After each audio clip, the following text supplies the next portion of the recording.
Estamos ao vivo. Sejam bem-vindos. Vocês estão prontos pro Tome Tallarico? Então, deixa eu dar um contexto pro que aconteceu aqui. Eu sabia que esse vídeo foi lançado e esse vídeo é infame. Tipo, ele já deve ter um ano, né, esse vídeo. E o Tome Tallarico foi desmascarado. Só que eu odeio o Tome Tallarico já faz mais de 15 anos. Eu odeio o Tome Tallarico desde sempre. Tipo, pra mim ele é um vilão, sabe? Desde sempre. Então eu vi a internet começar tipo, Tome Tallarico, eu não acredito que ele é um filho da puta. E eu fiquei tipo, bro, desde sempre que eu falo isso. Eu sou o OG hater, exatamente. Só que hoje eu fui finalmente ver o vídeo e eu assisti tipo 5 minutos dele. E eu fiquei tipo, caralho, Tome Tallarico é pior do que eu imaginava. E aí eu parei o vídeo e falei, eu tenho que ver esse vídeo em stream. Eu não posso ver esse vídeo sozinho aqui. A gente tem que ver ele em stream. Então, porque, tipo, começou a acontecer umas coisas que eu fiquei, tipo, não é possível que esse cara é desse jeito. Tipo, como pode, cara? E aqui estamos, eu vou botar o vídeo aqui e a gente assiste. Então, exatamente, o plot vai, tipo, caindo da escada de tão rápido, né, mano? Por isso que eu parei o vídeo e falei, não, a gente tem que ver isso em stream. Eu parei o vídeo com, tipo, 10 minutos, mas a gente começa do zero. É um vídeo longo. E... o Tome Tallarico é um compositor, Ellen, ele é um compositor de videogame. E ele tem uma empresa que ele faz música e áudio pra videogame. Mas o vídeo vai explicar tudinho. Eu peguei um pouco de sorvete aqui e a gente começa. If you've consumed any media in the last 70 years, there's a good chance you've heard this voice. This sound, man being eaten by alligator, was recorded for Distant Drums in 1951 for a scene where a guy randomly drowns all by himself. This recording then became part of the library of sound effects people at Super Warneo Brothers used. Another scream from that recording then appeared in 1953's The Charge at Feather River, where a certain Private Wilhelm gets shot by an arrow. They also use it like 2 more times in the same movie. Sound designer Ben Burt noticed this reuse and started reusing it himself in student films because he thought it was funny. As a silly little joke, he hid it in the background of a B-movie he was hired to work on. Grito é engraçado. Oops, looks like culture's been changed forever. Burt had accidentally started a career-long running joke.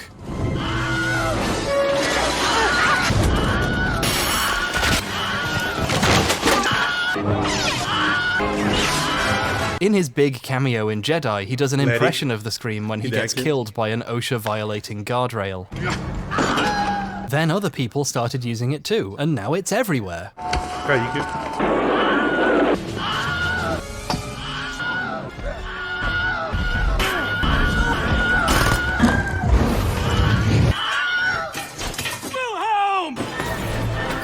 Getting in on someone else's in-joke kind of risks ruining it, but I wouldn't know anything about that. And there's a bunch of other iconic screams like this. Yeah, good.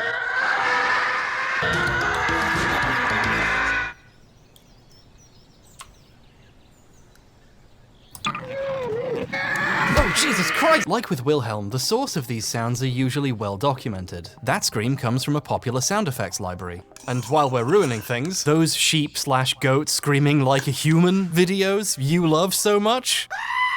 Yeah, they're all fake. That's just a sound that comes free with Apple software.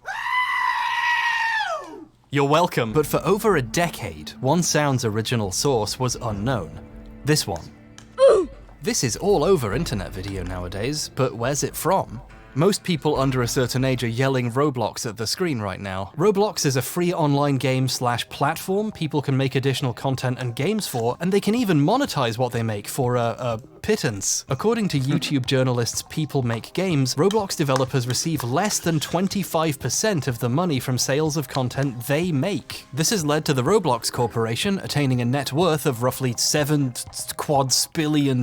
And one of, if not the, most iconic things about this game is its death sound effect, also known as the Roblox oof. Videos of just this sound get millions upon millions of views. It has its own separate existence as a meme across thousands of videos, and Eu actually não sabia desse barulho, tipo, eu não sabia. Eu acho que eu não sabia. Tipo, eu acho que eu ouvi pela primeira vez nesse vídeo, sei lá. Então. Eu tô apertando. And one video claiming to be its origin has 117 million views, shockingly close to the lifetime views of my entire channel. This sound effect is a phenomenon, but it's not from Roblox, and this child is a liar.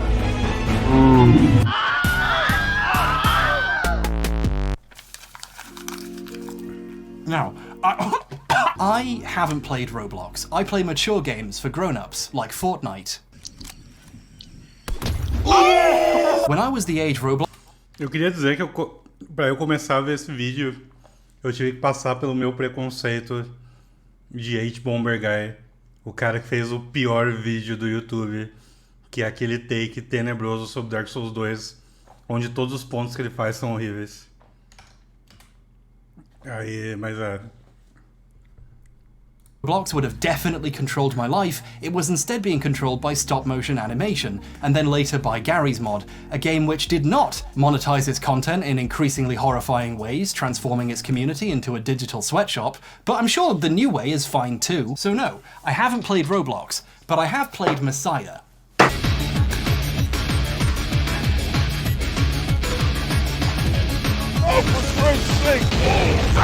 Messiah was released in the year 2000 and developed by Shiny Entertainment. They made Path of Neo, so they're insane and I love them. You play as a cute little cherub named Bob, who gets blasted down to Earth to help out. This is the best opening cutscene ever. Bob has no combat abilities whatsoever.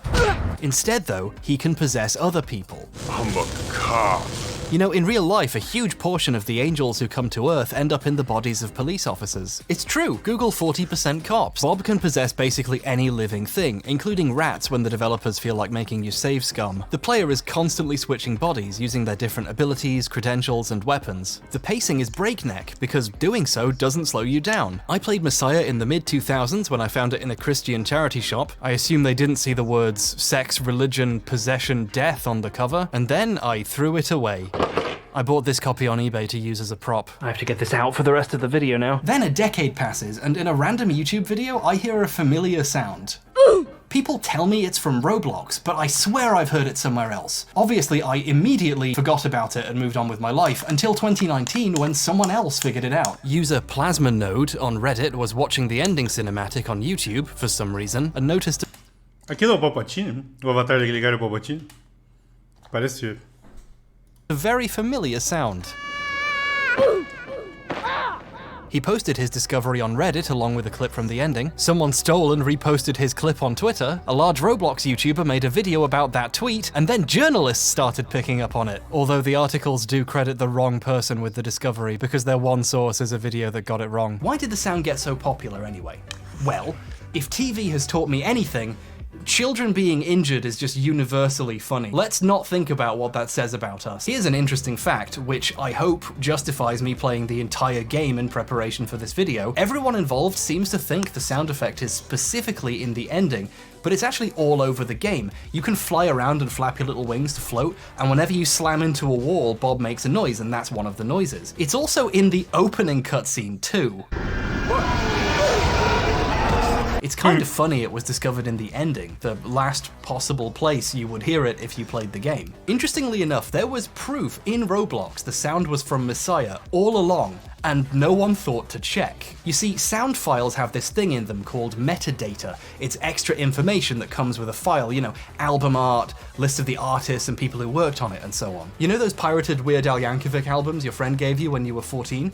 That's why the album art was in there. It was in the metadata. I think that anecdote might be a bit too specific. The oof sound in Roblox's game files, .wav, has metadata in it saying it was made in 1999, while Messiah was being made, with the engineer listed as Joey Kouros. Joey Kouros is an extremely prolific video game sound designer. He's worked on Tony Hawk's Pro Skater, Spider-Man, Gears of War, and even Fortnite. That clip I showed earlier, that wasn't just me showing off my sick skills, that was a clever setup for this bit. No, it wasn't actually. I wrote a Fortnite joke and then it turned out he'd worked on Fortnite, but still. And here's Joey on page XXXVI of Messiah's manual as one of the sound effects guys. See, look, see? I don't have a camera person this time, so I'll have to cut to a close-up that I shot later. Rachel stopped responding when she found out what the video was about. So there we go. We know where the sound effect was from. We even have a good idea who might have made it.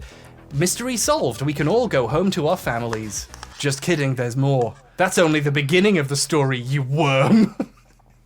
I can't say that. We haven't even talked about who owns the sound effect yet. It doesn't belong to Joey, it belongs to the company he was working for when it was made, Tommy Tallarico Studios, along with its owner, I don't need to say his name, he named his studio after himself. Are you ready? Yeah! Tipo, como que as pessoas já não acham que o cara é um arrombado quando ele deu o nome do... Tipo, ele deu o próprio nome pro estúdio, cara. Isso é coisa de scumbag, é scumbag do caralho. Quem faz isso? Só arrombado faz isso.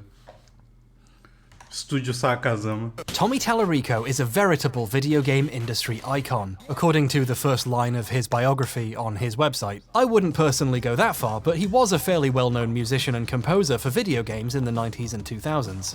O Kojima com certeza gosta do cheiro do próprio peido, né?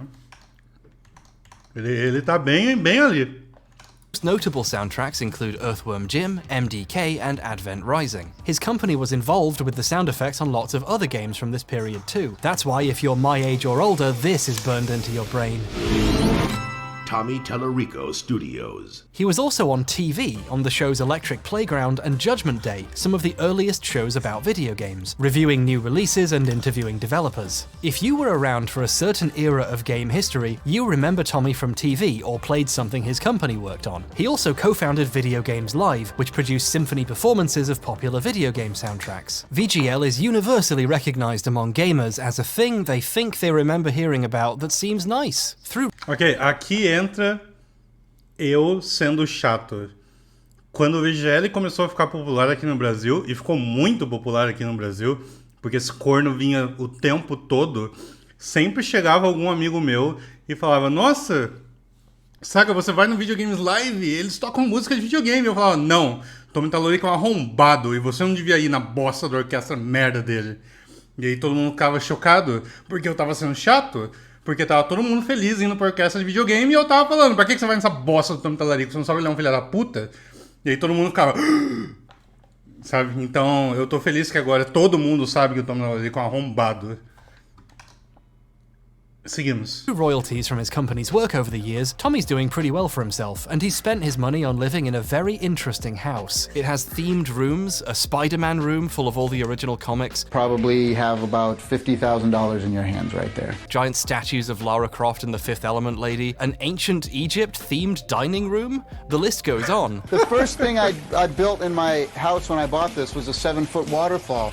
But it kind of sucks because at night sometimes I have to go to the bathroom. And Tommy is proud of his insane mansion, that's why I've got so much footage of it. He's given numerous tours of the place over the years, and it was even on MTV's Cribs. He's so proud of that, he re-uploaded it to his own YouTube channel years later. He's very happy about the fact he was specifically on MTV's Cribs. He says it a lot in interviews, and that's what he calls the video. Eu assisti até aqui, ó, até os 10, mais ou menos aqui.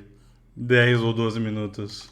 He uploaded onto his own channel, and there's no way he would tell an obvious lie like that. E aí eu falei, esse vídeo tá tipo indo muito longe, muito rápido, tem que ver no stream. Would he? Foreshadowing is a literary device in which he also re-uploaded an old UK show where the presenter clearly hates his house. This is absolutely hideous. You've got to sort yourself out, Tommy. You've got too much money.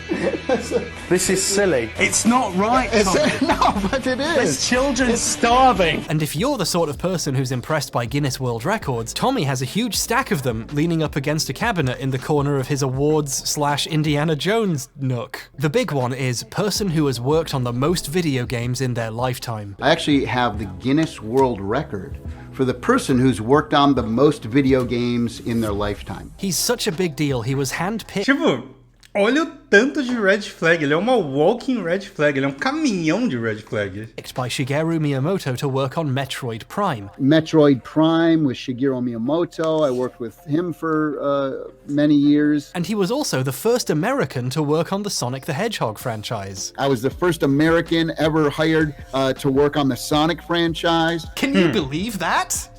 Não. Can you believe that? Do you really believe that? Tommy's been kind of resting on his laurels doing video games live for a while now. He hasn't done much new music for games since the late 2000s. One of the last things he did was donate music to Super Tofu Boy, a game made by Peter. It's a really bad Super Meat Boy clone interspersed with quite good music and interesting meat facts. Listen, Peter, I've eaten a lot of tofu, but meat doesn't scream either. If it did, people would probably stop eating it. Tommy is a vocal Peter supporter, doing an interview for them in the Egyptian wing of his house about cruelty to animals, and put out a statement on Facebook. Essa frase é muito... Tipo, ele dando uma entrevista pro PETA enquanto ele grava na ala egípcia da casa dele. Que ótima frase. Responding to criticism of his involvement with Tofu Boy. It's the only press release I've ever read that has emoticons in it. We can't really talk about Tommy without talking about what he was doing while the OOF was being discovered. Tommy is most well known nowadays for what has become known as the Amico disaster. In 2018, Tommy acquired the rights to Intellivision, a game company from the 70s and 80s, and announced he was making a brand new console, the Intellivision Amico.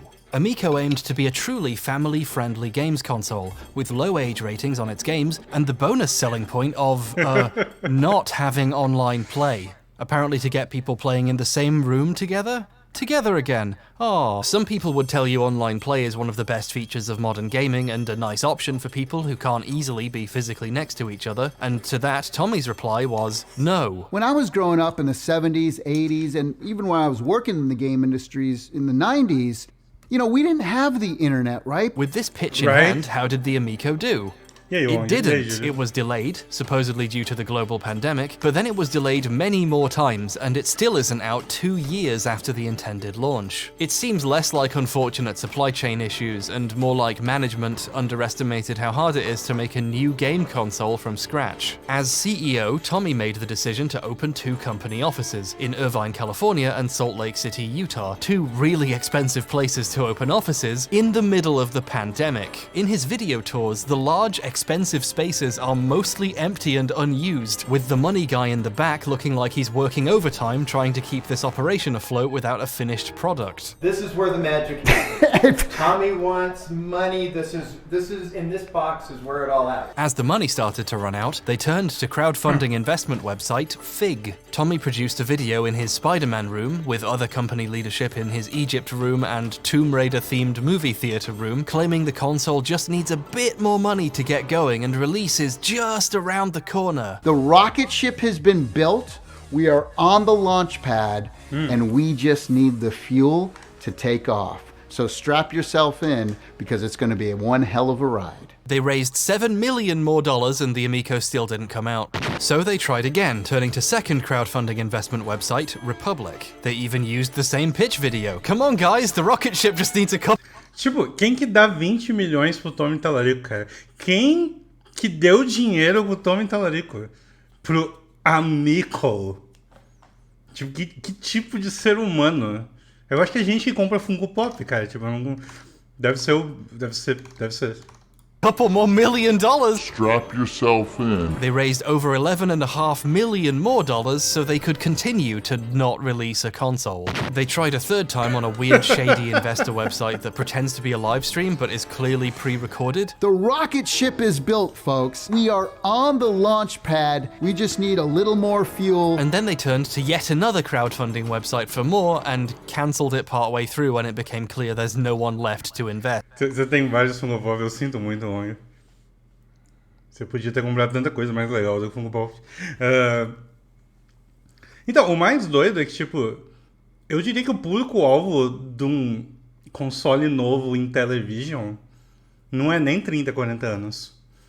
Eu tenho 35. Tem um Intellivision aqui em casa. Sabe por que tem um Intellivision aqui em casa? Porque os meus pais tinham um Intellivision antes de eu nascer. Eu nasci em 88. Em, tipo, 84, o meu pai tinha um Intellivision. Então, tipo, o público-alvo que deu dinheiro pro Tommy Tallarico não tá entre 30 e 40. Tá entre 60 e 70. 50 a mais, talvez. When internal documents leaked revealing the console's internal hardware was cheap, old, and rubbish, Tommy threatened people who reported on it with legal action, and when another journalist asked what the reporters had done wrong reporting publicly available information, he deleted all the tweets. The Amico's difficult non-launch, gleeful tossing of investor money into two large holes, There's not too many people here in the office yet. and its CEO's increasingly aggressive behavior towards people trying to report what was happening netted the company and Tommy some criticisms. Tommy did the responsible thing and started messaging people to call them names. He defended the Amico on internet forums, calling detractors morons, idiots, mentally unstable, narcissists, and cowards, comparing criticism of his business decisions to racism, eventually settling on calling his detractors gaming Racists? Oh, eu não tinha chegado nessa parte ainda. Tudo a partir de agora é novo pra mim. E eu já tô chocado. Já valeu a pena de eu ter vindo assistir o vídeo com vocês. Holy shit. racists, the funniest term I've ever heard. But these elitists, they're racists. They're literally gaming racists. He did this while following a bunch of actual racists, white supremacists, and far-right personalities on Twitter. This caused people to check for his other hot takes and discover his opinion on people who kneel for the national anthem. Apparently racism is bad, but protesting it is for douchebags. As somebody just said, I sound like a social justice warrior. You couldn't be farther from the truth. And I'm the most unpolitically correct person on the planet. Don't call me an SJW. You have no idea how racist I am. People are saying I got triggered. No, I'm just having fun and being passionate. The folks in there that are peeing their pants right now. Things just got worse from there. It hit the point where Tommy, the CEO of a family-friendly games console company in desperate need of investment, would only give interviews with an ever-dwindling group of die-hard fans who completely agreed with this behavior. The kind of normal person who wear a serial killer mask while they interview you. My wife told me to cancel my Amico, and I still did not. This is one of the last people Tommy was willing to speak to. And then if you want to hear me, Meu Deus, cara. Darth Lunga, Mad Max The Mandalorian, Nerd Reactor e Osaka Ran. Bone some noobs and punch back. É tipo a Liga da Justiça. Get some haters. Follow me on Twitter, Tommy Tallarico. And, I don't mind punching back to some of these losers. So. He has since stepped down as CEO, with his replacement announcing the company is entering a quiet period, which is a hell of a subtweet if I've ever seen one. The Amico still isn't out, and a lot of people want their money back. Caralho. In the middle of all this, right before the first big delay, before things got super bad, back when Tommy had a reputation to burn, the OOF discovery was made. Due to his contract with Shiny Entertainment, Tommy Tallarico Studios owns all the sound effects he and his employees made for the game. Shiny could use them in Messiah, but they belong to Tommy, and he can use them again or sell them if he wishes. And when Tommy found out a sound effect he owned was being used in Roblox, oh boy, did the butter begin to churn. Tommy stepped up to the plate and did a stream on YouTube called Talking About the Roblox OOF Sound and Controversy. It's hard going back to this stream because he spends a good chunk of it pitching a soon-to-be-released game console that still doesn't exist. We're actually coming out with a brand new video game machine. It's called the Intellivision Amico. We actually don't allow online play. It's weirdly anxiety-inducing watching a man in January 2020, right before a global pandemic, pitching a console whose central feature is trapping people in a room together. Everybody can kind of come together and play in the same room together. Oh no, But when he wasn't pitching his scam-adjacent business venture, Tommy was demanding Roblox give him $100 million. Tommy wants money. Okay, for legal reasons, I'd like to specify that was a joke. He didn't ask for that much. Probably. He didn't say how much he wanted.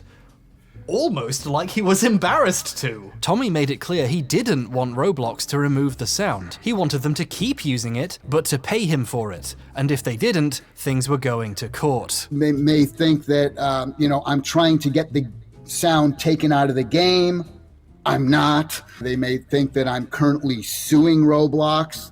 I'm not currently, but it's also not fair to me that I don't get compensated for this. This situation is, legally speaking, very funny. Allow me to pretend I understand it for a few minutes. A key point here is, at least as far as I can tell, so probably wrong, Tommy isn't owed any compensation. According to Roblox, the oof came on a CD of sound effects the original creators purchased when they were making the game in the mid-2000s. If this is true, they used the sound with the reasonable belief they had the right to do so at the time. Whoever took the sound out of Messiah and sold it on a CD could be in trouble, but the two guys who started Roblox in 2006 didn't do anything wrong, apart from create Roblox. Okay, I've spoken to a couple of lawyers after filming this bit, should have done beforehand really, and they clarified something I think I should add here about them not doing anything wrong. They did still technically do copyright infringement. If you use a sound effect you bought from someone and it turns out they stole it and lied to you, you're still guilty of copyright infringement. However, if this actually went to court, there is something called the innocent infringer defense. If an infringer can demonstrate they had no reason to believe they had committed copyright infringement, and it looks like Roblox might be able to do that, the court can reduce the statutory damages to as low as $200 per infringement. There are other types of damages, like actual damages, the losses suffered by the owner as a result of the infringement, but that's something that could only be answered in a courtroom. As you're about to see, however, Roblox directly told Tommy they don't think they owe him anything. So it sounds like they think they have a good defense if things go to court. In these tweets a few days before the stream, Tommy seems a bit annoyed that no one owes him money, although in his version, Roblox feel like they don't owe him anything, which is a strange way of describing a large corporation. I think what Tommy means is Roblox's lawyers know what the law is, but he still would like to have some money. All Roblox are required to do in this situation is remove the sound, and Tommy could send a cease and desist and trigger that happening whenever he wanted. I could have sent a letter, very easy. Cease and desist, stop using the sound, it's mine, you don't have permission to use it, take it out of your game. But Tommy isn't doing that because he doesn't want it taken out. Tommy wants money. If he can get them to keep it in and pay him a license fee to use it or just buy the sound off him outright, he could make a lot of money. Yeah, I'd rather them just pay me and them own the sound forever so that it stays in the game. Tommy cannot stress enough how much he doesn't want Roblox to remove the sound, because that's how he makes money from this. I never asked Roblox to remove the sound. I don't want it to be removed. I haven't told them to take the sound out of the game. I want to keep the sound in the game, so... And Roblox probably want to keep the immensely popular sound in their game. However, they are a business. Their ultimate goal is to keep as much of their money as possible. A majority of Roblox's income comes from underpaying the people who actually make the game's content. How much do you think they're willing to pay for 0.3 seconds of a child saying ow, especially when they could replace it for free? Roblox could remove the sound tomorrow. É barulho quando o bonequinho morre, ele faz uff. É isso, esse é o barulho. If they wanted to. So when Tommy approached them asking for money, Roblox offered him less. We approached Roblox, we said, hey, there's a situation, and we're gonna ask for this much. Roblox said, we think you should get this much. so, this much is what we think. Just to put it in plain English, the purpose of this stream is for Tommy to complain that Roblox will not offer him enough money to buy a sound effect they don't need. I think they're nuts and disrespectful to me. This is an all-time classic Tallarico moment right here, complaining about respect while calling someone nuts and asking them for more money. It's just incredible. I'm hoping that we can come together, I don't know, maybe somewhere in the middle, to make everyone happy. One question really starts to stand out in this 90-minute stream. How much money does he want? He's very careful to never say how much he thinks the sound effect is worth, how much he asked for, or how much they offered him. And I can't tell. People are going to say, well, how much did you ask for? Look, You have to understand that it is not professional of me to go around stating how much money I'm asking and how much they are offering. Just to be clear, unless there's some kind of non-disclosure agreement, which he probably would have said if there was, there isn't anything actually stopping Tommy from saying how much he wants for the sound effect. The Amico saga has proven irrefutably that Tommy does not care in the slightest about appearing professional. That excuse doesn't work. He's choosing not to say it, and getting increasingly defensive as viewers keep asking, and he runs out of explanations. To be honest, none of your damn business. No, how much did you Ele é arrombado gigantesco. Ele é tipo pior que o Billy Mitchell. say for them to pay for the oof sound? Okay, well, I've already gone over that I can't talk about that. To an outside observer, and the chat whose questions he was dodging, it started to feel like Tommy just wanted a embarrassingly large amount of money for a single sound effect, and knew that it would make him look really greedy if he said it. People are never going to know, what it is, and there doesn't need to be that knowledge. He's in the fascinatingly awkward position of not being able to say how much he wants, even though that's what the stream is about. It would be unprofessional to talk about that, but I think I did describe that it's a lot more than what they were offering, which was barely anything at all. I think it's worth asking how much barely anything is to a millionaire with a dedicated Spider-Man room and an indoor waterfall in his mansion. Everyone should have a 7-foot waterfall, I think, installed in your room. But the thing that's kind of bad about it is that at night, I always have to go to the bathroom. Wait a minute, didn't he already make that joke? Later in the stream, he started taking questions, and someone asked him to give the ratio how different the counteroffer was. Tommy, percentage-wise, how far is Roblox offer compared to what you ask for? At least 100 times less. So that, if they offered me $1, I'm asking for $100. Esse cara queria $100 million, tá falando? Dollars. So, if they offered me $1,000, that means I'm asking for $100,000, right? So that's how far it is off. I find it very curious that he will say how much he asked for, but only in the form of a riddle. Even more curiously, he uses very small amounts of money as examples. A esfinge, Tommy Tallarico. He chooses not to say, for example, if they offered me 50 grand, that means I asked for $5 million. Or if they offered me 100 grand. Okay, I can see why he didn't. And I hope they come to their senses. And I know they're probably watching. I don't know, maybe they're not. It's Saturday morning. So that was the situation in January 2020. Roblox were offering to buy the sound. Tommy wanted 100 times more money than they were offering. And if things didn't go his way, he was threatening to take things to court. I have attorneys that I have teams of attorneys. I easily have about... Olha como ele é arrombado, cara. Eles não conseguem falar uma frase sem ser arrombado. 20 different lawyers. It's just a difference of opinion on whether or not I help to bring millions of people to their game or not, and what that is worth. That last thing is, I think, why Tommy thinks he can ask for whatever massive amount of money he won't say. In his mind, this one sound effect single-handedly launched the Roblox franchise. But the idea is that this is a sound that helped to create the franchise, right? Some may say even that the reason Roblox is as popular as it is now may be because of the fact that so many people shared this oof sound. Meu Deus, mano. Ele é completamente maluco. Tipo, tá vendo? Por isso que eu parei o vídeo. Eu tenho que ver em stream, porque ele é, tipo... Eu sei que esse cara é um filho da puta desde 2002, mas eu não sabia que ele era tão maluco. Ele é completamente doido.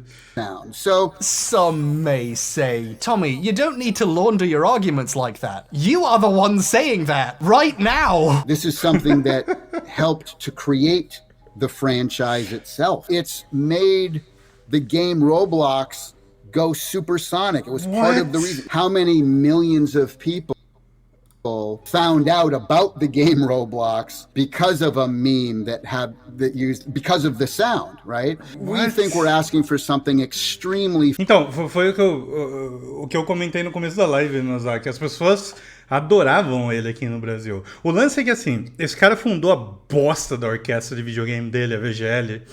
E essa merda ficou muito popular aqui no Brasil. Então teve um período de tempo que tinha muito amigo meu que chegava pra mim e falava: Saga, eu vou no show de música de videogame. E eu falava: nossa, você sabia que o cara dessa orquestra é um filho da puta? Você vai dar dinheiro pro Tommy Tallarico? Então eu era that guy. Eu era tipo o cara chato.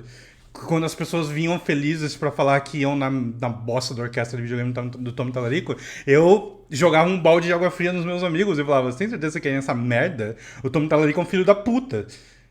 Só que aí, tipo, as pessoas iam na merda da orquestra. Então, tipo, esse vídeo, eu tô... Qual é a palavra? Vindicated?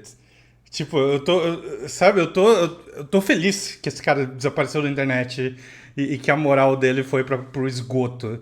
Porque eu odeio... É vindicado. Eu odeio o Tommy Tallarico faz muito tempo.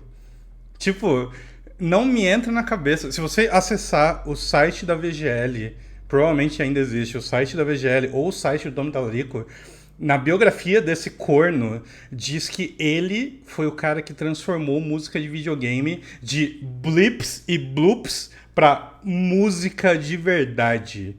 O Tommy Tallarico diz que música de videogame seria só blip, blip, blip, blip, blip, blip, até hoje, se não fosse ele descendo do céu e transformando música de videogame em música de verdade.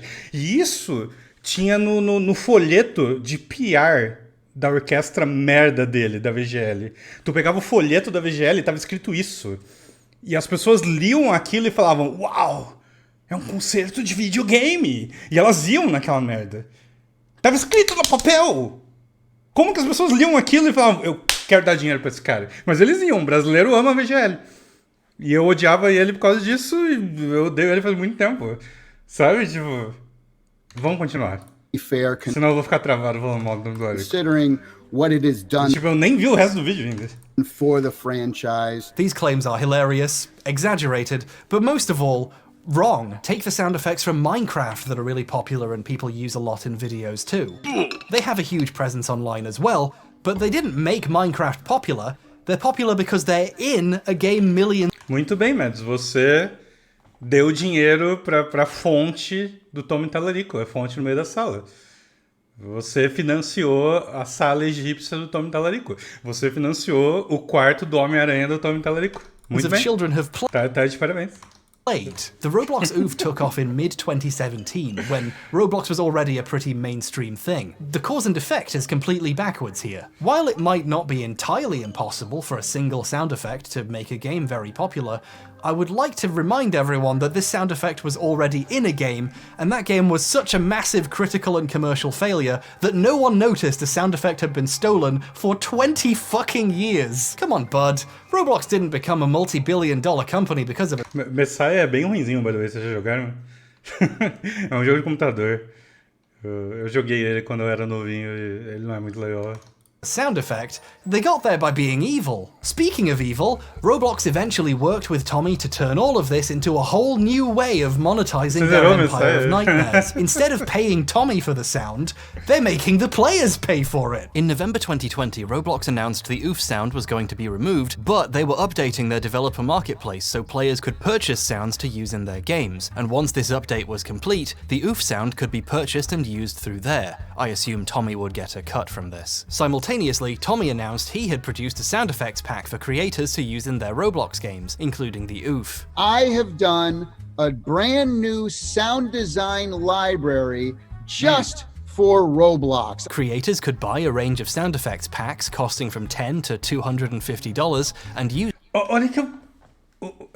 Tem uma coisa que eu tenho que dar crédito pro Tommy Tallarico. $250, de 10 a $250. Tipo, o cara é um oportunista de primeira, mano. Ele sente o cheiro de dinheiro e ele, 2 segundos, tipo, ele aproveitou a oportunidade e fez essa bosta. Tipo, olha isso, cara. Isso aqui é louvável, isso aqui é algo que eu devia aprender um pouco. Use these in the games they make. Roblox and Tommy agreed to keep the sound in the game as is for a while, so the sound marketplace had time to get up and running and no one had to go oofless in the meantime. But this functionality still hasn't been added a year and a half later. Eventually, in July this year, Roblox, citing a licensing issue, removed the sound and replaced it with this one. Which is... É a mesma coisa. Rubbish, frankly, but it might be bad on purpose to incentivize paying to replace it once they get the marketplace up. So, clever move, I guess. You bags of scum. Tommy also got to make some official oof merch, so that was nice for him, I suppose. Official oof merch. I've created an oof t-shirt. It doesn't look like he got... Meu Deus. The massive payday he wanted, especially since the audio marketplace hasn't manifested yet, but at least he got something out of it. So, there we go. Wasn't that an interesting story? That's the end of the video essay. Don't look at the runtime. Don't worry about it. Don't worry about it. If you came here to find the origins of a sound effect, you can go. Subscribe on the way out if you'd like, but take care. Go play Roblox or something. And Tommy, I know you're watching. I've seen you arguing with people in the comments of videos with 100 views. You can go as well. Go do whatever it is you do in your fun house. I'm just chilling out. See ya.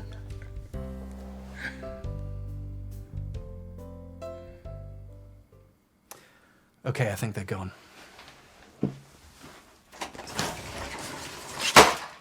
This video is being filmed at an undisclosed location to avoid being traced.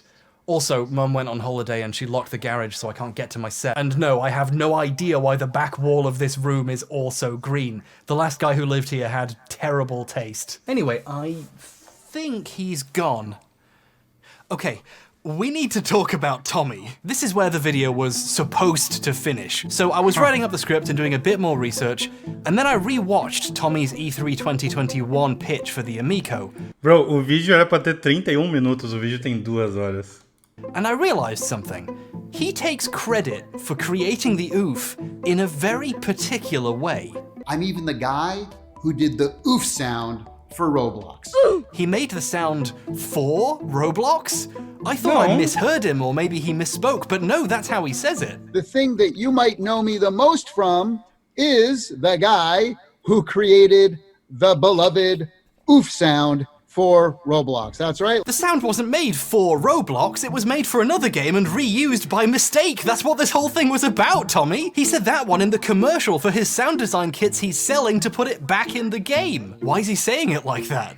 Well, obviously the idea he made it for Roblox, this massive important corporation, is slightly more prestigious than the truth, isn't it? So he's slightly altering the story to give himself a bit more credit. And that's fine, like whatever, who cares? But then I thought, you know, for a sound with another guy's name on it, he seems pretty happy to say he personally made it. For Roblox. From an outsider's perspective, it looks a bit like Tommy is taking credit for something someone who worked for him did decades later. And yeah, sure, my script was almost done, but I couldn't let that possibility sit unexplored. So I tried to figure out who actually made the sound. And what I discovered was interesting.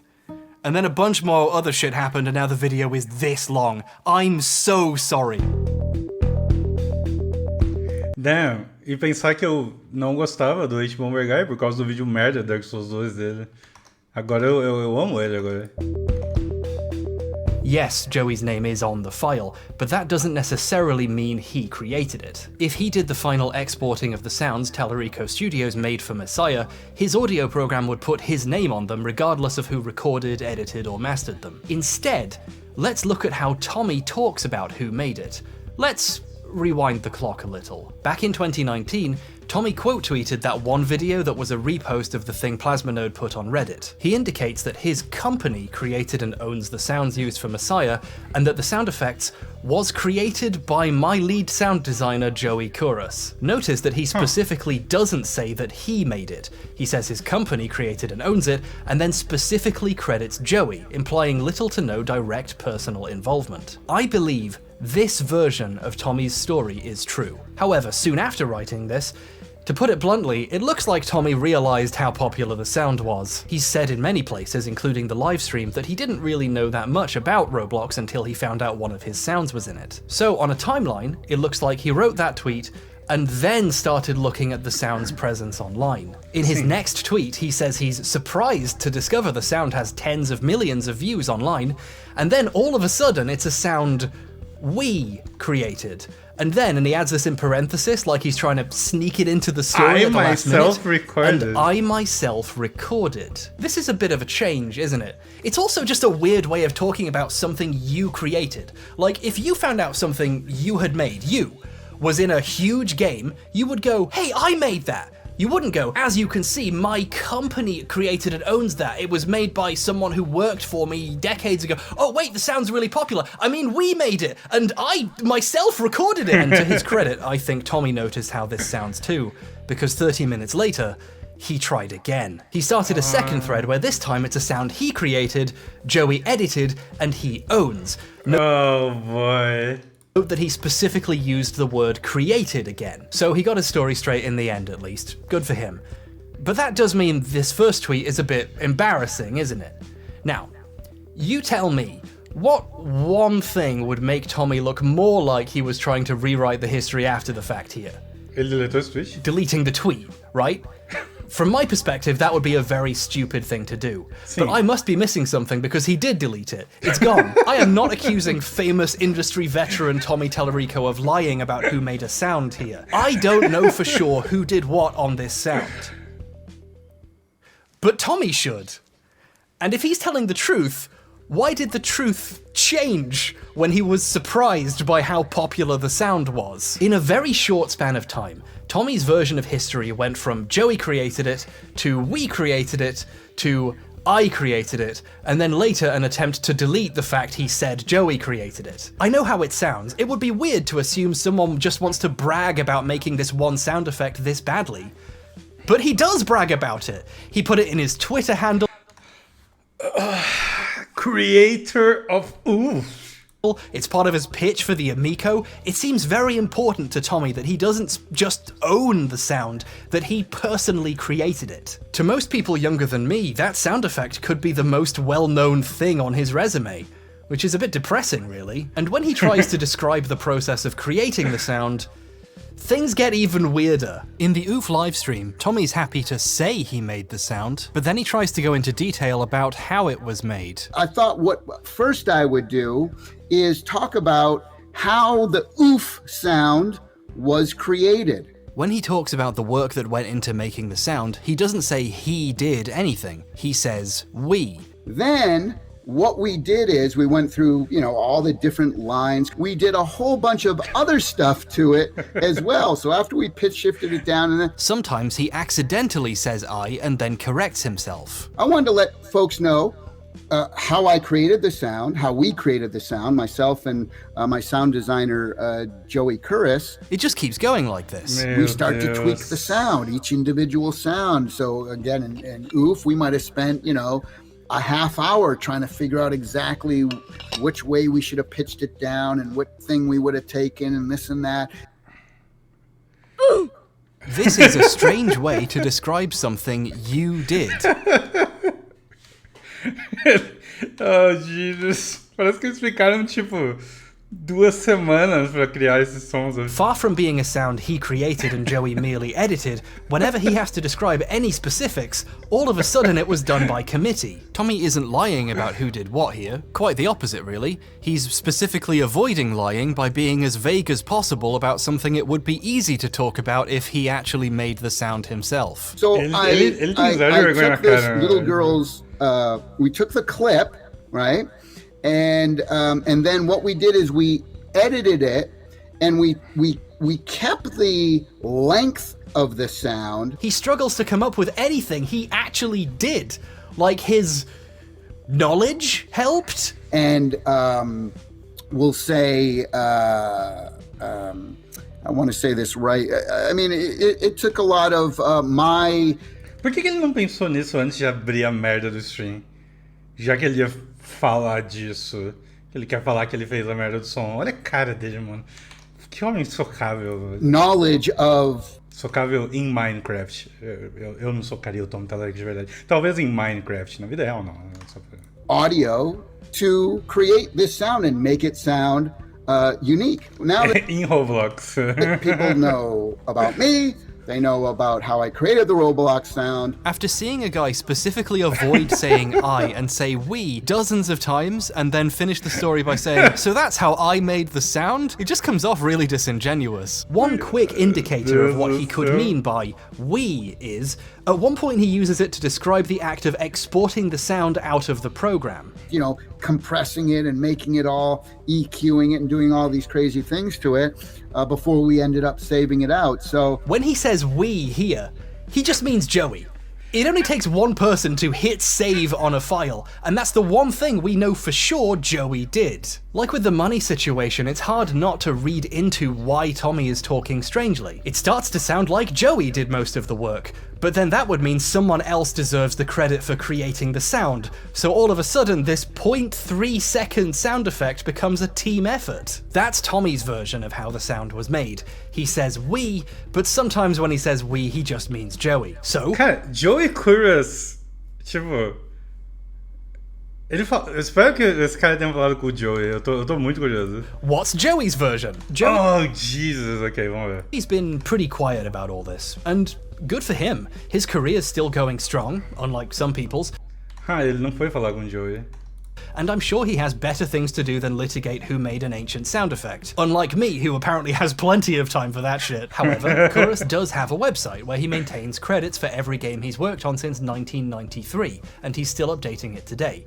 Next to Messiah, Joey puts, design of all sound effects. After witnessing someone claim Joey did it, change their mind, delete the story, and then talk in very vague terms about who did what, seeing someone just say, I designed all the sound effects, is like a breath of fresh air. This is another reason why I find Tommy's first version of the story more believable. Not only is it untainted by his later discovery how popular the sound was, it's also what the other person who worked on the game said. But this really makes it look like Tommy's stealing credit from someone else who worked for him now. It was just a hunch before, but now...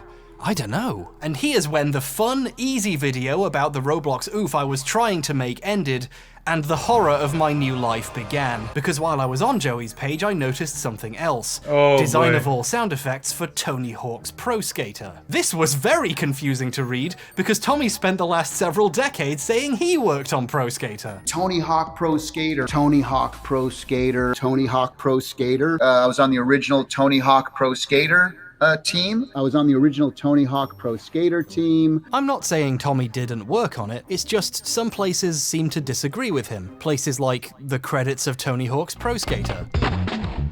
According to them, someone else did the in-game sound effects. I'll give you 3 guesses. It was Joey. Although the company he was at is credited as well. It's like they're saying sound effects done by this guy from this company. But Tommy's acting like he personally did it again. I'm starting to feel a bit bad for Joey. Just to kind of add to the mystery, he talks about how small the development team was at the time, to kind of add to the exclusivity of it, I guess. Mano, Tommy Tallarico Studios era só o Joey Curious e o Tommy Tallarico coletava os cheques, mano. Being a part of the original Tony Hawk Pro Skater team, you know, there's only about maybe 10 or 12 of us. This means very few people exist who could possibly contradict him.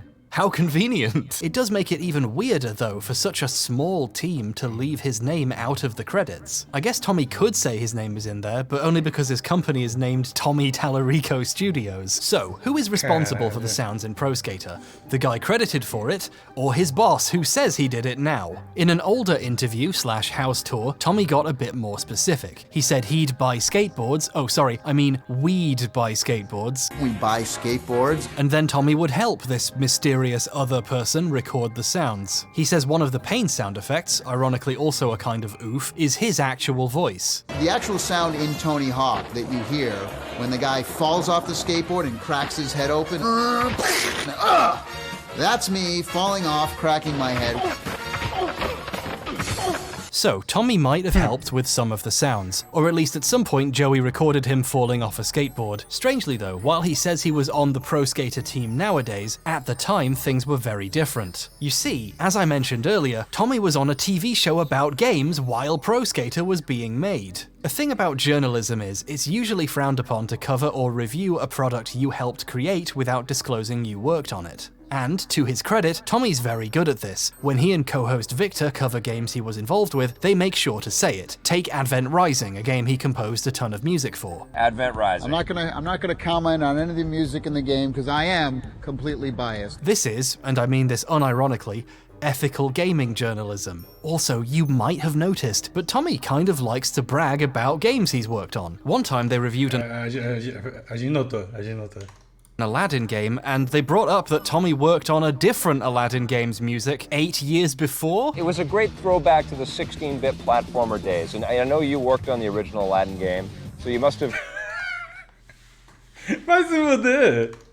felt like you were coming Deja home a little vu! bit. Yeah. Tommy not only understands disclosure, he loves doing it. If Tommy worked on a game, or a game similar to the one being reviewed, you hear about it on this show. So, what does it mean when Tommy doesn't say he worked on a game? While Tony Hawk's Pro Skater was being made, it was featured on the show. Tommy interviewed one of the developers. Later, when it came out, Tommy and Victor reviewed it, and both gave it a 9.5 out of 10. If Tommy worked on this game's sound effects, he would have said so, wouldn't he? Well, he doesn't. At no point whatsoever in the coverage does Tommy disclose he worked on the game. Tommy behaves like a TV guy interviewing a game developer, which would be a bit weird if he was also on that development team, right? I can only think of a few reasons why Tommy wouldn't mention he worked on the game when he goes out of his way to do so normally. One is he randomly decided not to take credit for something, which seems out of character and pretty dishonest considering how hard he promoted the game, and he seems to know better than that. The alternative is, while he had helped Joey out a little, Tommy, at the time, didn't consider whatever input he gave big enough to justify telling people he was involved. Which is fascinating to me. There is potentially a past version of Tommy who, if he honestly thought about it, would choose not to say he worked on Pro Skater. Pô, ele parece o Túlio Maravilha, né? Which is cool of him. However, then Pro Skater went on to be a really famous franchise, and it became very cool to say you worked on it. I was on the original Tony Hawk Pro Skater team. And over the years, Tommy's story has grown a bit from helping with some of the sounds to, doing all of them. I was on the original Tony Hawk Pro Skater team, so I did all those sounds. Oh, I did all those sounds. Audio director on that. Wait, now he's saying he was the audio director? He's not even in the credit! Let's quickly look at who did what on games Tallarico Studios worked on. On the vast majority, Tommy is often credited for music, but he doesn't do sound effects much. Sound effects, or sound design as it was later called, is usually done by Joey. A game Tallarico Studios worked on almost always has music by Tommy, sound effects by Joey in the credits. Basically, when Tommy and Joey work on games together, it's pretty clear who did what. In fact, in the early 2000s, Tallarico Studios put out a sound effects library you could buy and use in your own projects, with over 19,500 sound effects in it. Tommy's the executive producer, so I'm sure he was involved in some capacity, but 3 other recorders and editors are credited, along with the sound designer. I wonder who it could be. It's Joey. It's always Joey. Joey credits himself as the lead sound designer at Tallarico Studios for 13 years. The thing he did was sound effects. Even on Electric Playground, Tommy's show, Joey is credited for additional sound effects. So maybe Tommy didn't say he did the sound effects on Pro Skater because he knew Joey would see it. Given Tommy's tendency to take games his sound effects guy is credited for and say he did all the sounds, what does that sort of thing mean for his later claims about Messiah and making the oof? Well, wouldn't it be funny if Tommy also reviewed Messiah on TV, and when he did, he again did not mention he worked on the game? Wouldn't that be very, very funny? Oh, yeah, it is funny. That is what happened. Even funnier, on that same episode, they also reviewed the Dreamcast version of Pro Skater, giving Tommy yet another opportunity to say he worked on it.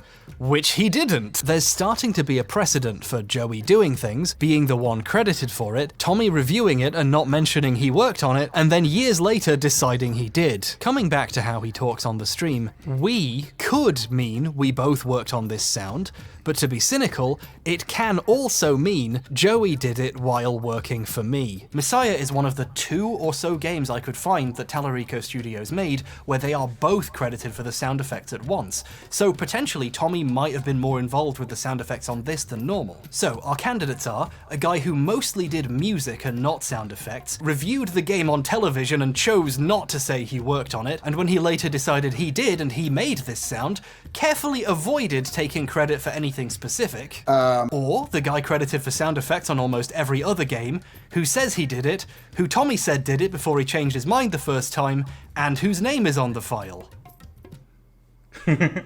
In conclusion, who knows?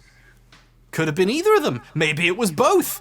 Art is really a collaborative process. Okay, that was written as a joke about how heavily the deck is stacked here, but let's be serious, I haven't found any definitive proof here. I think it's interesting just how much Joey is credited for sound effects everywhere else, and I think it's weird that Tommy didn't really have any specifics to say about what he did on the sound, and I think if he did work on the game that closely, he should have said so when he reviewed the game on television, but none of that is specific proof of who recorded or mastered a specific sound effect. However, given all of this additional context and information, I can say at least for myself that I have some trouble believing Tommy when he says he made the sound. But when you decide something a well-known industry figure like him has said is suspect, you start to ask, well, what else has he said? This guy's been around for decades and he's said a lot of things. I started investigating some of his other claims. I did it mostly to prove to myself I was just being silly so I could believe him when he said that he made the sound. I wanted to be able to put this to bed and move on with my life. I just couldn't accept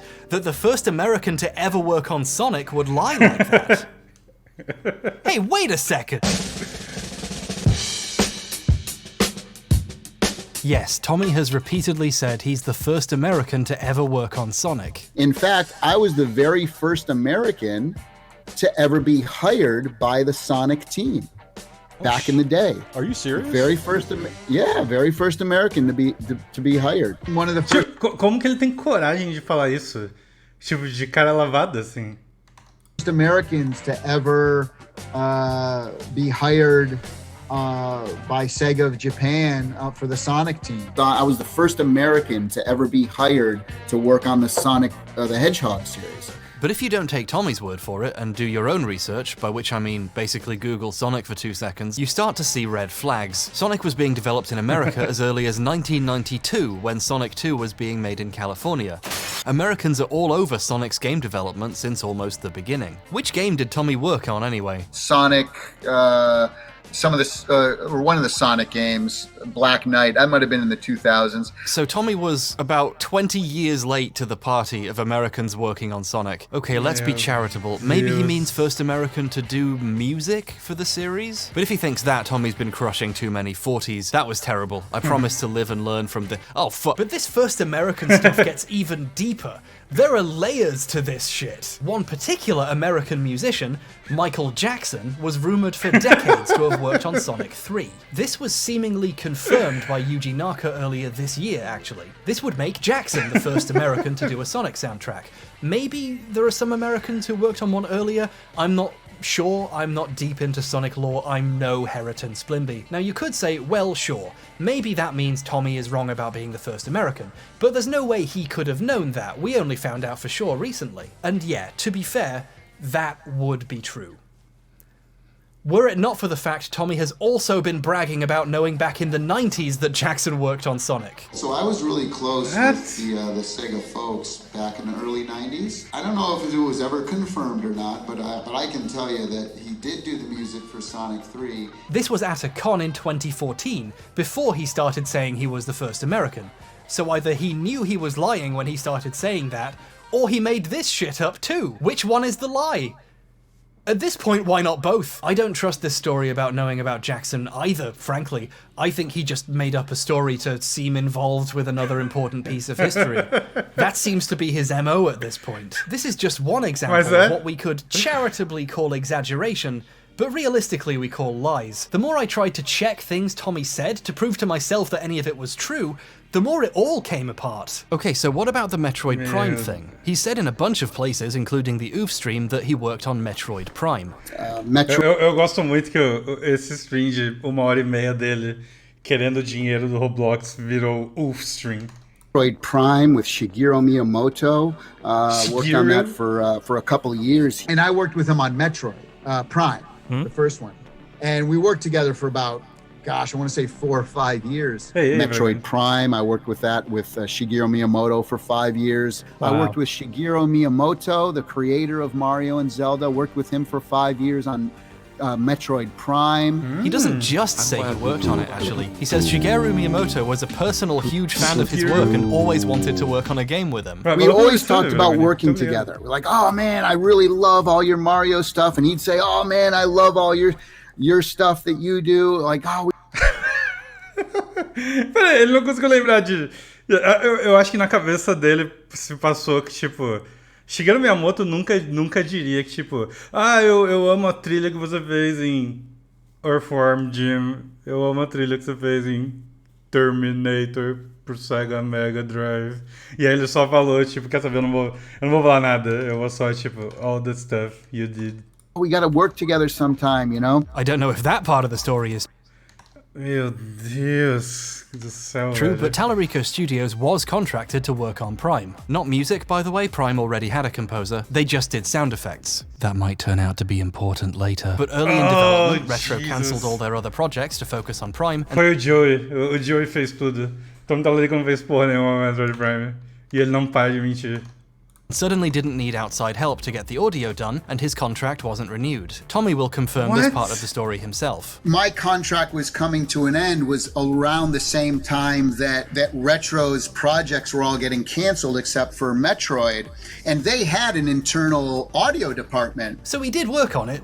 Briefly, but again with the exaggeration. For him to be dropped so easily implies Miyamoto wasn't as invested in working with Tommy as he says. Tommy doesn't just say he worked on Prime's sound effects for a bit and Miyamoto was a huge fan though. His story gets way more exotic. He tells people Miyamoto didn't give him any direction or visuals or animations to make sound effects to. He told him to just make what he thought was cool, and the development team designed the weapons and animations around his sounds. What the Give us a fuck, bunch velho? of epic weapon sounds, and then what we're gonna do is I'm gonna give those to my artists, and then they are gonna be inspired by the sounds that you make, and we're gonna inspire the art and the thing.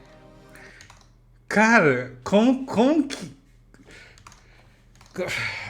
Meu Deus, what the fuck, velho? Wow, so cool. This is an unprecedented amount of control for an external audio contractor to have over a project. Plus, it just doesn't mix very well with the fact he left really early in development. Did Miyamoto change his mind? Why didn't he make Retro keep him on board if he had such an important job? It also doesn't mix with other stories from Retro Studios' actual audio department. He did an interview for Shinesparkers where he told this story about Miyamoto letting him design the weapon sounds first. However, Shinesparkers then went on to interview Clark Wen, Prime's audio lead, who came on board after the other games were cancelled and Tommy was gone. Wen is well respected in the game audio industry. He's worked on a bunch of stuff, including Tony Hawk games, interestingly enough. According to him, they did sound effects the normal way, basing their work off the art and animations. There's something amazing about reading an interview with Tommy where Miyamoto blessed the project with a radical new technique where the sound designer had massive creative control over the game, and then going to the interview with Wen where they say, "We interviewed Tommy and he said you did this," and he goes,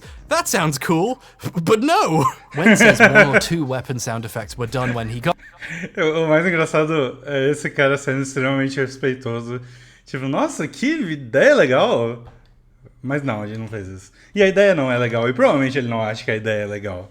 Mas ele tá sendo educado, porque ele é uma pessoa normal, diferente do Tom Tallarico. Got there and he left them mostly untouched. So, a few of the sounds in the game are done by Tallarico Studios, and they might have been done the way Tommy said, but his overall involvement with the game was very small. How small? He left so early in development, they forgot he had worked on it by the time the game was done, and forgot to put his name in the credits. A bunch of other audio contractors made it in, though. They must have kept contracting people after he left and not got him back. Weird, I wonder why. After seeing Tommy repeatedly take credit for the work of people under him, it's kind of cathartic seeing a bunch of other people get credited and for him to be forgotten. However, he's not the only one. Someone's missing from Tommy's version of the story again. Can you guess? In a now deleted page on his website, accessible via the Internet Archive, Tommy wrote about leaving early in development, although he still claims he did a lot of the main sound design somehow. Funnily enough, he doesn't say I too much. He says we. I wonder who the other it's Joey! It's always Joey! He shared a recent email from Retro's new audio manager to prove he worked on it, and he compliments the work Tallarico Studios did, but he says it like this. My hat is off to you, Tommy. And Joey? It's always Joey! What makes the story even funnier is how, you know, Tommy was on a TV show that reviewed games when Prime came out. Tommy didn't mention he worked on it, which makes sense, he was barely involved. But one fascinating thing that hasn't come up yet is Tommy just has terrible taste. JoJo's Bizarre Adventure? The characters are incredibly stupid. He complained about Prime's backtracking and scanning system, stuff people love about the game, and absolutely refused to let Victor get a word in edgewise. I had to scan every little thing. There's a great story in there as well. And that's a problem for me. I enjoyed all of that. The worst problem about this game is that he gave it a 7.5, which according to Metacritic would be the absolute lowest score any remotely professional critic gave it at the time. Even less than the 8 the guy who wrote the text reviews for EP gave it. Tommy was not the biggest fan of this game, but now it's universally recognized as a masterpiece. He can't wait to tell you he was a huge part of it. It's kind of fascinating how these two supposed industry professionals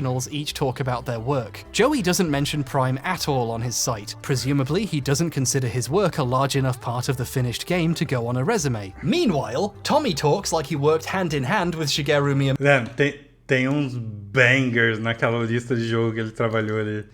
Passou até o jogo do Aquaman GameCube, um dia. Moto for 5 years on Metroid Prime. Oh, come on, H1, be reasonable. He doesn't say it like that. No, he says it like that. I worked hand in hand with Shigeru Miyamoto for 5 years on Metroid Prime. But he said on his own website he left early. He left so early they forgot to put him in the credits. He knows he's not telling the truth when he says this. Okay, look. Maybe I'm just a gaming racist, but is it okay at this point to call this an obvious lie? It must be very difficult to work hand in hand with someone on a game they famously did not work on very much. Retro Studios is based in Texas. Miyamoto was a distant producer who occasionally gave notes. Several former Retro employees have even suggested he gave Metroid to a new company in America that hadn't made any games yet because he didn't like Metroid that much. Some insinuating he didn't really get Metroid's type of gameplay. Miyamoto pawned off IPs like this repeatedly, actually. He visited Rare one day and made them turn a game they were making into a Star Fox game because he had no idea what else to do with Star Fox. And we all know how that turned out. It's actually pretty good. People are just mean. Prime is great. Cara, o Hate Bomber Guy, ele achou 10 segundos pra botar esse take merda dele aqui nesse vídeo. O cara não aguenta ficar um vídeo sem falar bosta de videogame, cara. Cara, que mau gosto que ele tem, Jesus. But it happened because Miyamoto outsourced an IP he didn't like to a bunch of Americans so he didn't have to think about it, which gives very different implications to Miyamoto asking Tommy to do the sound effects. So now almost every game he's bragged about working on has turned out to be a gross exaggeration. The only other games he talks about are Earthworm Jim and Aladdin. I guess there's one more, Guitar Hero. Guitar Hero. What? Franchise. Did some work on some of the first 3 Guitar Hero games. You know, like some of the games I've worked on. Disney's Aladdin, Earthworm Jim, Guitar Hero. Any of his songs on the soundtrack? No. Did he do sound effects? It doesn't look like it. Is he credited on any of the games? On one of them, yeah. According to a Joystick interview, rest in peace, comrade, he helped them get an Aerosmith song on too because his cousin is Steven Tyler of Aerosmith. He's in the credits of Guitar Hero 2 in the Industry Thanks section. His involvement seems, I don't know, kinda small. It's mostly people who championed the first Guitar Hero when it came out. You know, game journalists and celebrities. And Will Wheaton. Interestingly, along... Will Wheaton! O que é essa lista? Oh, olha, tem cheio de Brad Shoemaker, mano. Patrick Topkek, Will Wheaton, Jeff Keighley. Alongside Brad Shoemaker, Ryan Davis, and of course Jeff Gershman, also in these credits is Patrick Klepek, who 15 years later would go on to make him delete a legal threat by asking him a basic question. This is the total extent I can find of Tommy's involvement with the Guitar Hero games. But I must be missing something. The way he brings it up, you'd think he was massively involved. I worked on the Guitar Hero games, the first 3. The third one was Guitar Hero Aerosmith. Now you know why. I want to assume Tommy was joking there, but at this point I don't know. The more you look at Tommy's weird exaggerations, overstatements of credit, his use of we to mean Joey, the more you see it. It starts to take over your mind. You start to ask yourself if even the stuff he couldn't possibly be lying about is a lie. Like, okay, are those Guinness World Records real? I assumed even if everything else was fake, they would be real at least. There's no way anyone could get away with such an obvious lie, it would be too easy to check. But it turns out if something is easy to check, no one actually does.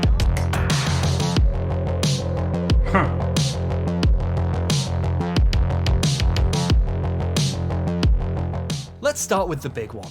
The person who has worked on the most video games in their lifetime. That's what he calls it, at least. I hold the Guinness World Record for the person who's worked on the most video games in their life. My mother's very proud. The person who's worked on the most video games in their lifetime. My mother's very proud for the person who's worked on the most video games in a lifetime. So that was pretty cool. My mother's very proud for the... Meu Deus, ele ainda faz a mesma piada merda em toda oportunidade, cara.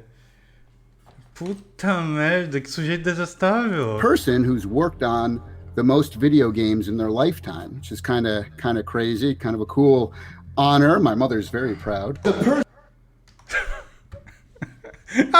na merda do orquestra dele, bro. Who's worked on the most video games in their life. Yeah, my mother is very proud. There's several problems with this one.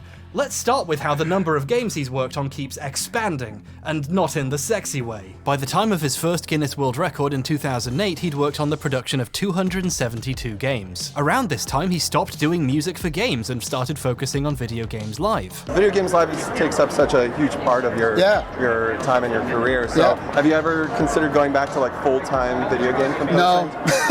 There was this period in the early 2010s where the last game he'd officially worked on, outside of Super Tofu Boy, was Sonic and the Black Knight. The last game I composed for was actually a Sonic game, and that was a couple years ago, but yeah. But somehow, 2 years later, he had a record with over 300 games on it. In October 2017, he said he'd worked on over 300 games. In fact, I have a Guinness World Record for the person who's worked on the most video games in their lifetime, over 300 games. But by the time of the OOF stream in January 2020, just over 2 years later, it was over 350. And I've worked on over 350 video games. He had a busy couple of years there. I read today 300 video games you've had your hands in. That can't be a real number. Yeah, that's actually 350. Yeah, it's up to 350 now. That I know a lot of people in the industry. I've worked on 350 games in my career. Okay, Tommy seems a little confused himself how many he's done. So, you know, just for his sake, we should probably double check how many. So, is there a list somewhere? His Wikipedia page lists far less games than he says he's worked on. Fewer, goddammit. I used Wikipedia for that visual earlier, showing the games he'd worked on in the early 2010s. Let's show everything else he did afterwards. Nothing. He cameoed in Retro City Rampage. And that's it, according to Wikipedia. His IMDb splits his credits into a dozen different categories, but not games, television, and movies because it's a horrible website. And the composer and sound department credits have a bunch of games repeated in both. Wow, he's credited for some of them 3 times. Even Messiah's in there twice. Earthworm Jim 2's in there 4 times? But even adding literally all the video game credits together, including all the duplicates, you get less than half the number he said he'd done 15 years ago. What the fuck is happening? His Moby Games page lists about 100? It's 6:13 AM right now and my eyes went a bit blurry while I was counting. It could be like 98. Either way, it's a lot less than 350 and I'm not recounting this shit. And that's counting a bunch he's just... E tem coisa que é só special thanks. In the thanks for, like Guitar Hero 2. It doesn't list Pro Skater because he's not in the credits for that, even though Moby Games appear to have copy-pasted the official biography from his website, which claims he did. They Tony Hawk Pro Skater? Oh no! Somehow managed to get...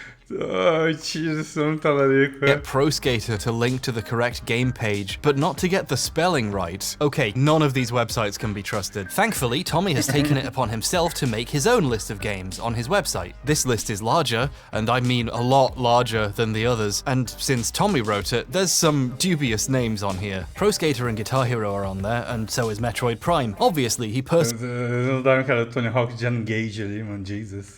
Personally held hands with the development team while they made it, but so is Prime 2, a game I've never seen any mention of him touching anyone's hands on. Did they reuse some sounds him/Joey made, so that counts as working on both? And I guess I can now add Roblox to that list of games. If Tommy thinks he can put Roblox on the list of games he has worked on, imagine what justifications other games are on this list for. One of Tommy's actually interesting contributions to game history is early PlayStation 1 models came with a demo disc to show what the console could do, and some of his music is in the menus and titles. The first sounds ever made by some early PlayStations would be music made by Tommy. This is kind of neat and cool, and it's also weird seeing PlayStation demo disc in a list of games composed.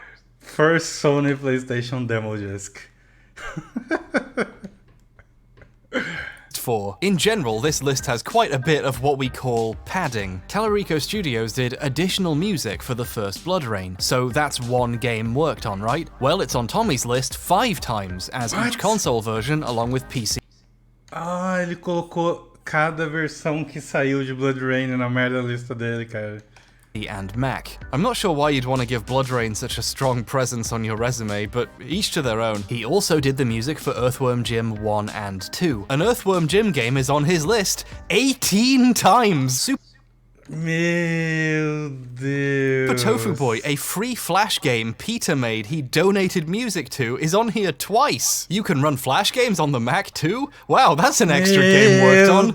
Fuck you, Tommy. But even counting all of this, all the games he wasn't credited for but still puts on his list, the multiple times the same game is counted across many different consoles or computers or demo discs as specific games worked on, it's still a lot less than the number he says. If you decide to be a bit mean and remove all the repeat games, you get around 175. Almost 100 less than his first Guinness World Record said 15 years ago. So either he stopped updating his website, and IMDb, Moby Games, Wikipedia, and everywhere else also stopped tracking the games he worked on, or, Bob forgive me, the first American to ever work on Sonic is exaggerating again. In an interview in 2010, he said he worked on 280 video games, which is a Guinness World Record. Actually inside the Guinness Book as the person who worked on the most video games in their life. This sentence almost made me cut my fucking head off. Tommy isn't actually inside the Guinness Book of World Records he's talking about here. Trust me, I checked. He is, however, inside that year's Guinness Book of World Records Gamers Edition. The Gamers Edition is full of more game-centric records. Notice that it's also much smaller and the print quality is much worse, and generally it's a lot less prestigious than being in the actual book. My producer, Kat, left a comment on that line in the script saying, it's a bit like saying you gave a TED talk when really you just gave a TEDx talk. Not realizing how fucking funny she was being, because Tommy has done a TEDx talk. My mother's... Oh, no.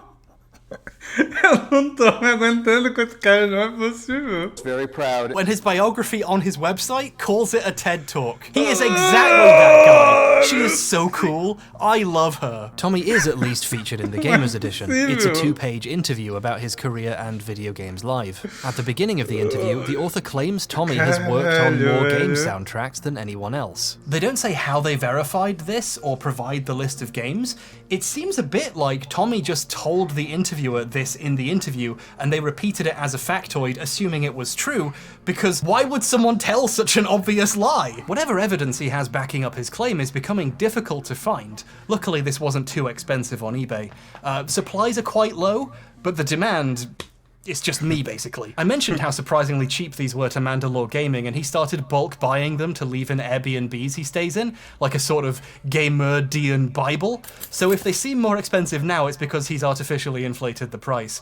Speaking of artificial inflation, even if the amount of games Tommy says he's worked on was completely true, there are still people who've worked on way more games. The record is just... Caralho, cara. Wrong. Even Guinness at some point recognized this. They actually changed the wording of the record at some point after he first got it. It's not person who has worked on the most games in a lifetime anymore, it's most prolific composer of game soundtracks. The Guinness website says that now, and the updated versions of Tommy's plaque say that too. So Guinness have done their best to correct this mistake.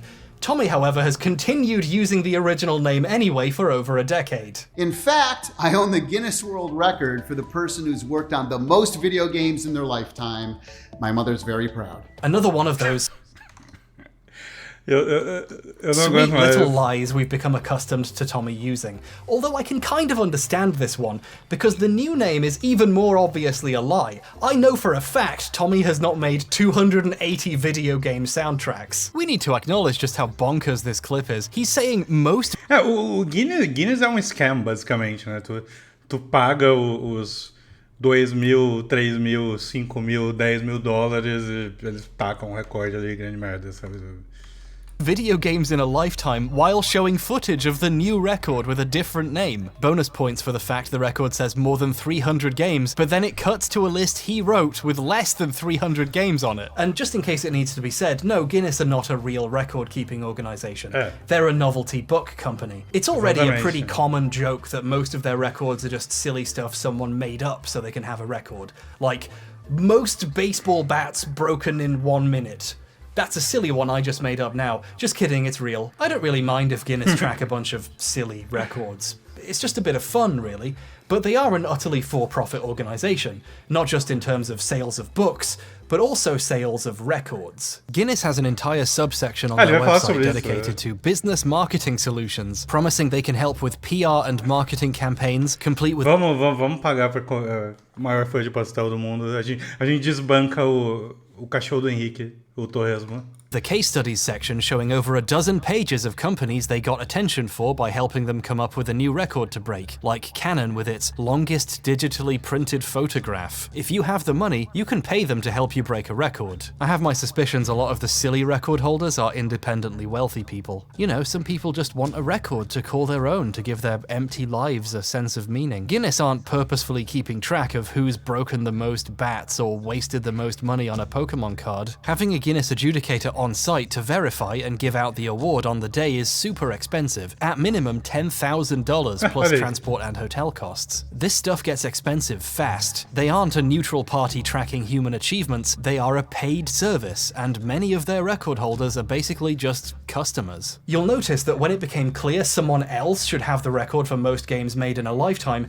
they didn't give someone else the record, they changed it to one Tommy was more likely to have. I'm curious how much they charge for this service. Guinness's record search function claims Tommy is involved with 2 more. These are for Video Games Live. What great marketing these must have been. They are most video game concerts performed and largest audience for a live video game music concert. Let's quickly appreciate how sneaky these records are. VGL haven't come close to performing the most concerts, but most video game concerts, now that's a record. And it's highly specific, so no one can challenge it. In fact, you literally can't challenge it. The Guinness website says these records are not accepting active submissions. This is a special record only Tommy can get. And wouldn't you believe it? At his 357th concert, one of those prohibitively expensive adjudicators turned up to hand him the latest version of these 2 records. But let's look closer at largest audience for a live video game music concert for a second. The biggest symphony show ever seen live.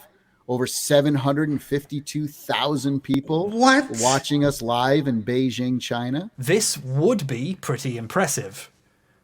Would you be shocked if I told you Tommy's story is inaccurate? Not all of Bro, ele falou que 752 mil pessoas foram ouvir a merda do concerto dele, tá de sacanagem. Those 752,000 people were watching in person in Beijing. Some of them were watching it digitally on a live stream on a Chinese video website. Biggest symphony show ever seen live, 752,000 people watching me live on stage. That was in Beijing. It's a bit deceptive to say they were watching you live on stage when they were nowhere near the stage. How many people were actually there? The famous Bird's Nest National Olympic Stadium. We played there, 130,000 people inside, 600,000 people outside. I love that he says outside when he means we're watching a live stream. Like, is he trying to imply hundreds of thousands of people stood outside just to hear his show? But 100k people attending a concert is still a lot. Still a lie, though! You know, I couldn't help but overhear what venue he said this took place at. Bird's Nest National Olympic Stadium. The Bird's Nest is a beautiful stadium, and it must be amazing to play in front of 130,000 people there. In case you're not familiar with the Bird's Nest, allow me to read you the beginning of its Wikipedia page. You're an hour deep into a video about the Roblox oof, you don't have anything better to do. The National Stadium, also known as the Bird's Nest, is an 80,000 capacity stadium in Beijing. I think I might have noticed a very small discrepancy. During the 2008 Olympics, it hit its record attendance of 89,000 people. Tommy is claiming he got better attendance than the Olympics, and can fold space. But because it's Tommy, there are layers of mistruth happening here. You see, Tommy has the name of the venue wrong. Guinness has an article about this record, and they say it was set at the Beijing Exhibition Theatre, which is a different place. At first I thought this was just a one-off mistake. VGL have played both venues, but the thing is though, he always says it's the Bird's Nest. There was the Bird's Nest in... Cara, olha essas bosta desses podcasts que ele tá indo, cara. Que merda é essa? Viking Steel. Quem é essa gente?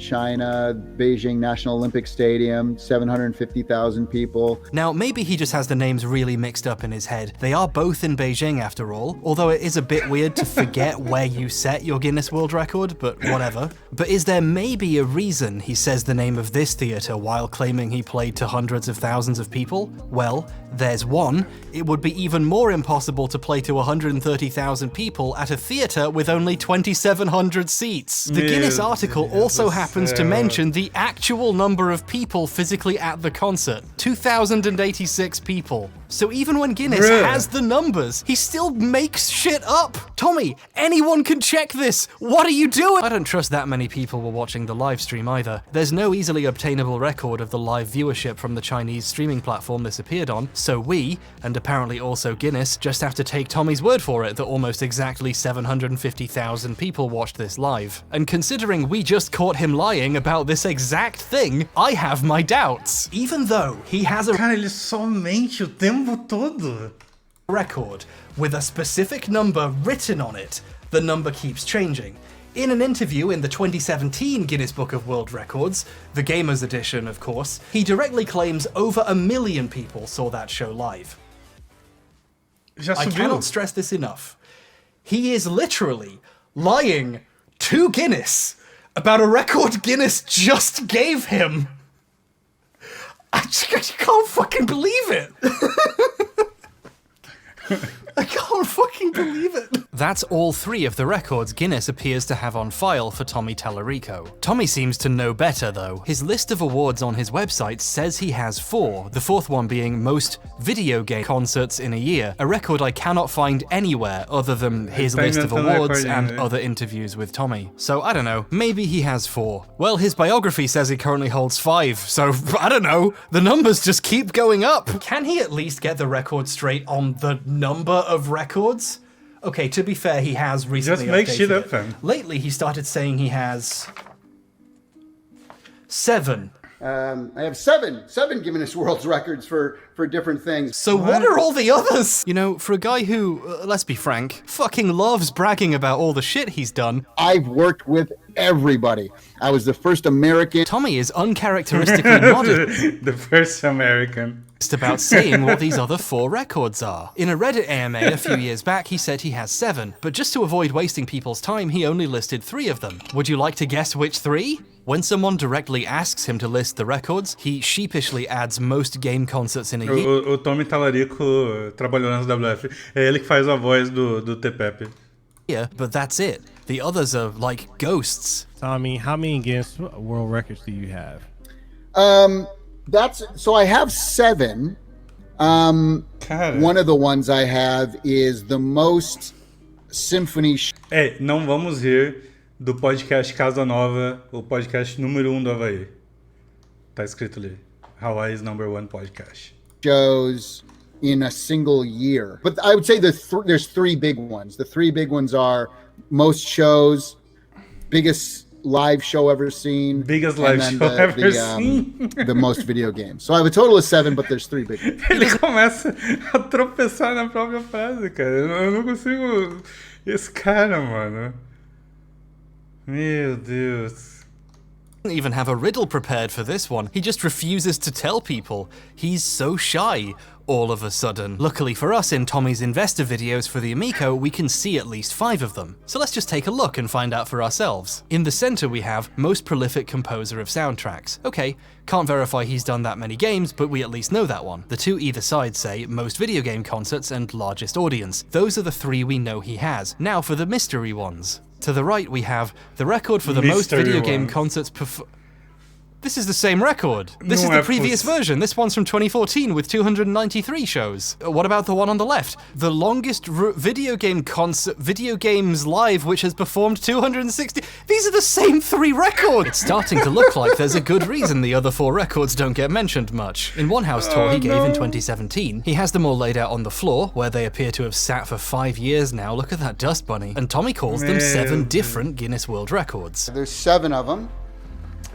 7 different Guinness World Records. So I'm not sure how these can be 7 different records if when you pause the video and look, several of them are the same. And I think when people get too up close and personal with his records, they start to notice this too. In this clip, he talks about 2 of them, ones we know, and then this weird cut happens. That was the first one. That was the first one. Yep. And then for the shows, and then where's he? Really jealous. I didn't edit that in, I swear. Esse corte, que corte é esse? Love to know what happened between these 2 clips. Here's yet another fun fact. Guinness charges separately for the award certificate and the plaque it comes in. They have a unique design they don't change very often, and they're pretty expensive. When Tommy got these 2 in 2014, it looks like he just bought 2 picture frames from a store. I guess when you have so many versions of the same record already, you get sick of paying full price for them. I'm not just bringing this up to make fun of him, although I am, but it's actually really useful data. You know how I mentioned Guinness renamed his most games record? In this one tour with the super awkward edit, another funny thing happens. Tommy reads out that record, right? This is the Guinness World Record for the person who's worked on the most video games in a lifetime.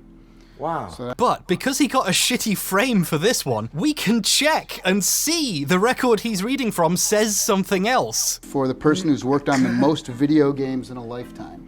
Wow. Tommy refuses to acknowledge the new title and pretends it has the old wrong name because it's a bit more prestigious. He's lying about the text of a record he is literally holding in his hands and pretending to read from. This guy's a fucking genius. How has he never been caught? I feel like I'm going crazy. You know how the concert records say video game concerts? If you've been paying attention, you'll notice Tommy always says it's for symphony concerts or symphonic concerts. Biggest symphony show ever seen live. The most symphony shows ever done. The biggest symphony show ever seen live. Biggest symphony show ever seen live. Tommy knows his video game concert record is extremely stupid, and out of embarrassment he calls it something else. Oh, maybe it's not deliberate, maybe he just got the name wrong. No, I can prove it. Here's a time he does that while pointing at it and pretending to read it. Here's one. Largest audience. Largest audience ever to see a symphonic concert live. 752,000 people.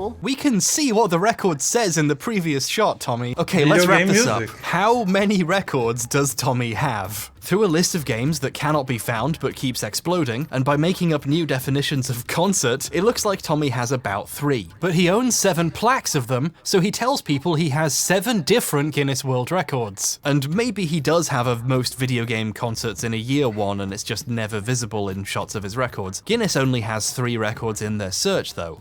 Well, had. I was going to move on from Guinness at this point, but then there was a new development in the search for Tommy's list of games. After looking everywhere for the list of 350 plus games Tommy's supposedly worked on, or I guess composed for now, we realized there was one place that would definitely have one. Guinness themselves. So we emailed them. And by we, I mean Kat did it for me, she did all the work. That's what people mean when they say we. They mean someone else did it for me. We worked on the oof sound. Yeah, right, I know this trick, Tommy. We, Kat, asked them what evidence was provided for the record and how it was verified. Guinness were really polite and got back to us very quickly. Here was their response. The record title in question is one of our consultant records, which are not open to standard applications. They are confirmed by specialist consultants that we approve. Our expert external consultants that we use for records of this kind often have professional links to the field in question, i.e. video games. These titles are research-based rather than evidence-based. Thanks. First off, this email provides me the incredible quote that the record is not evidence-based, which is just fantastic. Thank you very much for that. This is one of the situations where if you did the research, you would have the evidence. This doesn't require specialist consultation. It's a list of games. On top of that, this implies Guinness have never seen a list either. The record was verified by a consultant, so someone, somewhere, says Tommy has worked on this many games, and Guinness believes them. But then, something even stranger happened. Previously, when you typed Tommy's name into Guinness's record search, that record came up. One of the other VGL records came up because he's mentioned by name on that record, the other one doesn't. So those are the ones that came up. This is a screenshot I took in early September. Anyway, after we emailed them asking how they verified it, I realized I needed to take another screenshot because I'd scribbled all over one of them, so I went back, and the record didn't come up. Just the other one did. Right after we emailed them asking them where their evidence was, and they said they didn't have it, the record disappeared. Jesus. Did we just get one of Tommy's records deleted? No. Oh no! I didn't mean to do this. I just wanted to see a list of games. Tommy, if you're watching this, it wasn't me, it was Cat. Please don't... So now the brakes have come off, and this video is spiraling out of my control. I've lost all hope of figuring out what Tommy is doing or why. Doing the early research before this all happened, it got kind of nostalgic going back and rewatching ancient episodes of Electric Playground and Reviews on the Run, and watching Tommy do his wacky boobery and yell at Victor when he says normal things like Metroid Prime is fun. I was trying to remember if I ever found Tommy funny or if I was always just laughing at him, you know? You know what I gotta say to you? I don't care what you think. Even doing that level of research, I fell back. Esse episódio que eles falam de CVS2 é bem infame, porque, né? Porque eu gosto de jogo de luta, isso aqui roda no Twitter, deve já ser uma vez a cada 6 meses. Into an ancient drama I saw unfold as a kid and completely forgot about. Tommy's awful opinions used to be a running joke on forums discussing his show's reviews. People would bring up he gave Smash Bros. Melee, one of the most beloved games in human history, a 2.5 out of 10. It was a huge running joke. I learned about this because I was a pretty big Mega 64 fan as a teenager, and they shot some videos at his house and even did an episode of their podcast there. I remember watching this on my iPod Nano on the bus. Now we're in another strange room. This was shot just as Smash Bros. Brawl had come out, and the gang made fun of his old review as well. Smash Brothers is now released. That's right. Tom has gone on record saying his favorite game series of all time. There's this awful rumor on the internet, as there always is, that I gave Smash Brothers like a 2.5 or something. And so the reality is that we never actually reviewed Smash Brothers ever. Ele tá mentindo de novo. Não é possível que ele tá mentindo de novo. On G4. So people on the internet who say that I gave Smash Brothers a low score, bite him. Tommy is pointing to the giant model dinosaur he has in his garden. Anyway, it's clear this rumor really gets to him. In an IGN thread about his Mario Galaxy review, this comes up, and Tommy T shows up to defend himself because he Googles his name and has nothing better to do. He claims... Não é possível, cara! Tipo, ele... Oh, Jesus. Qual a minha opinião sobre a Mega 64? Cara, em 2009 eu achava a Mega 64 engraçado. Hoje em dia, eu, sei lá, eu nunca mais vi coisas deles, mas... Eles eram engraçadinhos, I guess. Hoje em dia eu não sei, eu nunca mais assisti nada de Mega 64. Claims it's not true, but refuses to say what the real score was because he thinks it's fun watching people spout nonsense. So, Tommy never gave Melee a... Eu gosto muito daquele vídeo que eles imitam o... Que eles saem na rua falando Hi, I'm Captain Bash from Dalmasca. E aí tem um cara que fala que é o Hey, eu sou Joey from Pennsylvania. Aquele vídeo é muito bom, eu sempre dou risada dele. A maioria daqueles vídeos é uma série engraçada, eu acho eles engraçadinhos. 2.5, that's just a rumor, leave him alone. Here's Tommy's review of Smash Bros. Melee. What do you think about Super Smash Bros. Melee for the Nintendo GameCube? Well, you know, I gotta tell you, it's another GameCube letdown. Another GameCube disappointment in my book. 3 out of 10. I give it a 2.5. Pera aí, os dois odiaram o jogo? Os dois odiaram? Super Smash. Caralho. He said this on TV. People saw him. The footage exists. This isn't speculation. When Tommy does something people criticize him for, even something dumb that doesn't need defending like a video game opinion, he just lies and says he never did it. Like, why would you lie about something so stupid and easy to check? I'm reaching the point where if Tommy says something, it's easier to assume he made it up. His website used to have a page of famous people seen wearing Tallarico What? Não é possível, cara. Tipo, isso actually tinha no site dele, cara? Não. Pessoas famosas usando uma camiseta dos estúdios Tommy Tallarico. Ele tem uma galeria disso. Have a page of famous people seen wearing Tallarico Studios t-shirts, which is a weird thing to document in the first place. But the thing is, though, every single picture on it is photoshopped. Like what? Eu tô derretendo. Não é possível. Por que ele faria isso? Por quê?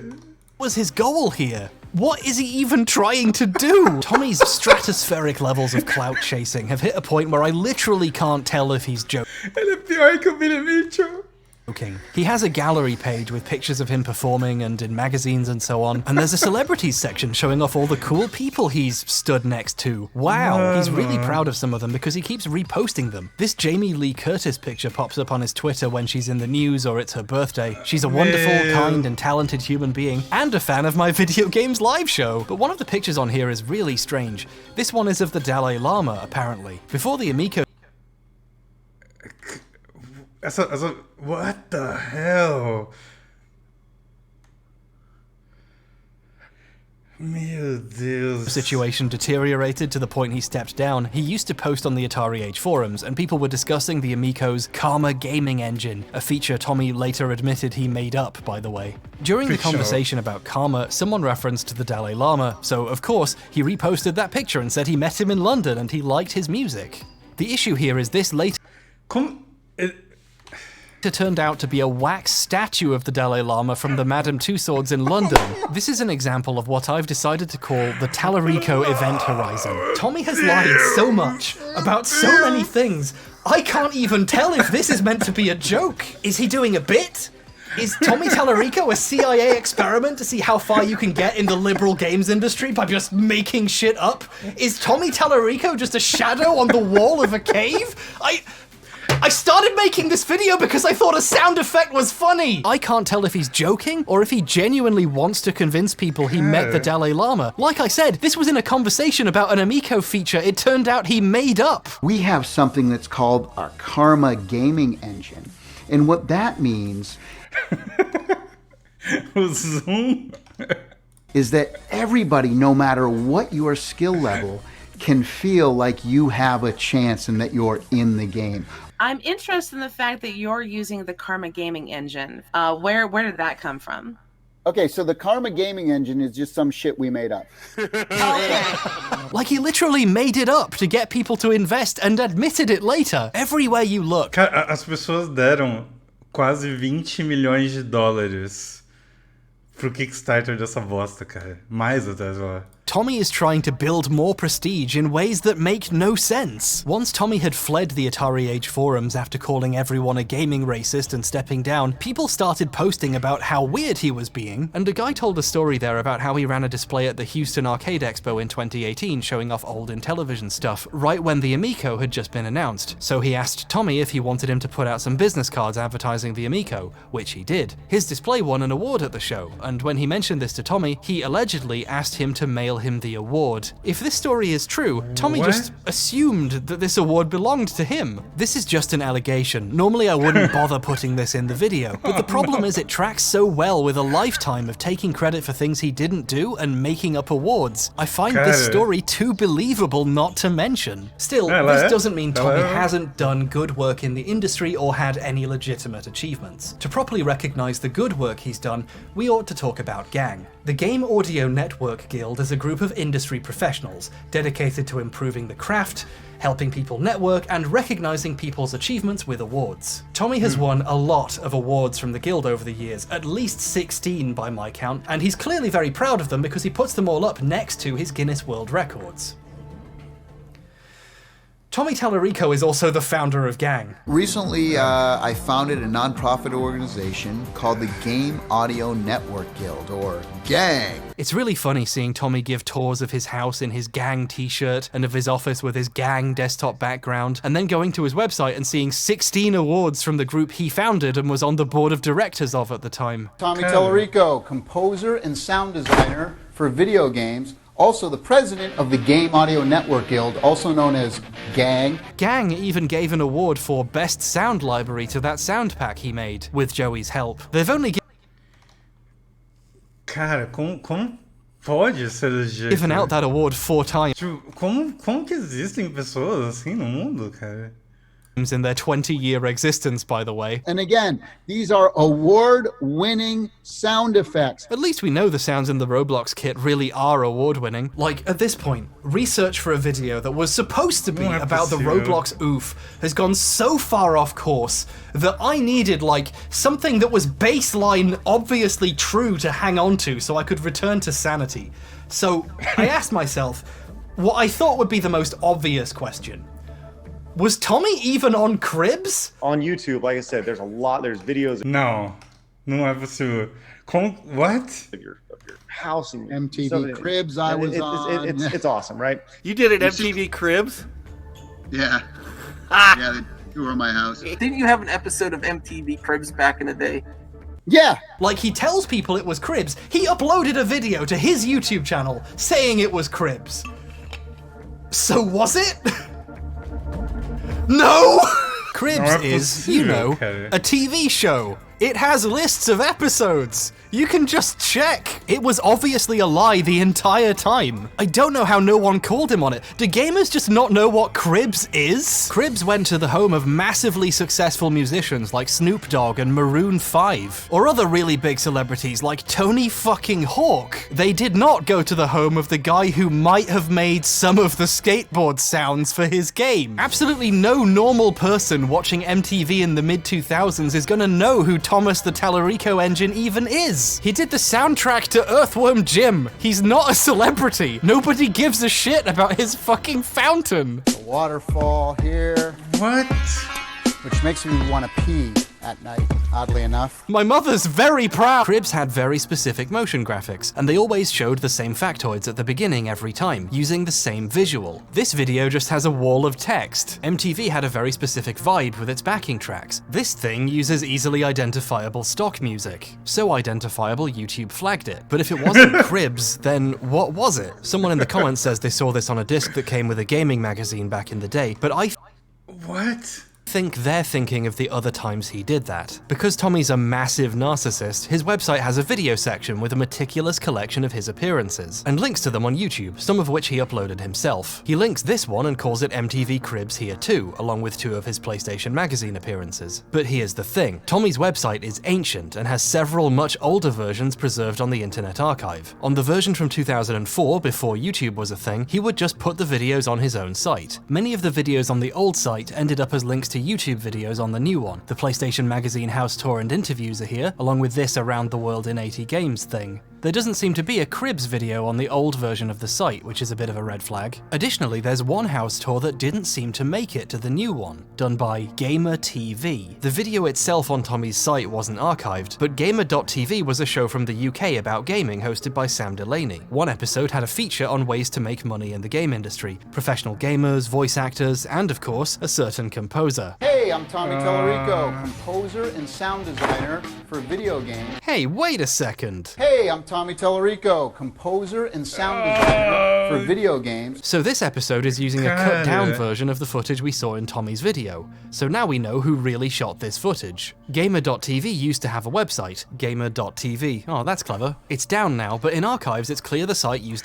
Olha só, tinha vídeo de Kwon ali, mano, na página principal do site, veja só. To have a video section with extra stuff. One of the extra shoutouts pros 7 fãs de Kwon no chat.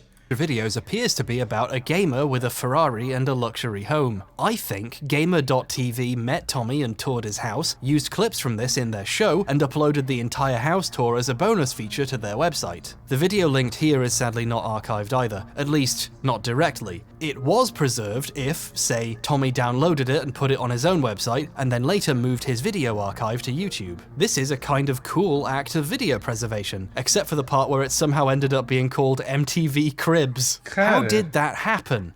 I mean, the file on his website was named correctly. This would be a difficult thing to get wrong unless he did it on purpose. MTV Cribs I was on. It's awesome, right? Is Tommy just, like, a pathological liar? Does he have to lie to sound more interesting no matter what? Like how he went from saying he did some sounds for Prime to saying he worked on it with Miyamoto for 5 years? Or how he went from being one of the voices in Pro Skater to the audio director? Or how he went from doing 3 songs for Sonic and the Black Knight in 2009 to being the first American to ever get to kiss Sonic on his little mouth? Every time something comes up again, the lie has to get bigger. In that newer house tour I showed, the guy asks Tommy about if it was featured on Cribs, and he says it was on there more than once. Tommy Tallarico has invited me to his MTV Crib, which this hasn't been on the MTV Cribs, right?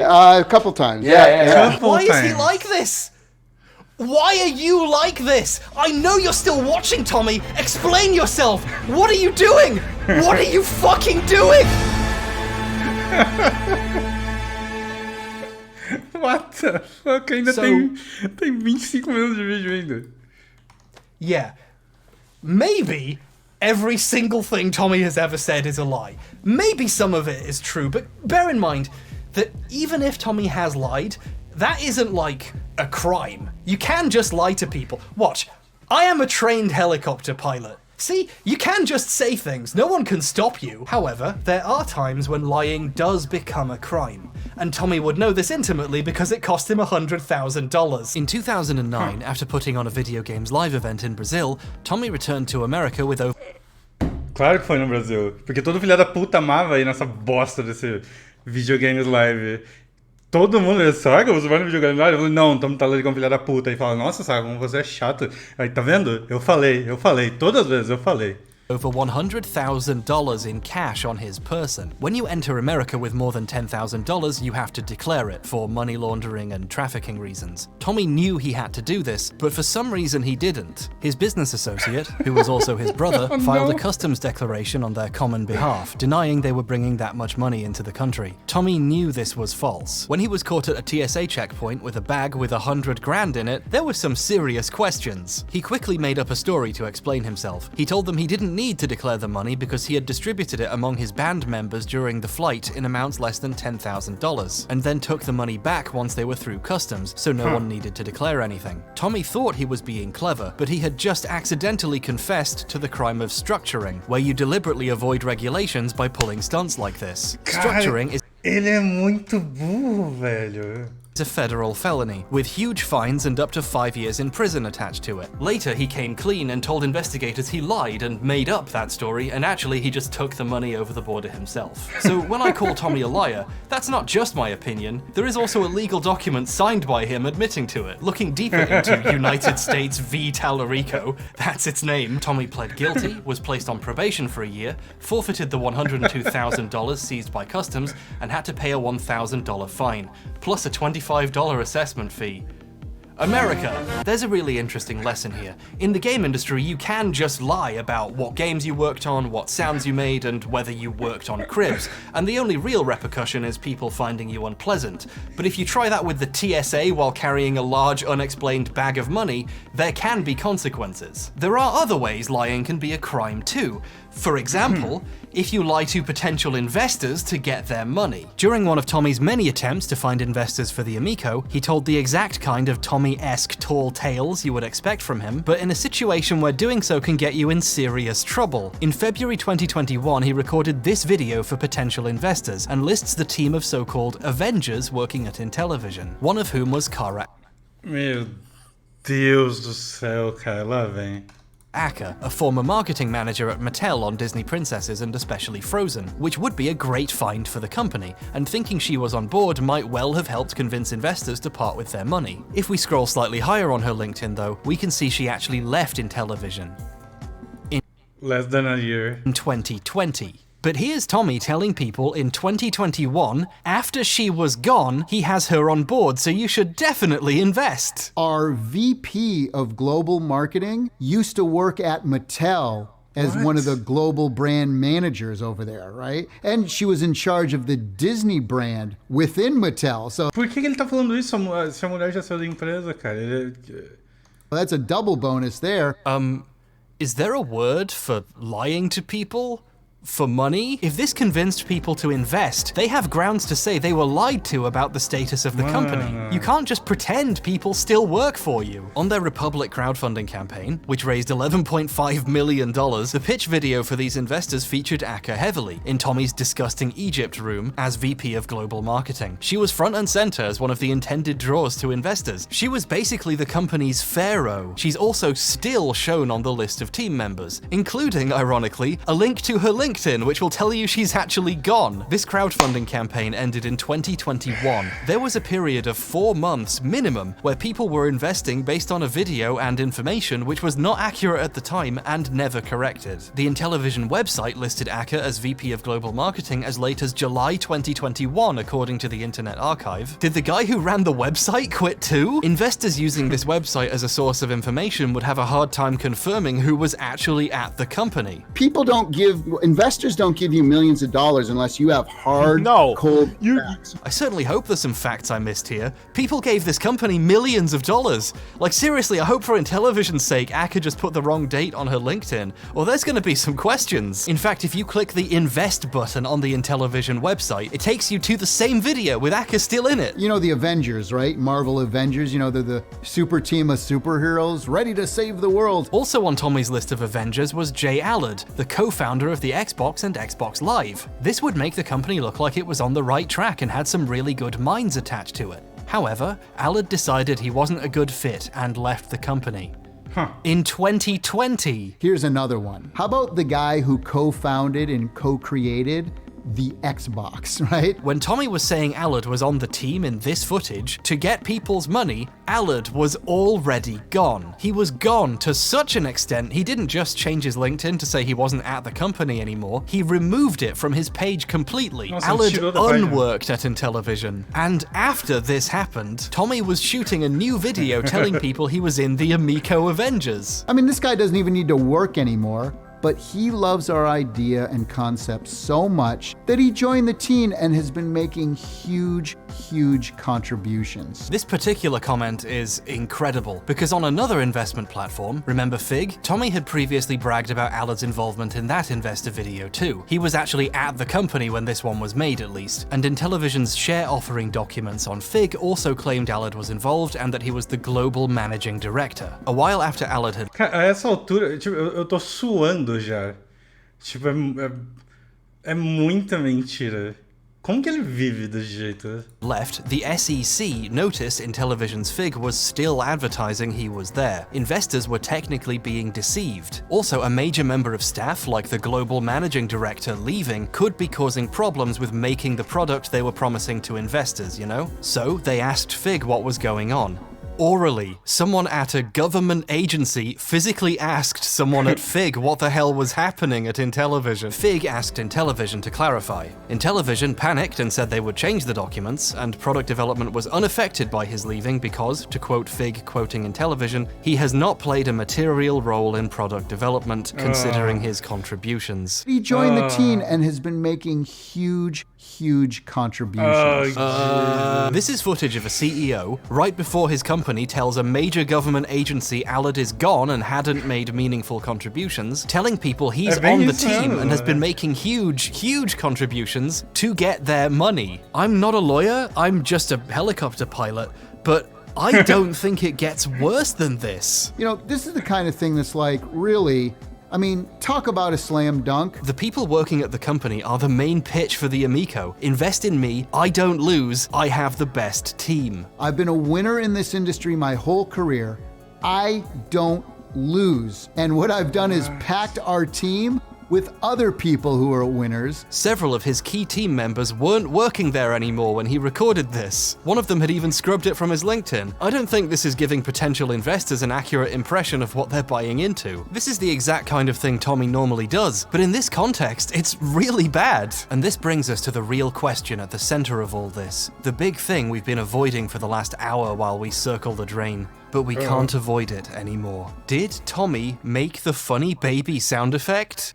Remember when that was the point of the video? When we look at the sum collective of all of his claims, the Tallarico totality, if you will, and we put it in context with, reality, when Tommy says he created the oof, this might just be me, but I don't believe him. Although at this point, if Tommy confessed to a murder, I would assume he was just trying to be cool. I'm sure if I was a more reasonable person, I could say the evidence is all inconclusive and Tommy could have worked on the sound, maybe, but right now, all I know is Tommy is a huge liar, and I hate him, and he made me forget what this video is about.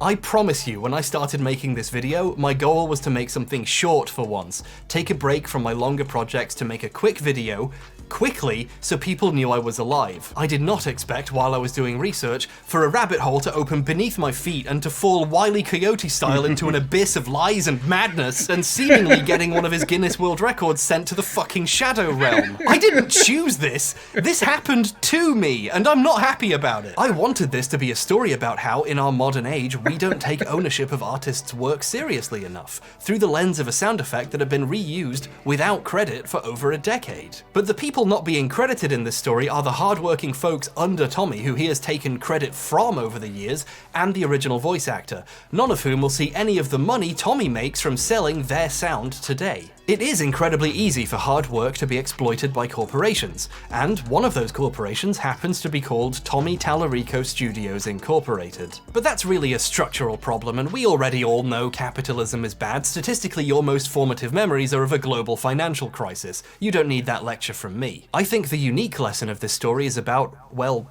records in multiple senses of the word. What's really at stake here is history, how these events and people will be remembered. Tommy has cultivated such a reputation that when I asked about the origins of a famous punch sound effect on Twitter, someone independently brought him up and said they assume he must have done it. He seems to have done everything. At least he says he has. The man has successfully inserted himself into conversations about sound effects he didn't even make, while the people who did the work attributed to him evaporate into namelessness. No one knows who Joey Kuras is, and he made the sound effects people think Tommy did. He worked on fucking Fortnite. I've heard his sound effects as they blast my Silver Surfer into dust. It's not right for him and people like him to be forgotten. Games have always had problems crediting authors correctly. Early games were seen as products first and creative works second, so credit wasn't taken seriously. Creators used to not be allowed to put their name on the game and had to hide them in Easter eggs. Mark Cerny, ironically another good candidate for first American to work on Sonic, wasn't allowed to keep any of his work or design documents when he was working at Atari, and his games were considered Atari creations, not his. His source code, notes, and documentation were only preserved because someone got them out of a dumpster when Atari closed the office and threw it all out. This problem has especially contributed to the perception of women working in games. Yoko Shimomura, one of the most well-known video game music composers today, a veritable industry icon one might say, composed all but 3 of the tracks on the original arcade version of Street Fighter II. But due to Capcom's crediting policy at the time, she was credited via a pseudonym. For her music's appearance on console releases and updated versions of the game, she was not credited for her compositions at all. All credit was given to the people who translated them to the new formats. Her contributions to game music history are only recognized properly decades afterwards, because her early career was rendered invisible, music she wrote often being credited to someone else. This was widespread at the company. The Capcom sound team throughout the 80s and early 90s was almost entirely women. Just think about that for a second. An extremely influential group of female early game composers, all credited through pseudonyms, or sometimes not at all, and with the ports of music they composed credited to someone else. Maybe one of the reasons game development is perceived as a male-dominated industry is because all the women who've always been here keep getting left out of the history they wrote. If you're interested in the topic, I recommend The Street Fighter Lady and Female Credit by Andy Lemon and Hillegonda Rietveld. I've linked them in the description and plagiarized them heavily in this section of the video. But even when people are credited, the recognition can easily be minimized. Joey did some of the music for the Terminator Sega CD game, but as you can imagine, this information has been rendered obscure thanks to a much larger musician making sure his name is remembered first. The official CD release of the soundtrack has Tommy V. Tallarico stamped on the front. Its booklet says composed, produced and performed by Tommy Tallarico, and calls Tommy a veritable video game industry icon, of course. The half a dozen people who collaborated with him and wrote the other half of the songs only appear on the back of the case at the bottom as footnotes. Cara, eu não acredito que até dos dois produtos que, se você perguntasse pra mim, Saga, fala uma trilha sonora do Tommy Tallarico, eu falaria Terminator. Eu não acredito que até dos dois jogos que eu poderia nomear ele como alguém que fez a trilha tem trilha do Joey Curious, cara. Bro. With stars corresponding to which songs they actually made, so their names don't get noticed quite as much. Joey's song was so good, Tommy saw fit to put it on another album with his name and face on it, Tommy Tallarico. Meu Deus, cara. Virgin Games' greatest hits. Joey's name is even smaller on the back of this one. It's not difficult to see why Joey's contributions to game history are being forgotten. Re-uploads of the full Terminator CD soundtrack onto YouTube just say composed by Tommy. There's a re-upload of specifically Joey's song too. The uploader, who understandably missed the tiny note on the back of the CD case, credits it to Tommy. The top comment is a guy called Joey Curious, explaining that he actually Olha só, cara.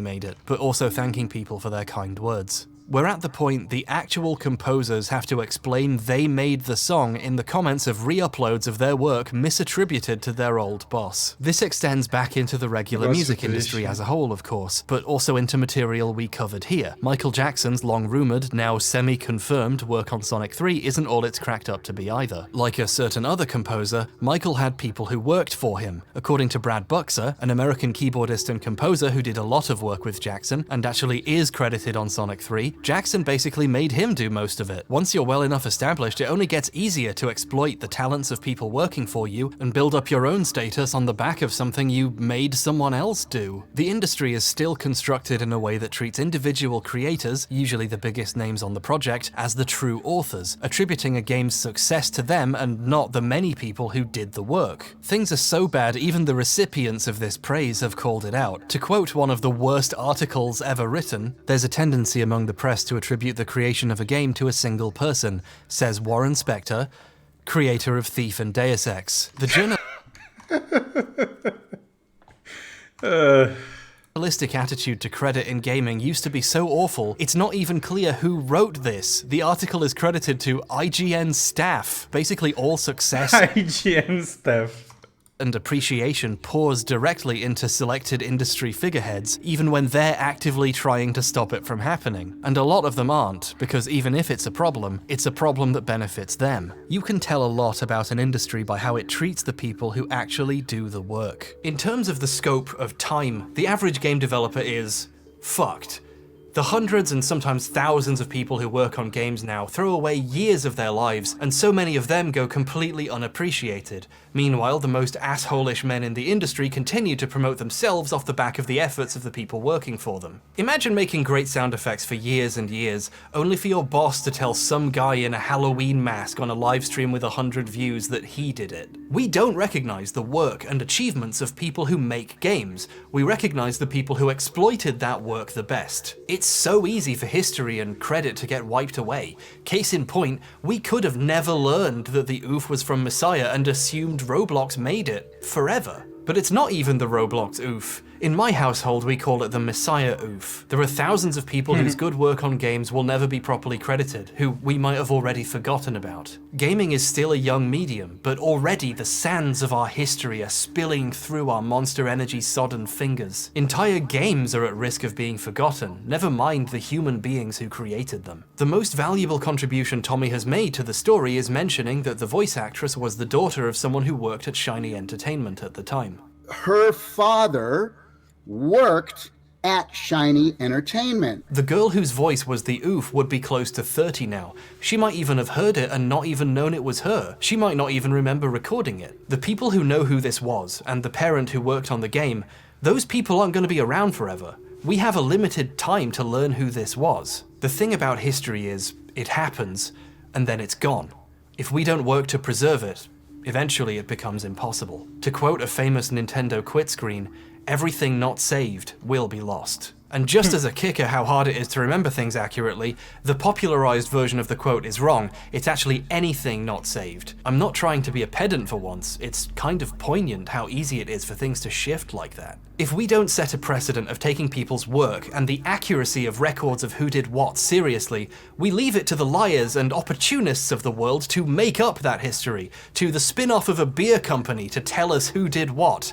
And it honestly, on a spiritual level, fills me with immense grief thinking about the people who made the things I care about dying unrecognized for what they did and being forgotten. Gaming is just old enough that we're losing that first generation. Tommy got the rights to Intellivision because he bought them from the estate of its last president when he passed away. The name, the branding, it's his now. The original Intellivision YouTube channel, with some of the final appearances of its former president, one of the world's first ever game designers, along with the original Intellivision website with its beautiful Web 1.0 history of the company, are now relegated to obscurity under another name, while Tommy continues to use that name to advertise a product that doesn't even exist. The damage to a history people are at real risk of forgetting, whose main characters are dying, might already have been done. What history will look like 20, 30, 100 years in the future is being decided now. Now is the time to decide if Tommy Tallarico made the oof for Roblox, or if Joey Kuras made it for Messiah. And Tommy has already put his finger on the scale, decided how he wants all this to be remembered.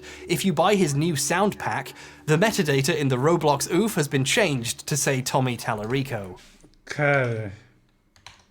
Those who fail to learn from history are doomed to repeat it. That's a quote commonly attributed to Winston Churchill, but he was actually probably paraphrasing George Santayana. That was me being a pedant. Old habits die hard. But here's a corollary I came up with all by myself.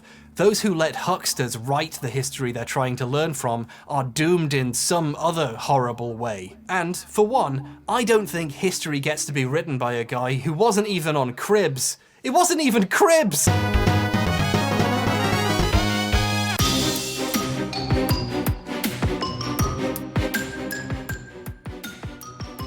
Meu Deus do céu, esse vídeo, cara. Tipo, eu ainda não... Eu não consigo acreditar que, tipo, na época que esse vídeo saiu, todo mundo chegava no chat e falava: Saga, você viu o vídeo do Tommy Tallarico? E eu falava: não, eu já odeio o Tommy Tallarico, eu sei que ele é arrombado. Eu não preciso de um vídeo pra me falar que o Tommy Tallarico é arrombado. Eu já sei que ele é um arrombado. Só que eu não sabia que, tipo, o rabbit hole ia tão absurdamente longe. E que... Caralho, cara. O Jeff Gershman falou a mesma coisa que eu. Então, cara...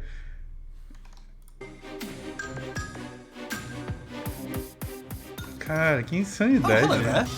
Thank you for watching this 30-minute video and accompanying feature-length meltdown. The boom mic is slowly peeking into frame. Anyway, thank you all so much for watching all of this, and I hope you had a good time, and I hope to see you again soon, for once.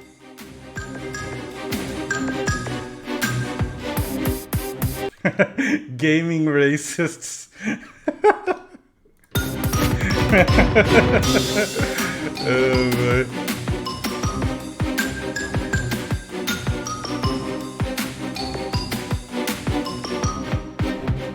Ele é um award-winning arrombado.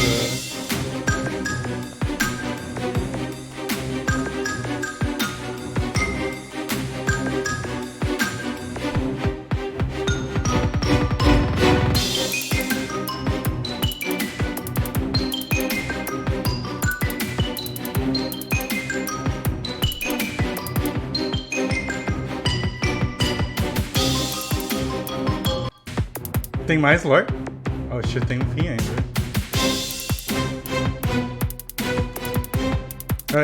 Eu ainda odeio o vídeo do Dark Souls 2 dele, mas esse vídeo é muito bom, esse aqui é muito bom.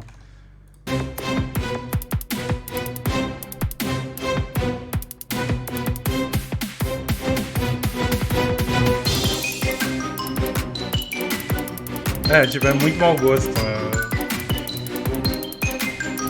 É que o que eu acho que torna aquele vídeo do Dark Souls 2 tão especialmente horrível é porque, tipo, tem diversas pessoas com mau gosto que gostam de Dark Souls 2 e que exaltam coisas que Dark Souls 2 actually faz bem, sabe?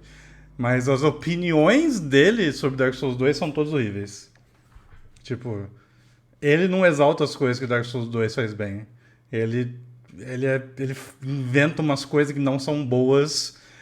Tipo, ele quer ser contrarian, aí ele inventa coisa que o jogo não faz bem pra falar que é bom, porque ele tem que ser diferente dos outros, sabe? É bizarro, aquele vídeo é bizarro demais.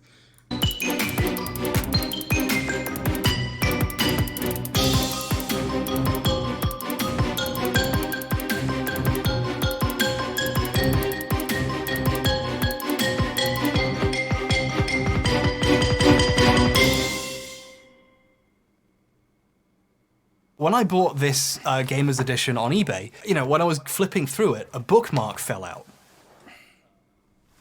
This is a bookmark for Alexander. Well done for all your hard work in year 2 this year. From Miss Dunn, goodbye. So, Alexander, I have no idea who you are or where you are now or if you'll ever watch this video.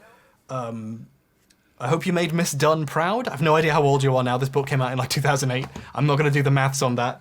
But if you want your bookmark back, email me and I'll happily send it to you. Please do email me, in fact, because I can't throw this out. Like, that would be wrong. So this is just going to be in my life forever until someone claims it. So please, take this back. Que triste. Porra, eu sei que o Tallarico não... Tipo, ele sumiu da internet quando esse vídeo saiu, certo? E esse vídeo saiu faz mais de um ano e o Tallarico desapareceu da face da Terra. Ele nunca mais apareceu em nenhum canto da internet. O Joey falou algo sobre esse vídeo? Alguém leu o primeiro comentário? Ó, tem um update aqui, vamos ver.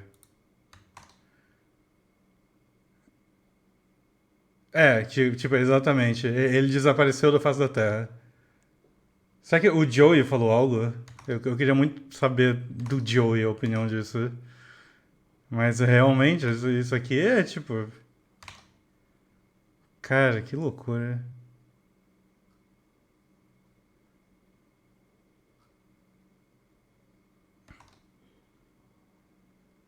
O último post do Joey 2021. Ele também não viu, então...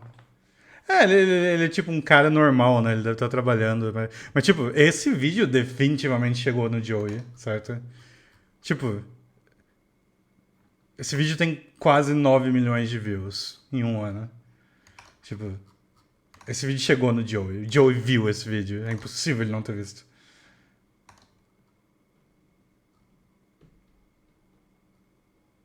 Cara, que loucura. Que viagem esse vídeo. Gaming Racism. Tipo, o nome dele aparece 500 vezes nesse vídeo. Muito bom, mano. Caralho, muito bom. Valeu a pena cada minuto das 2 horas de assistir isso. Foi muito bom. Mas eu realmente não tava... Eu não tava esperando que esse buraco ia tão incrivelmente fundo. É patológico, né, cara? Ele é doente. Isso aqui é tipo... Não tem como ele não ser doente. No nível o lance do MTV Cribs, cara, tipo... Insanidade, tudo insanidade. Nossa senhora, eu tô abobado com esse vídeo. Eu não acredito que o Tallarico é mais arrombado do que eu sabia que ele já era, cara. Como pode um negócio desse, né?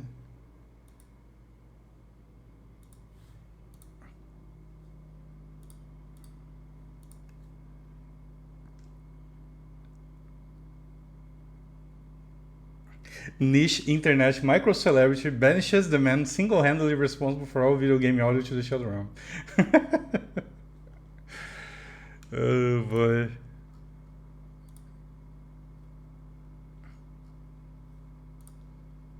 Eu acho que vídeo de fraude de artes marciais eu vi alguns já. Teve um dia que a gente tirou uma noite pra assistir uns vídeos desses, eu só não sei se eu vi exatamente esses, mas a gente viu alguns aqui.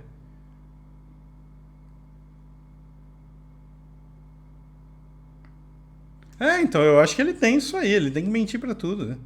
Tipo, o fato de cada vez que entram no mesmo assunto que ele já mentiu, ele dá um double down e multiplica a mentira dele, é um bagulho muito doido, né?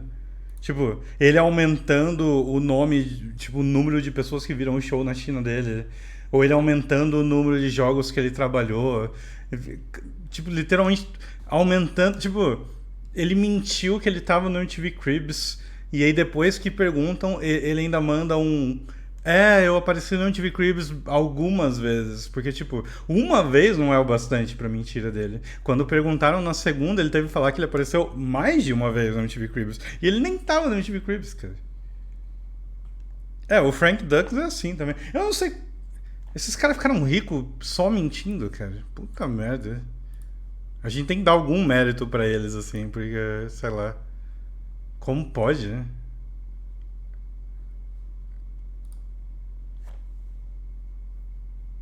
A menina da hamburgueria, é? Você tá falando da... Não tá falando da Zé Beléu, tá? Ou é outra coisa?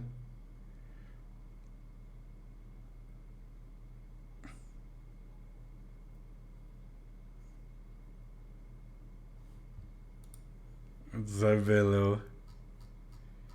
Zé Beléu me quebra demais, mano. Eu acho que eu não consigo rever a propaganda de Zé Beléu no YouTube sem ficar, tipo, rolar aquele cringe de dor física, assim, sabe? Puta que pariu. Ei, vamos jogar Robocop. Foi 2 horas dessa belezinha já.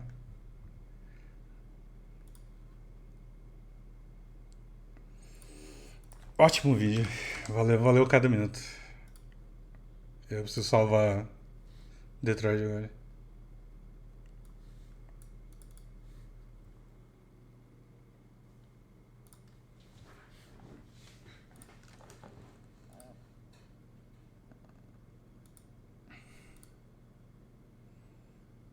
Robocop com o ST do Tallarico.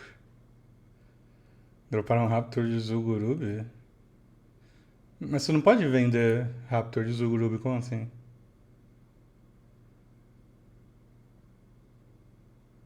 Eu tenho um calendário de jogo que eu jogo? Não. Mas CWF é todo sábado, é a única coisa que é... Apesar que nesse sábado em específico talvez não tenha, porque o Mads não tá na cidade. Mas a única coisa que é marcada é sábado, tem CWF geralmente.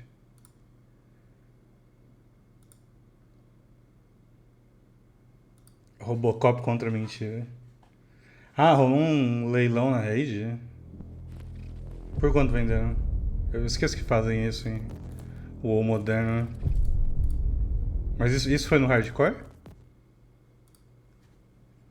O WWE 2022. Mas você pode fazer aquilo em praticamente qualquer versão do jogo. Não precisa ser 2022.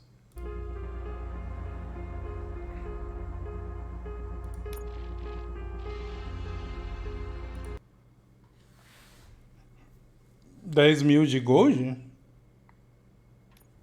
10.000 de gold no hardcore?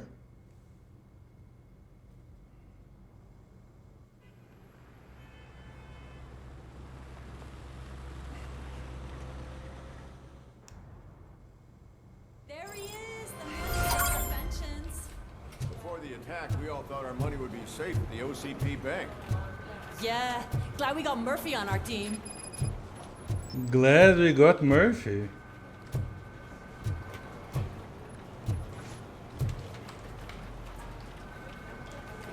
I have pertinent information regarding the case. We'll get to that, Murphy. But right now, it's time for your psych evaluation. Becker will chew my ear off if I don't make sure you take part in it. So go. Dr. Blanche is already waiting in the observation room. Once it's over, join us in the briefing room. Deixa comigo.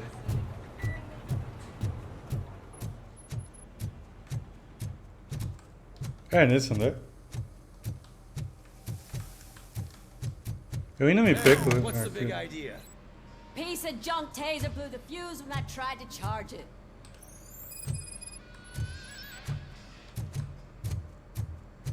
Caiu a luz.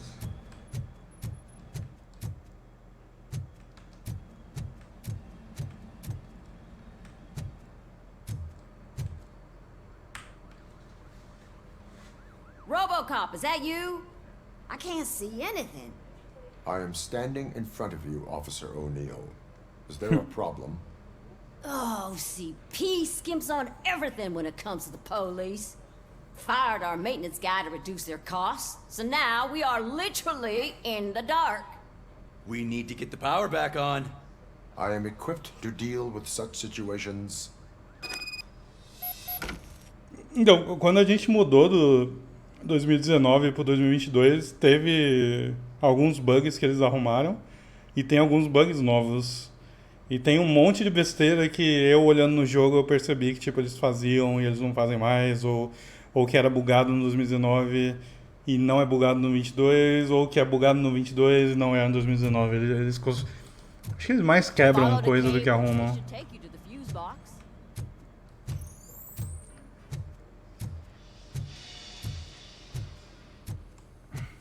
Ué, pera aí, vamos ver aqui.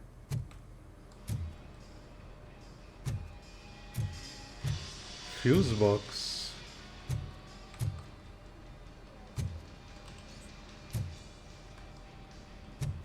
Tipo aqui?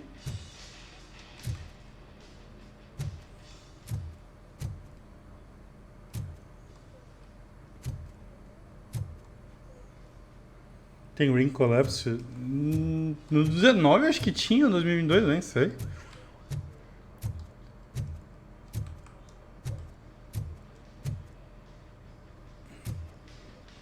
E uma outra coisa que muda bastante é IA, né? Em IA contra IA, tu percebe a diferença da CPU lutando entre um jogo no outro, né?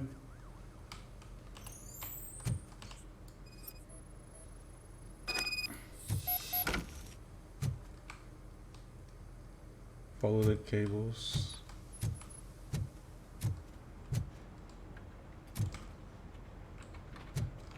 Lá pra baixo? Criar boneca melhor ou pior? É mais ou menos igual. Eu acho que o loading no negócio de criar boneco é um pouquinho mais rápido, mas não muito. E é horrível. Porque a cada peça de roupa que você troca, você quer trocar de camisa. E aí tu passa de uma camisa pra outra, o jogo vai carregar a camisa e demora. É horrível fazer boneco naquele jogo. É mais pela lerdeza do que outra coisa. Opa, achei a caixa.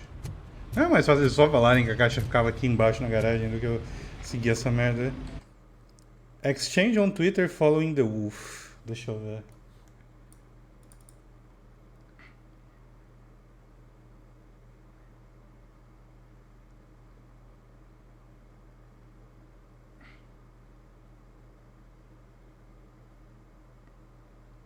É, ele não liga mesmo. Joey Curious, cara, que homem. Damn. É admirável a postura dele. O cara só seguiu a vida e é isso aí, mano. Porra. Tem gente que é simplesmente boa demais pro mundo, né, cara? É foda. É triste um cara que nem ele, tipo, ter sido usado por um homem nojento igual o Tallarico.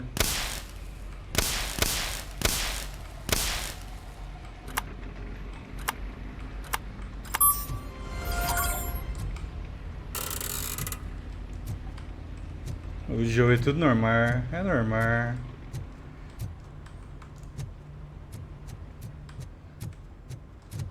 Não, mas tipo, uma coisa é você não ligar para reconhecimento, outra é alguém usar o teu trabalho pra ganhar dinheiro desse jeito com mentira, né? Falar que fez um negócio que não fez. Tipo, eu acho que são duas coisas diferentes, você não acha? Ele claramente não liga pro reconhecimento, mas eu ficaria chateado com alguém falando que, fui eu que fiz isso. Sabe? Se promover com algo que você fez é desagradável.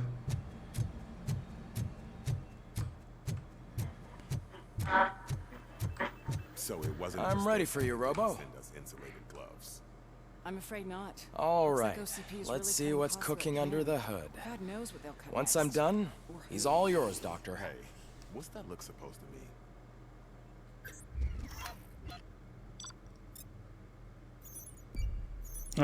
Isso aqui é a missão do bônus, do banco, né?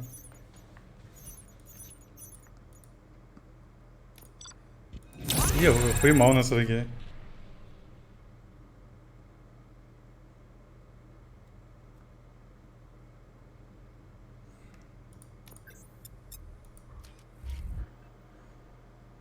Hello, Murphy. Congratulations. I've seen your accomplishment on TV. I hope that I'll manage to remain professional despite sitting opposite a celebrity. How do you feel about being acclaimed as a hero again?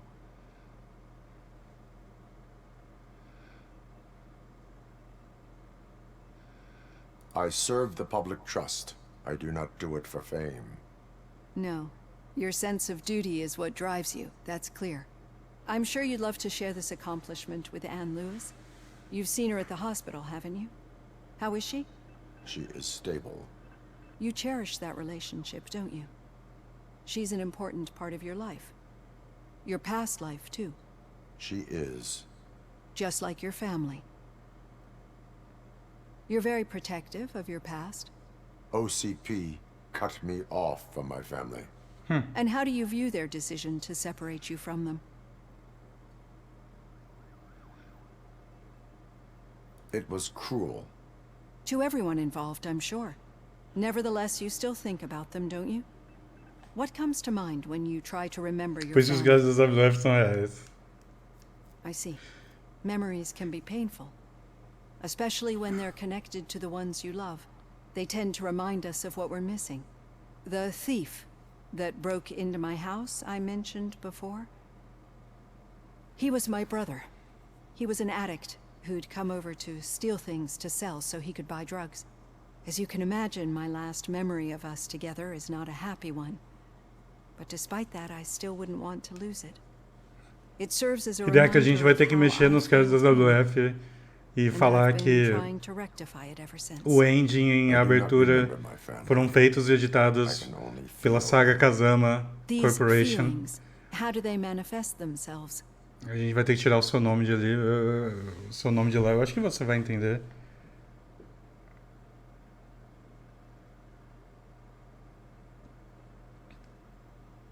Written by Joey Cruz.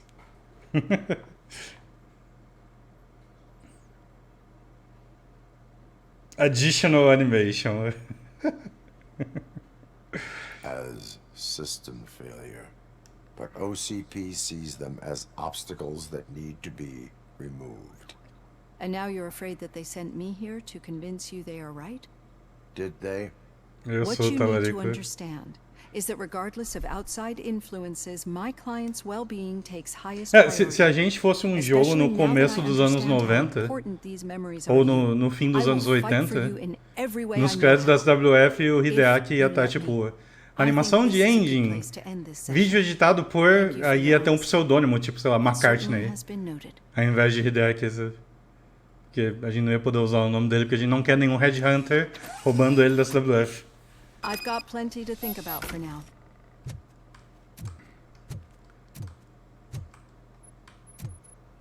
RD.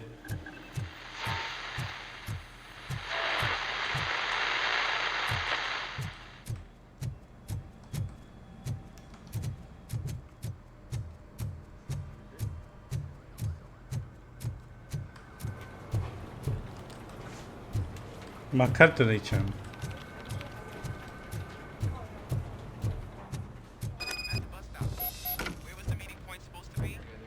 Yeah, just keep following the road. But the road ends here. What was that? You're breaking up. Am I? I'm hearing you clearly. Oh my god, what a lemon.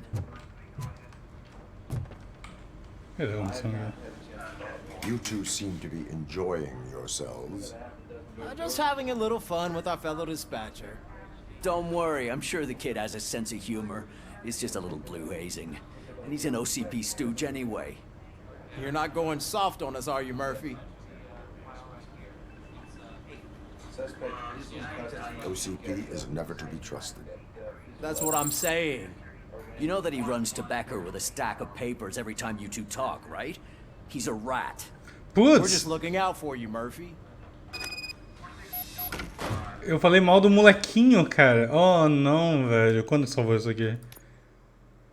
Oh, Jesus. Eu não sabia que era ele. Eu caguei isso aqui. Coitado do moleque, mano. Eu achei que era outra pessoa. Mande no Telegram, eu olho lá já já. Putz, mano, eu fiquei com pena dele. Será que eu download? Acho que eu vou download, eu fiquei com pena. Vamos ver onde eu vou voltar.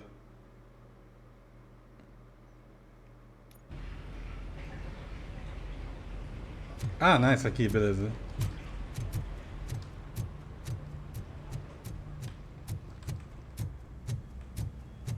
O menininho já tá sofrendo muito, ele não quer fazer o que ele tá fazendo. Eu não preciso atrapalhar também.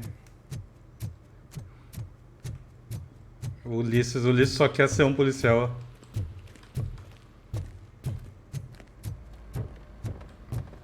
Wait a minute. O que tá acontecendo aqui? I have pertinent information regarding the case. We'll get to that, Murphy. But right now, Inspector will chew my ear off if I don't make. Once it's over, join us in the briefing room. O que aconteceu? Ele só foi embora.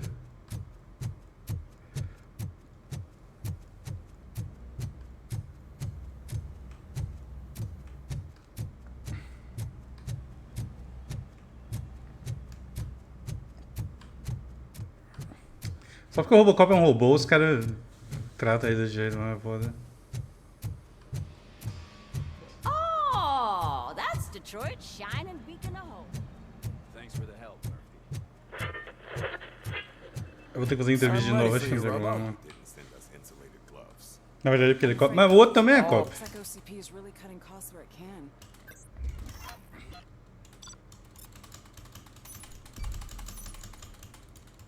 Next. Ô, cara.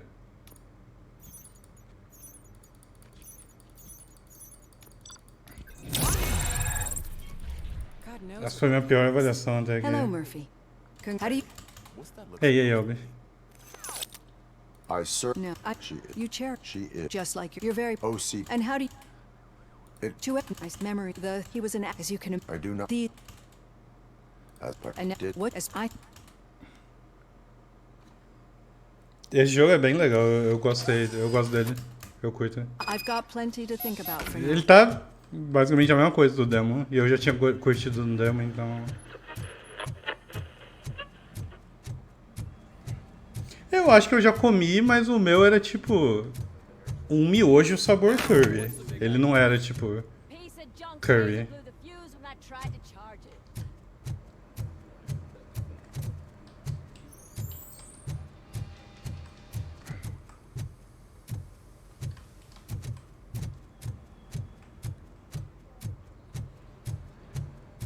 Ué, eu vou ter que fazer isso aqui de novo mesmo?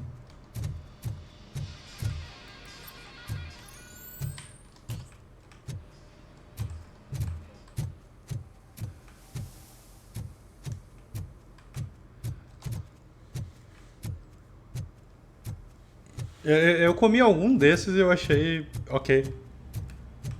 Se eu não tô enganado. Eu lembro que eu peguei tipo 2 sabores diferentes desses potinho aí e teve um que eu achei ok e um que eu achei muito doce.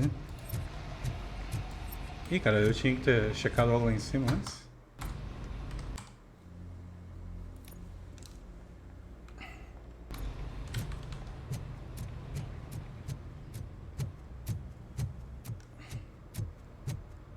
É, eu acho que esse pá foi Yakisoba mesmo. Yeah, just keep following the road. But the road ends here. What was that? Oh, you're breaking up. Am I? I'm hearing you clearly. Oh my god, what a lemon. What a lemon. You two. Just don't worry. You're not going. That did not It's say. not like he didn't deserve it. You know that he runs to. We're just looking. Pronto.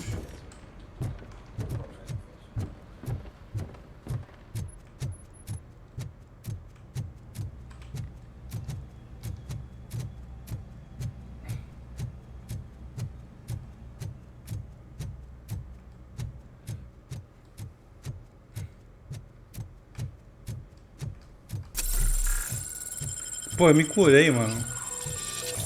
Me curei sem querer.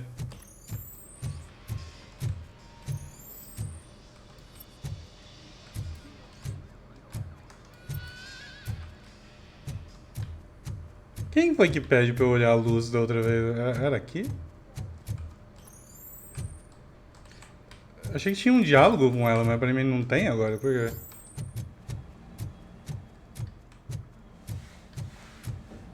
Eu não tinha falado com ela da outra vez? Ou eu tô doido? Posso ter bugado essa quest.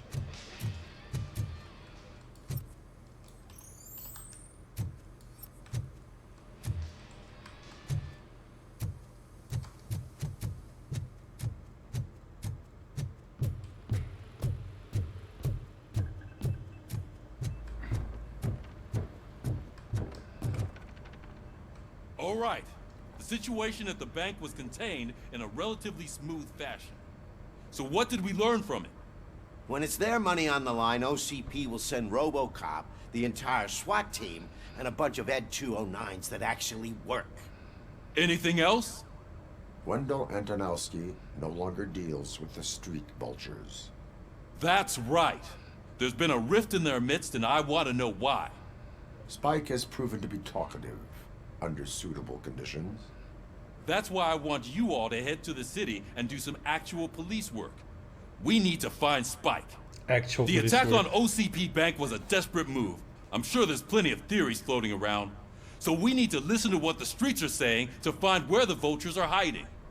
I know someone versed in street talk. Talk to him. And, oh, I almost forgot. Murphy, once you're downtown, the old man wants to meet with you. O barulho dos passos é The bom, old né? man himself? What an honor. Yeah, he's the closest Detroit has to real-life royalty. Maybe for saving him all that money, he'll knight you or something. Enough. Head Eles estão falando do downtown, prefeito, né? ask around, and most importantly, find Spike.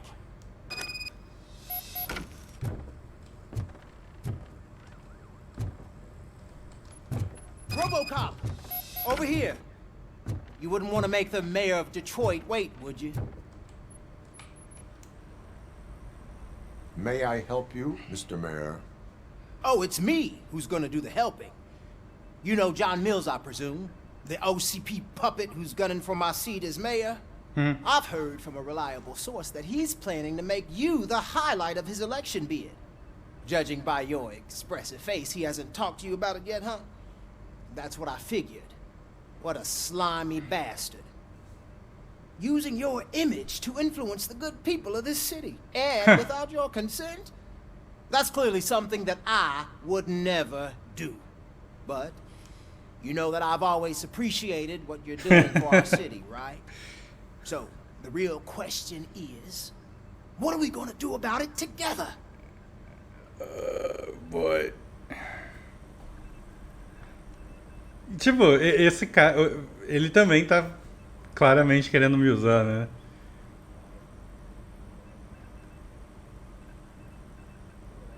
Mas eu também não quero... Então ele meteu o I, é igual o Tommy Tallarico. Né? Será que eu mando um not interested in politics?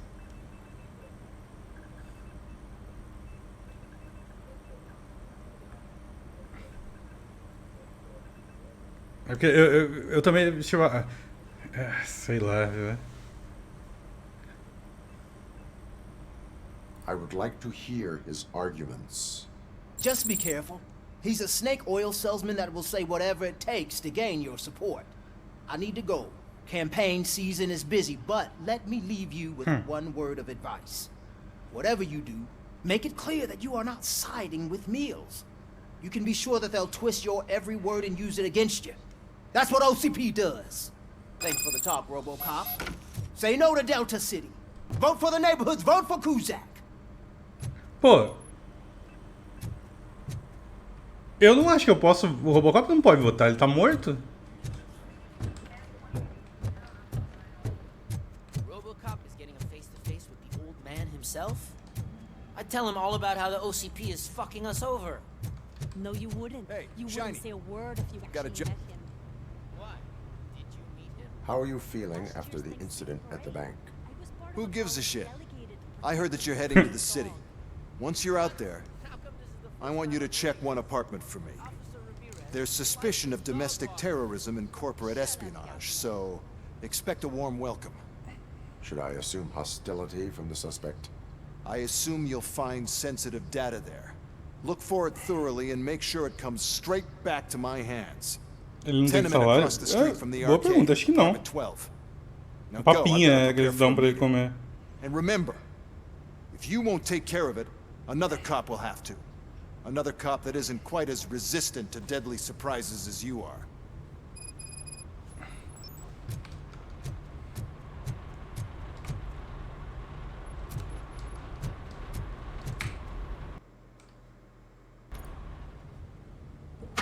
Robo wants an Oreo.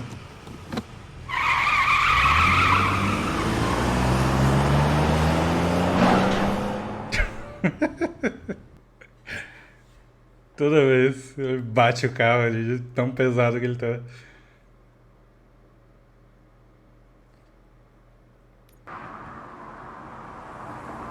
É muito besta, né?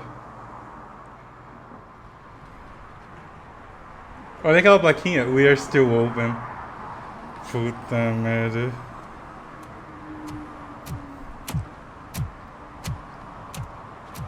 É de 2023 aquele documentário? Sério?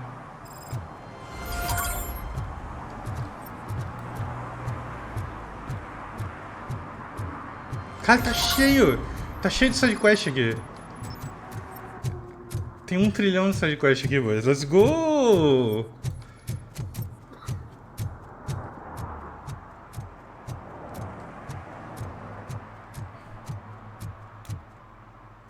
Tipo, é o mesmo hub, só que tá de dia.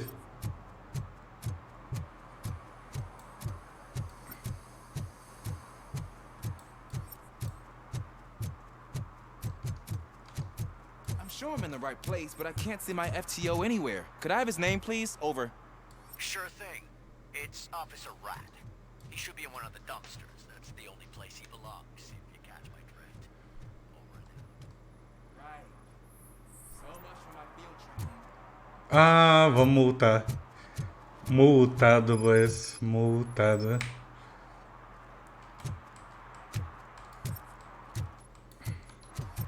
O Robocop multando o carro é um bagulho que...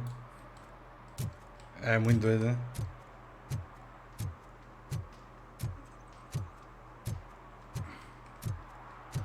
Detroit é pior de dia. Você não tancou?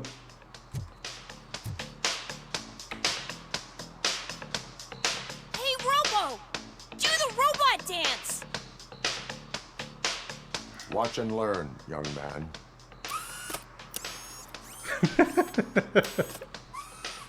You rock, Robo! Ele aplaudindo.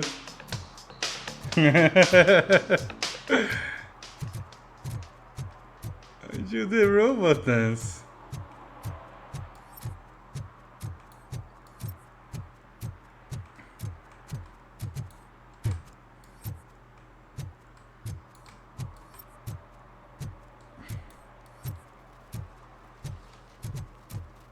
They say that if Mills wins, we'll all get an apartment in Delta City. Screw that! I'm homeless by choice. Bro, eles... Como que eles estão olhando pra essa televisão? Oh, Robo is a dick. Porra.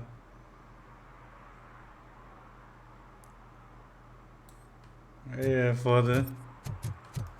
Por que eu vou cobrar? Isso é dick, mano. Acabei de dançar com o menininho ali.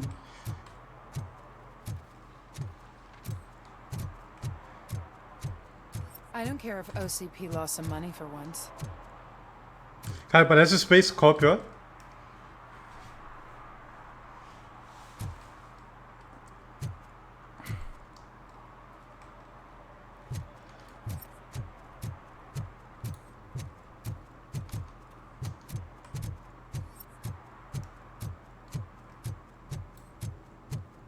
Ugh, all they're playing are sequels. I hate sequels. Why didn't you come up with something original? I completely agree. Filme snob. They say we're in a record-breaking recession, but people are throwing away things that still work. Oh, this underwear looks almost new. A gente viu esse pôster no demo, né? Vocês leram o que tá escrito aqui?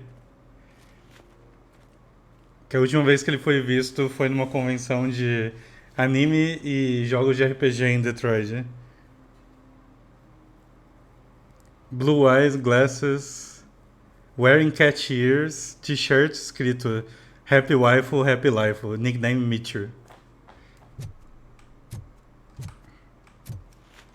69? O Robocop é nos 80, 69, né?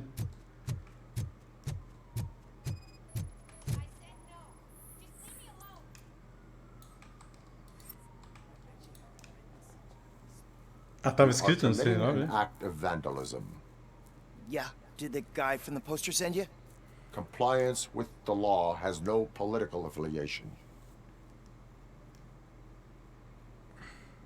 I will not issue a ticket at this time, but remember, dreams are difficult to build and easy to destroy. You know nothing about politics, but thanks anyway. Huh.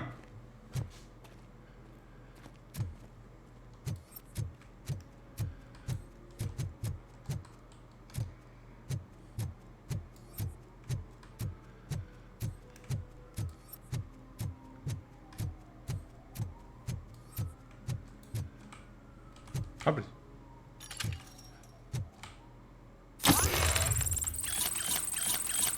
Nice, drogas. Tirando todas da rua, uma por vez. Ah, screw Delta City. OCP is gonna throw us out of here to start construction. Yeah, let them try.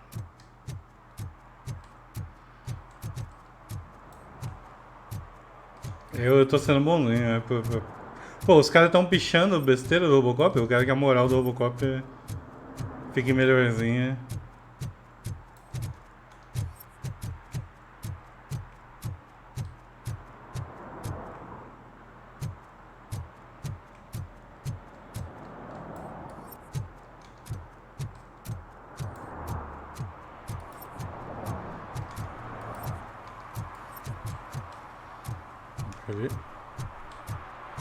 Deixa as drogas, velho.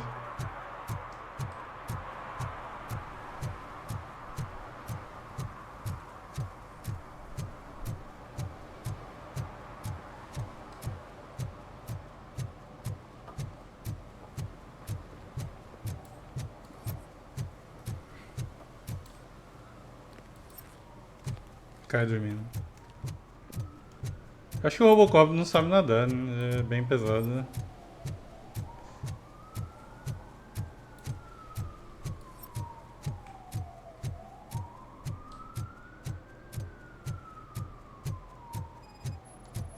No swimming.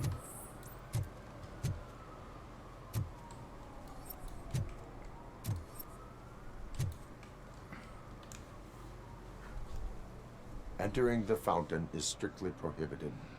But I'm not even fully in, just my feet. You are free to go, but no one steps into the same fountain twice without a ticket. I think I got it. Huh.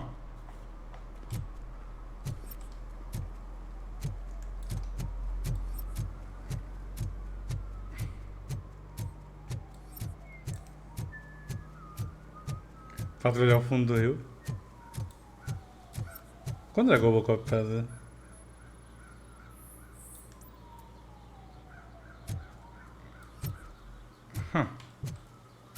Ele calculou a melhor jogada ali pra fazer naquele tabuleiro.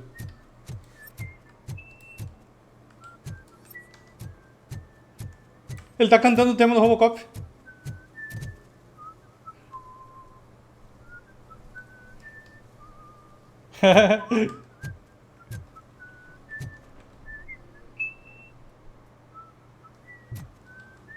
Que legal. Ele viu o filme. Que isso? Jolly Burger. Coin into the fountain? Waste of money, honey. Someone will steal it before you make a wish. Ah, não.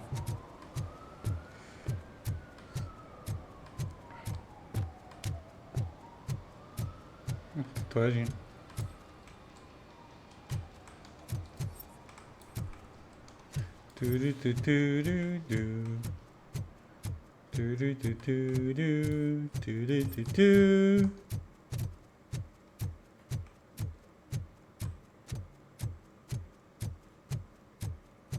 No Wisherinas. I'm telling you, she was looking straight at me, like I was the only man on the planet. I know. She's the reason I blew my paycheck.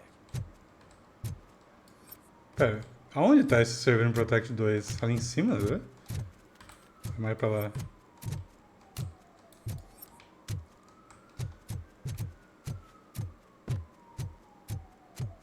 Essa ali em cima. Tô procurando crimes, velho.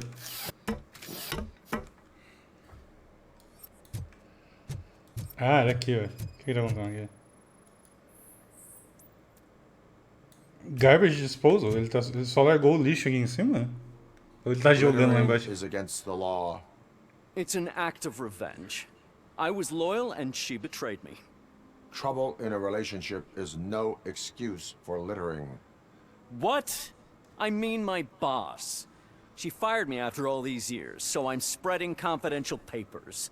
Oh. Let everyone know the fraud her company is up to. You can go, but remember, revenge results from weakness. Forgiveness requires strength. Yeah, sure. Have it your way. Huh.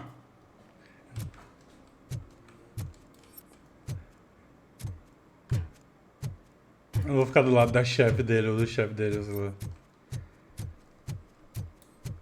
Eu gosto como o Robocop dá um conselho, tipo, fim do episódio do He-Man, toda vez que ele conversa com alguém na rua. Assim. Pô, mó da hora o Robocop, né?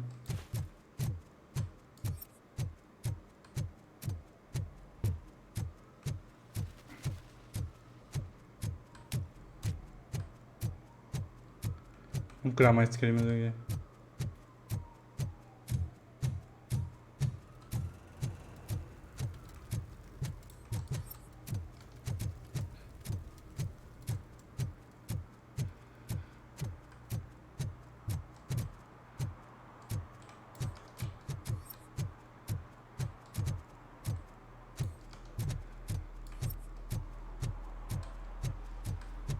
Ué, onde tá esse aqui?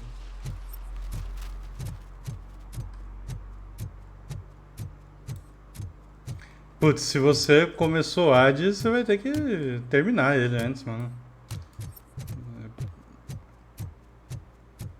Não, faça isso, termina o jogo, depois você pensa em outro, né?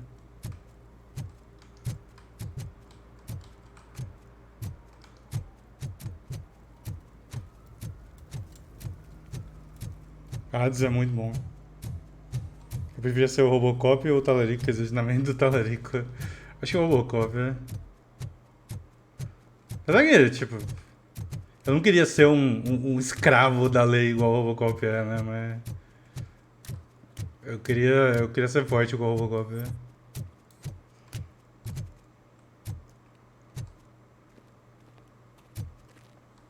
É, ele é um defunto, eu não queria ser exatamente igual ao Robocop, né? Voltar a escala.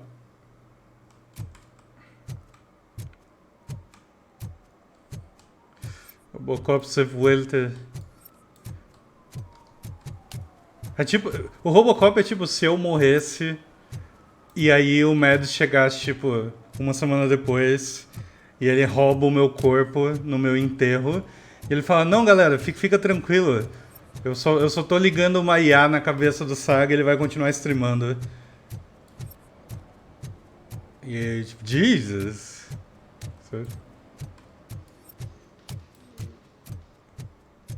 As coisas com o Rude,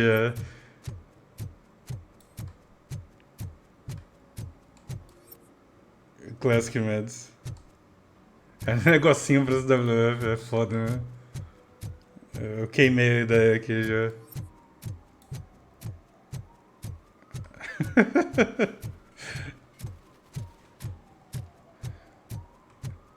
Talvez eu seja uma IA já. Eu repito as mesmas histórias o tempo todo, eu já meio contei todas. Né? My mother is proud. My mother is so proud.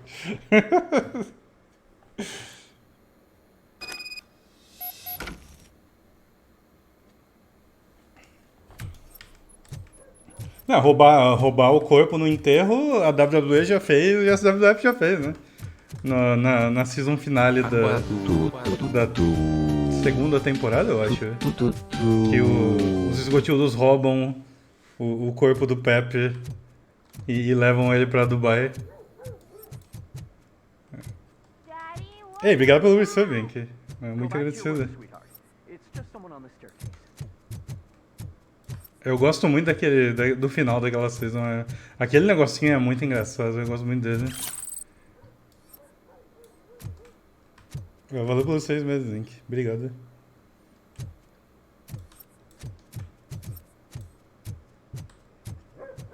É o que eles saem voando, né?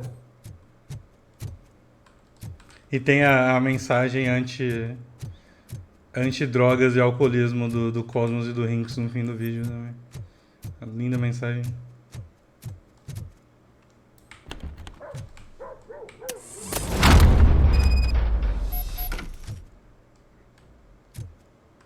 Cara, eu precisava quebrar a porta.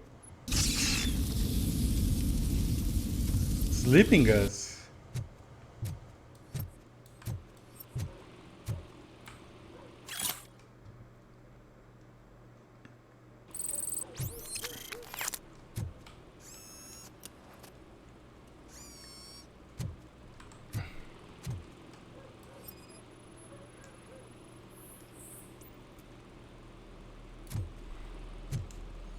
O Cyborg deve ser mais legal. Eu não faço ideia do que é o Cyborg.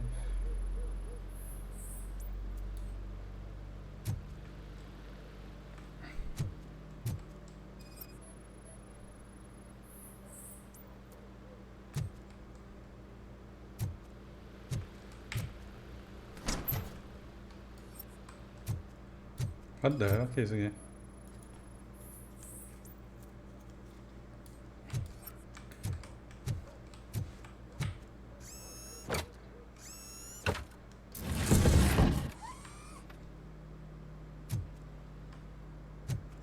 Pera, o que tem naquela outra sala?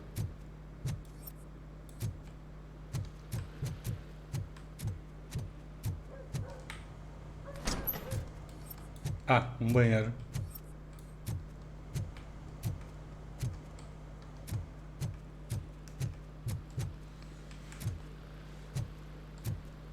O Robocop é Super Saiyajin sem probleminha ser morto por dentro.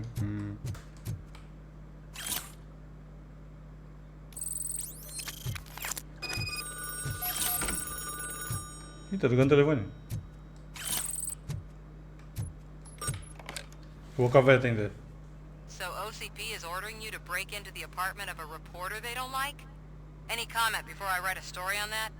I am here to investigate domestic terrorism. OCP sent you to my safe house because they want to know what I have on them after the bank incident. I assume there is more if you cannot store everything here. I found a rental bill for a locker in a storage facility. Make up your mind. First you let me go at the bank, and now, when I'm actually starting to figure out what the OCP scam is all about, you show up and ruin this. Do you want to help OCP avoid liability? Não.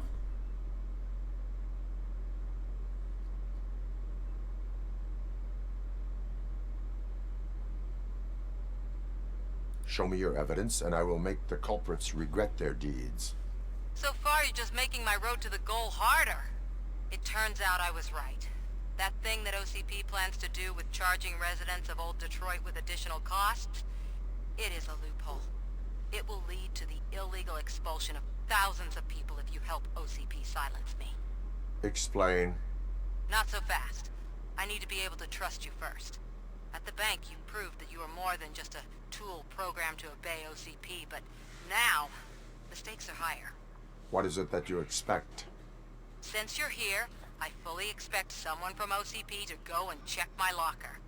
I need to protect what's inside, but there's a meeting I need to keep an eye on. Too much depends on it. I will not be involved in the smuggling of contraband. There's nothing illegal about my request. I need only one box from there. The one with the inscription Bakery on the corner. The rest you can leave to OCP to pick up. I need to just spring clean my out-of-date documents anyway. Call me once you secure the box.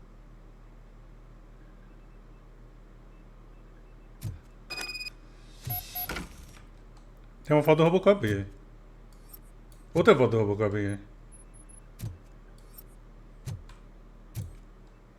Caixa de pizza. Eu acho engraçado como só comem pizza, né? Queria eu.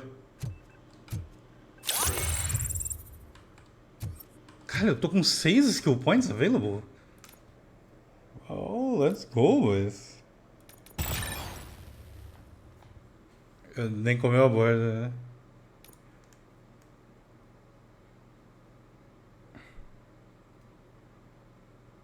O que era bom de pegar mesmo?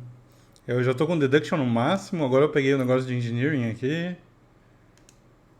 Tipo, 1 de vitality já era ok, né? Armor, né?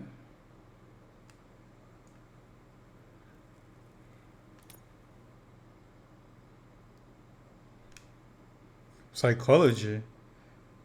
É, talvez seja ok, né?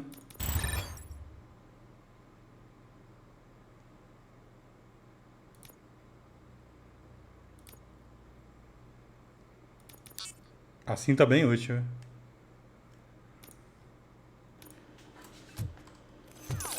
Muitos pontinhos aqui, mano, velho. Tá bem poggers, tô upando rapidão.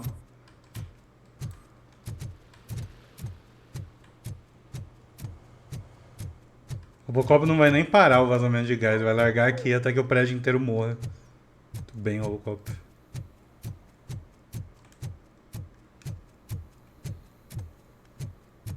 É, eu já tava tomando muita porrada na última missão, é bom armor mesmo.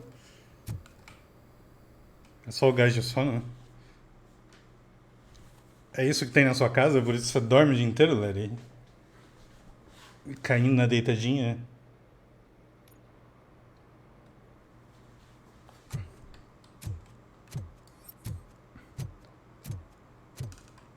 Você dorme de noite?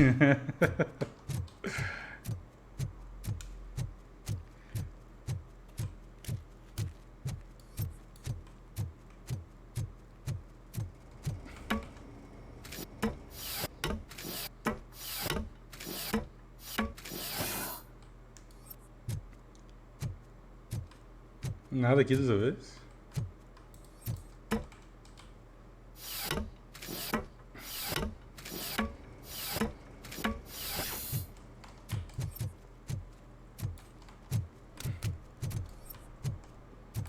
Serve and Protect 2.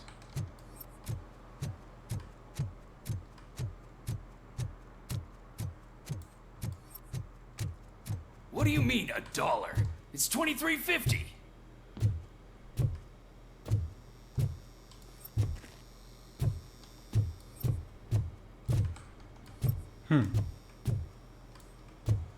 Eu acho que o estúdio desse jogo deve estar com...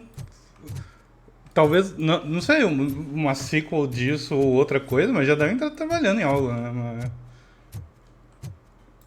Eu me pergunto, tipo... Eles já queriam negociar alguma outra franquia, sei lá... Algo... Que não fosse Robocop nem Terminator.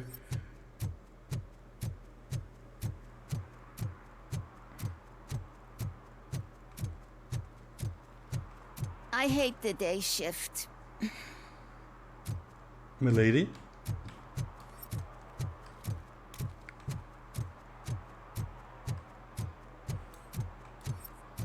Agora que eles fizeram, tipo, 2 jogos bons de ícones pop dos anos 80, acho que eles podem conseguir qualquer outra coisa que eles quiserem trabalhar, sei lá.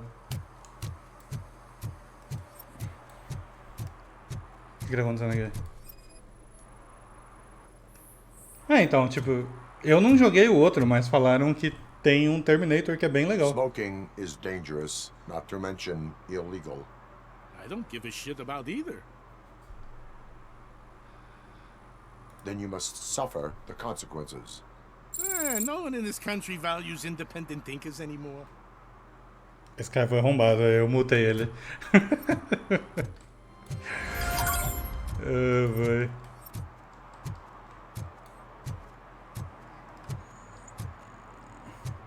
Vai. Fumantes. Eu vi a receita de McChicken na Air Fryer. E aí, parecia bom? Fizeram um jogo do Rambo já, então. Ah, que doido.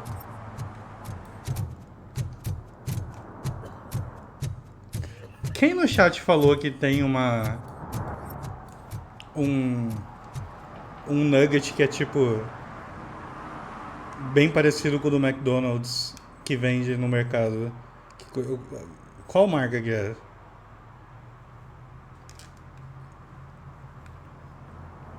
Ah, é ruim do Rambo?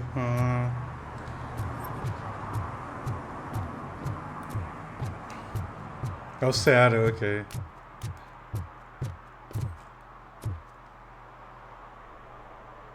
E essa receita dos nuggets na Air Fryer pra ficar parecido com o do McDonald's, não é?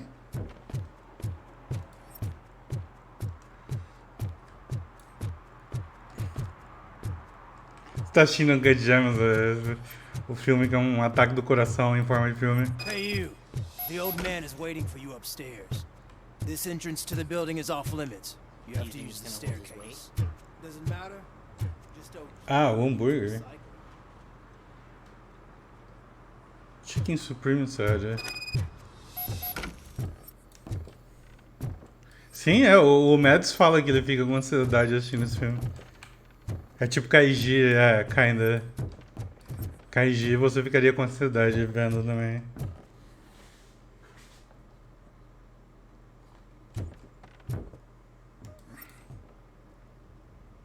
The old man. Esse.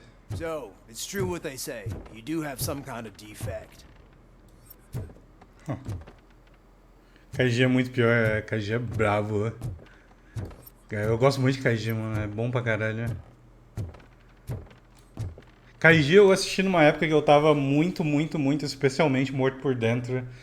E foi foi a primeira coisa em muito tempo que eu senti algo. Foi tipo desespero e ansiedade, mas...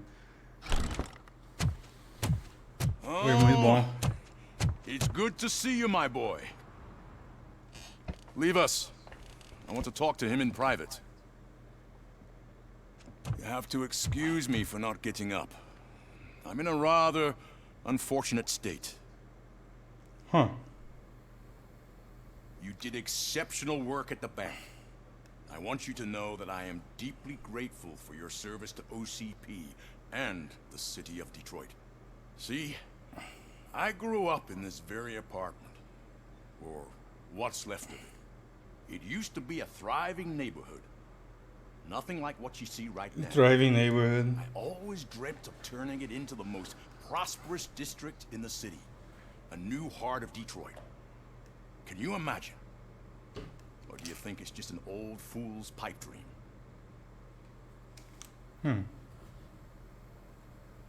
My purpose is to fight crime, not to make statements. No, of course not. Delta City's construction is about to start. Finally, the old and frail will be replaced with the new and strong. Decay and death are terrible things. You lose everything you worked for your entire life. But I don't have to tell you what that's like. It really makes me wonder, has the time you spent in that armor been a burden to you? Esse que você tá falando, Gigi, a Ellen que gosta, se eu bem me lembro. Não sei se ela leu o mangá, ou se eu tô confundindo. Mas ela falava de um que era um Yakuza que cuidava de uma menininha, mas não sei se é esse.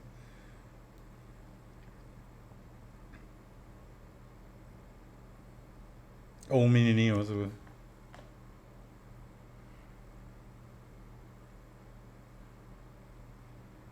You cannot complain about the life that was granted to you. That's very humble of you. The real reason I've summoned you here is because I'm worried. I'm aware eu tô confundindo, of your então. instability problems. And it's not a matter that we can overlook. Você terminou 100%, é bom, né? I've requested to have people look after you. Tell me, how are you finding your evaluations with Dr. Blanche? I am happy to comply with any activity that improves effectiveness. You're a good sport. I can imagine it's not a pleasant experience, but I can't express how much I'd like you to keep at it. I'm sure that becoming a liability is the last thing you'd want. Am I right? That is correct. Now we've reached an understanding. Tell me, is there anything I could do to put your mind at ease?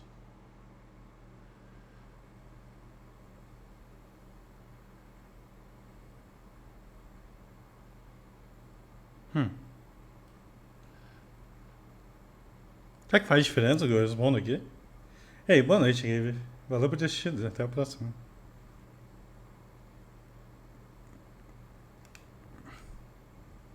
Não, ela tá internada de boa. Mas eu não sei se, tipo... Ela tá em coma, I guess. Eu não sei se ele quer, tipo... Que tentem fazer outra coisa com ela, algum tratamento alternativo, não sei. Mas aqui tá estranho, né? Tipo... Eu não sei o que eu responderia aqui. O primeiro é pra ser mais corrupto? Acho que eu vou da segunda, então. Mas imagina se, tipo, ela morre se eu não for corrupto ou algo assim. Deixa eu ver. Acho que eu vou no primeiro. My partner has been severely wounded and is being treated at Gibson Memorial Hospital. I'll make sure she gets the best care there is. Thank you.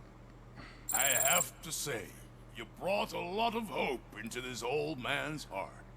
Now, excuse me. I'm not supposed to exert myself too much. Doctor's orders. And you can't argue with them. I guess, né? Take care of yourself. After all, the peace of Detroit depends on your well-being. Detroit vai melhorar muito, fique tranquilo. Se eu cair daqui eu morro, né? O Robocop não morre. O que vocês acham?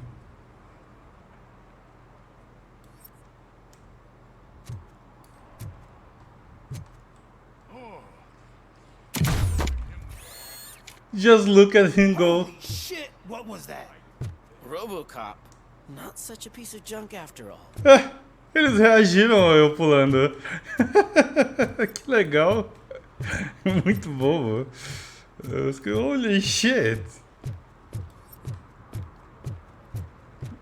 Até o velho ficou chocado. Hey Murphy, are you done with the old man's tea party? Remember to get back in touch with your informer. See if he has any info that could get us back on the biker's lead. Spike is still out there.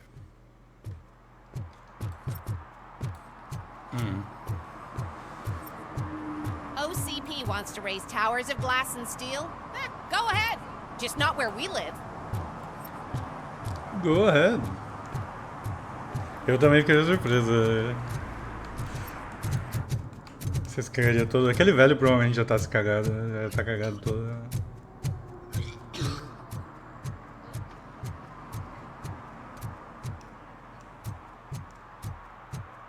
I hope Mills will win. I'm sick of Kuzak.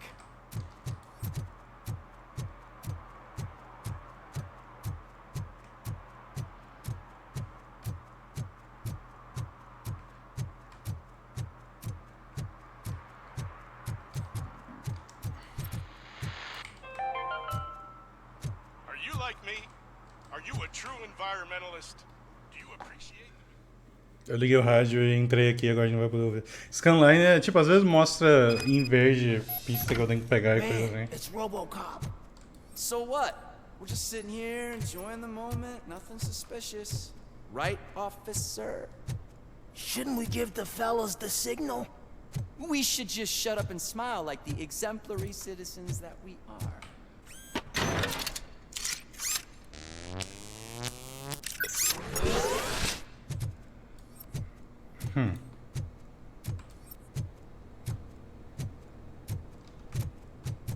Tá vendo?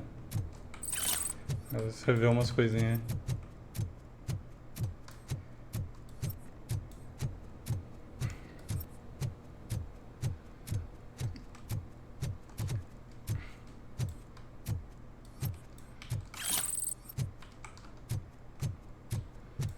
Are you lost, officer? I can show you the exit if you want. Muito careca nessa cidade.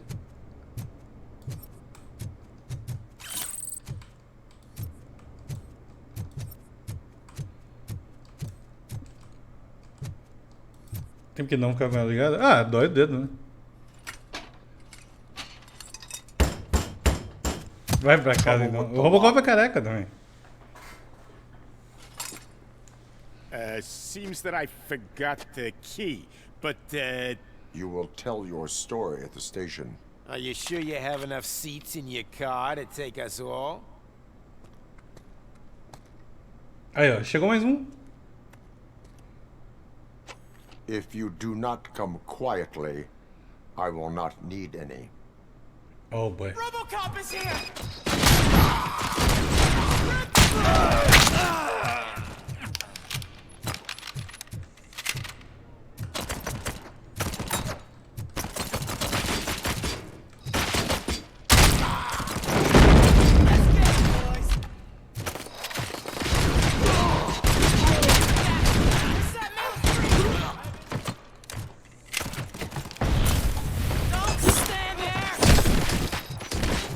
Jesus.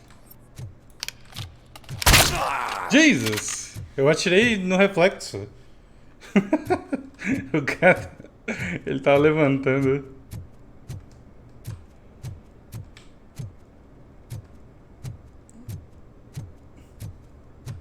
A cabeça explodindo.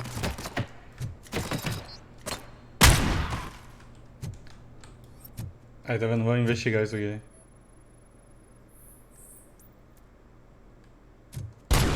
É roubado esse quadro, né?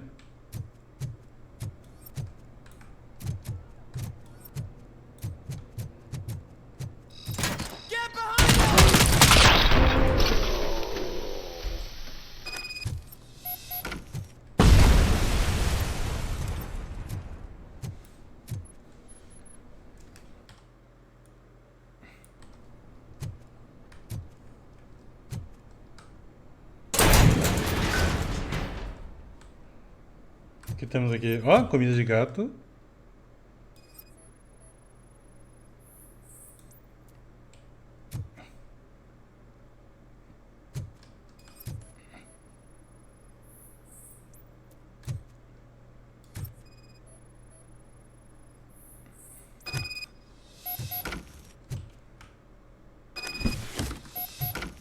Return to the streets. Acho que não tem mais nada aqui pra pegar.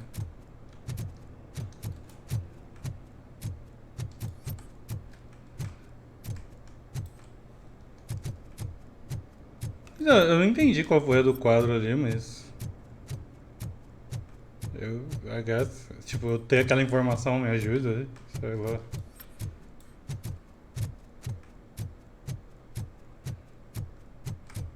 Ou se só deu XP mesmo. Mirtilar. Eu já não gostava da palavra mirtilo. Eu acho um nome feio. Aí depois que vocês me ensinaram o que é essa merda dessa gíria, eu odeio mais ainda. Fucking mirtilo. Eu odeio mirtilo.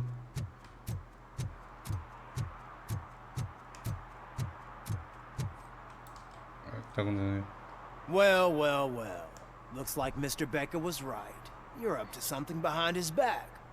These things are supposed to go to Mr. Becker, I reckon. What will interest Becker is in locker number 17. The contents of this box are none of OCP's concern. I'll have to tell Mr. Becker that you have not given us all the material. I assure you that it will end up worse for you than for me.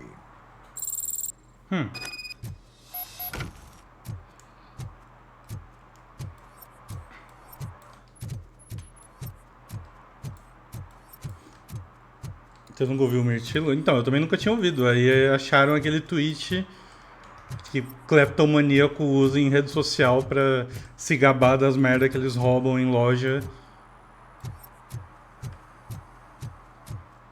E eu fiquei maluco. Fiquei doido. Sure, I'm in the right place, but I can't see my FTO anywhere. Could I have his name, please? Over. Sure thing. It's Officer Rat. He should be in one of the dumpsters. That's the only place he belongs, if you catch my drift. Over and out. É um bando de gente que rouba coisa e fica se gabando em rede social. É bizarro.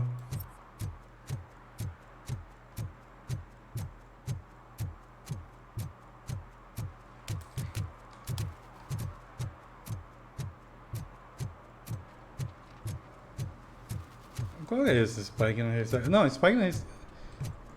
Fuck, eu devia terminar outra quest antes. Eu já votei na Sneak pra melhor VTuber de música? Não. Eu devia? Quem é Sneak? Ah! Sneak do Metal Gear? Tipo, ela vai ganhar um prêmio de melhor VTuber de música?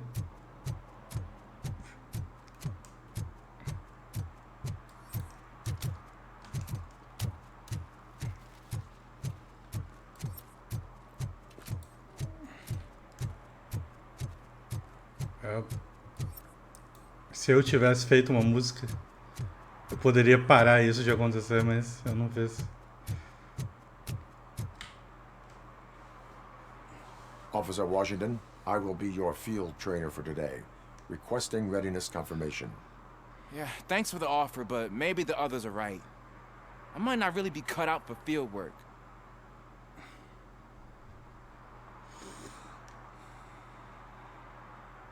Ask yourself, do I have the will to clean the streets of Detroit of unrighteous individuals? Yeah. As a matter of fact, I do. Officer Washington reporting for field training. Good, you have your body armor on. Well done. What about the rest of your gear? Service pistol? Got it. Spare ammunition? Check. Duty light? Never part with it. Good job. Preparation is the most important. So is knowing your surroundings. É verdade, depois de aprender a desenhar, eu aprendo a cantar. Isn't this the part of the city where it gets really busy like all the time? Police! I think that answers my question. Please! I need your help! Set the radio to my channel and follow me. Ooh. Roger that. An officer needs to be confident. Straight back, sturdy walk, together with a clear and unshaking voice. Deve chegar até o dia 7, o tablet que eu comprei. Aí a gente vai fazer stream de arte. Eu vou aprender a desenhar.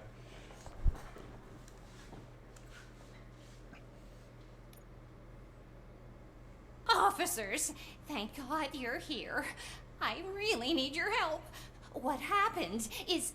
When responding to a request for aid, the first thing is to introduce yourself to the potential victim. Watch and learn. I am Officer Murphy. How do you do, madam?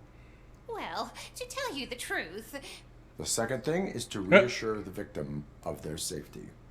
Madam, you do not need to be afraid anymore. We are here to help you. Yes, but it's not about me. The third thing is... I'm quite familiar with the field training manual, so if you don't mind, I'll take over. Ma'am, could you please tell us what happened? It's my cat, Fortune. He's missing. Fortune is my biggest treasure. I can't lose him. Do you have any idea where he might be? The only place I can think of is the basement.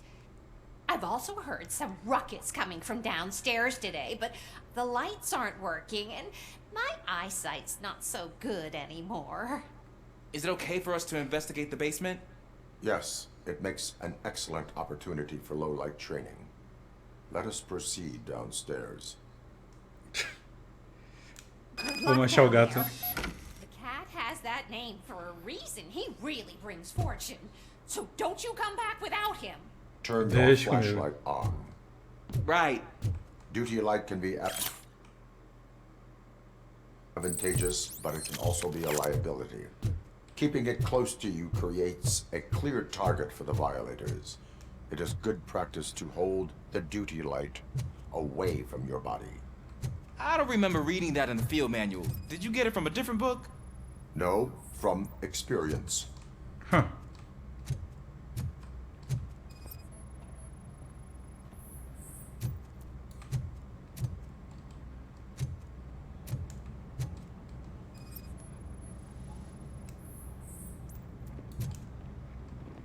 É, uma boa dica. Pô, eu queria receber dicas do Robocop, mano. Se tipo... Se o Robocop existisse, se ele fosse meu amigo... Clear. Eu acho que ele daria boas dicas de vida em geral, assim, eu acho. Tipo, fala o que eu preciso fazer, Robocop. Clear.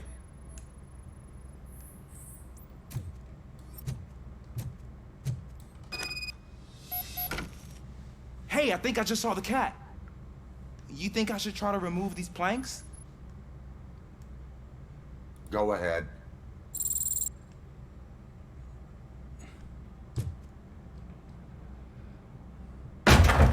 Wow. I didn't know I had so much strength in me. You will never know until you try.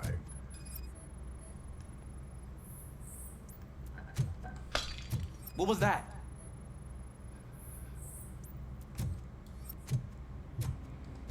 Cadê o gato, brother?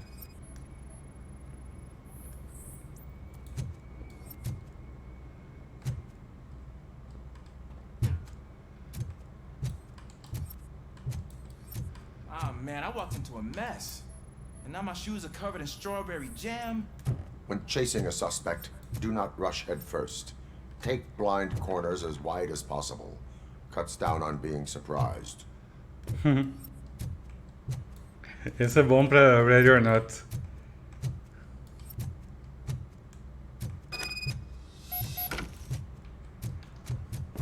Boa dica.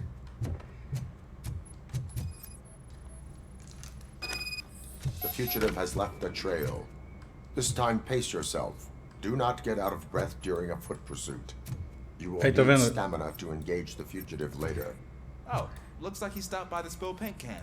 Quando eu aperto o botão direito, ele ilumina. I used to know these kids who gave their cat stomach medicine to make it loopy. Is there a moral to that story? Cats are susceptible to substance misuse. Shh! I heard something. I think it's coming from the piano.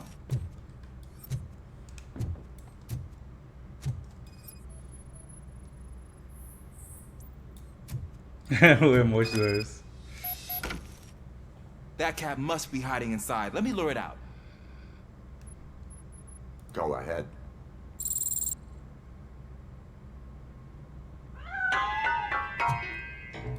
There it is! It's escaping! Darn it! Putz. It went through here, but that's a very narrow passage. Let's try the door.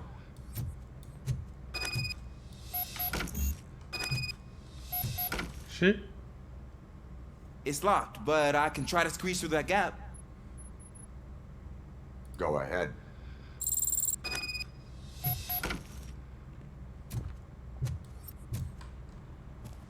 Okay, here I go.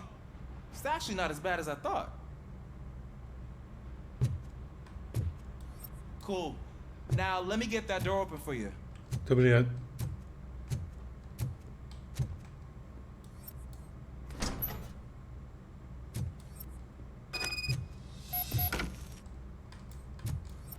Cara, olha o tamanho desse lugar, né? Agora que eu Faz meia hora que a gente tá checando essa porra. Tem muita coisa aí, né? What was that?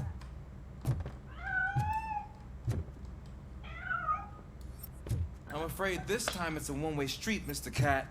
But where are you hiding? No armário, porra.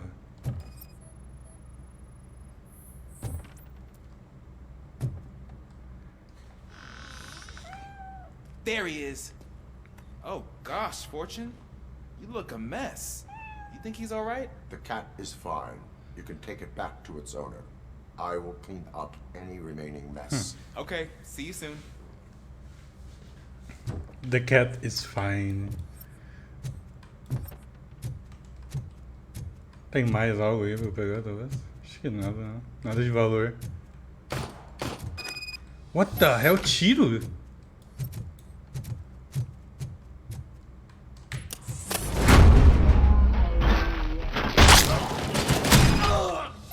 What?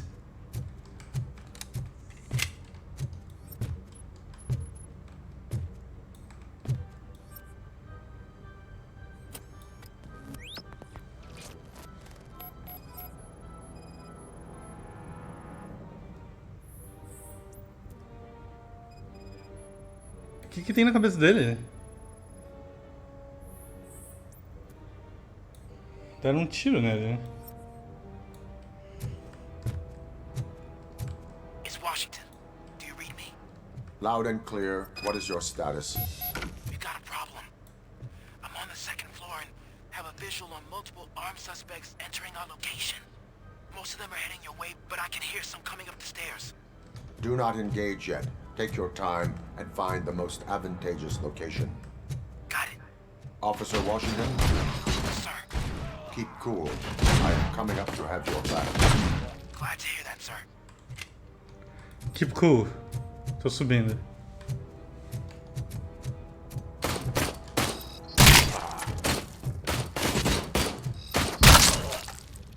Parecia o Mike Stocklado assim. Hoje em dia eu vejo o Mike em todo lugar, também é foda, viu?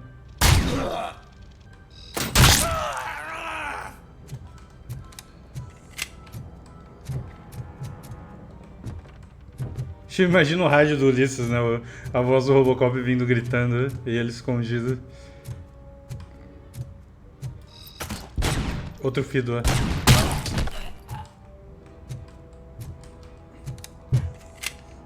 Não tem nenhum emote do Mike. A gente pode subir o emote do Discord depois.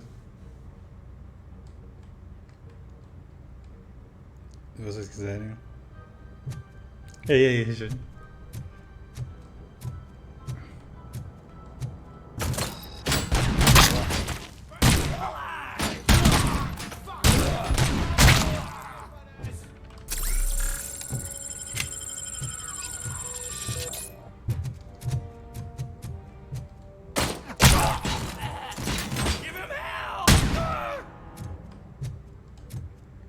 Um cara tentar atirar no Robocop assim é uma insanidade, né? É um desejo de morte, né? Eyes on the prize! I don't think I can hold him off for much longer, sir. We're in, pig. Nowhere to hide now. Drop your guns! Ah! What is your status? I'm hit. Eu dou um tiro. Calm. I am here. That was tense. I need a breather. Caralho. Officer Washington, your performance today was impressive. Thank you, sir. Means a lot coming from you. You will be fine. It is only a superficial wound. See? I've told you that cat brings luck. Isn't this just wonderful? Velho, ele tomou um tiro, velho. Que brings luck, mano. Ei, olha aí, oh, números da loteria. 9, 19, 29, 39, 49, 59. Quem vai anotar aí? Apostar na Mega Sena? Vai que a Fazenda Gamer tá aqui. Tipo, vai que. Bottom Breakers. Você encontrou o Trancas, mano? Ele tava bem? Vai que...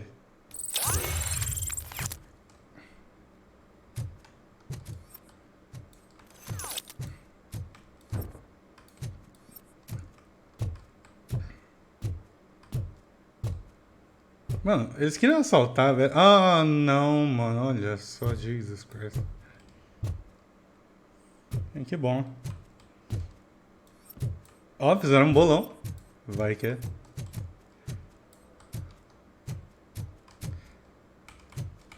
Eu vou fechar aqui pra não entrar mais ninguém. E atirarem em vocês, ninguém quer isso.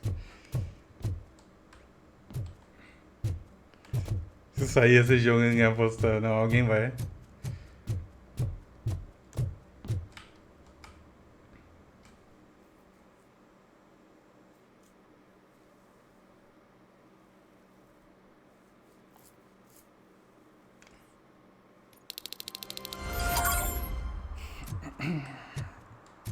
First Field Training.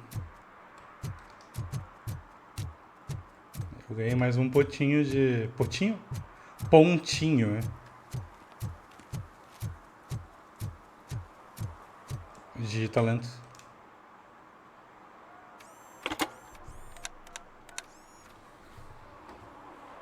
So I'm guessing you have my stuff.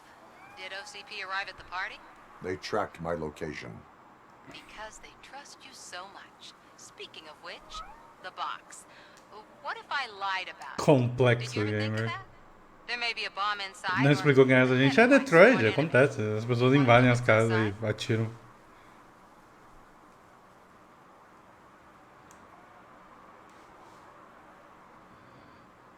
No.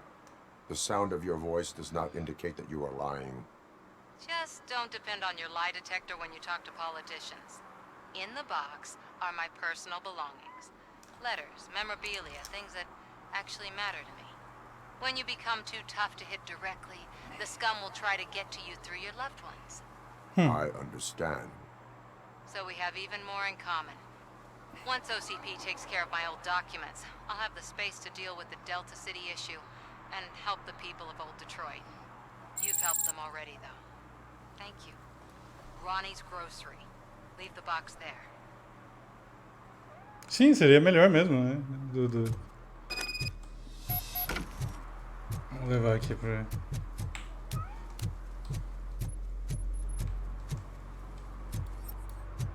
Gatinho. Ele tá aqui no demo ainda.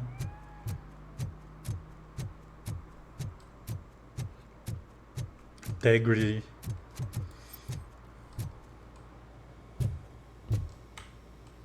Deixar com o Ronnie aqui. I have Samantha's belongings.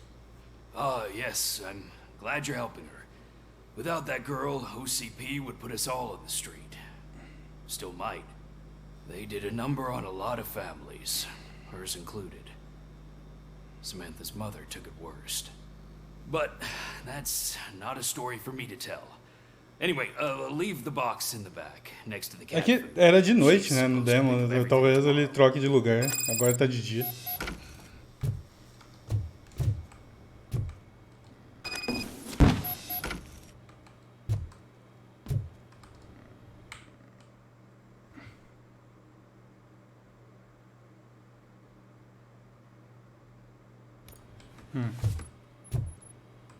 Ah, e era opcional eu checar a caixa, cara. Eu achei que eu precisava abrir a caixa.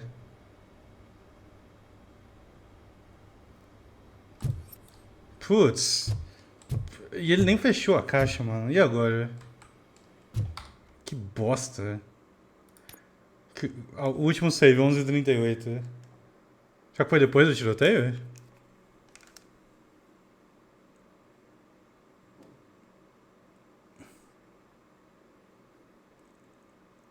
Funcionário instagramável. 2 minutos só. Ele é um Robocop, ele não é um carro, né?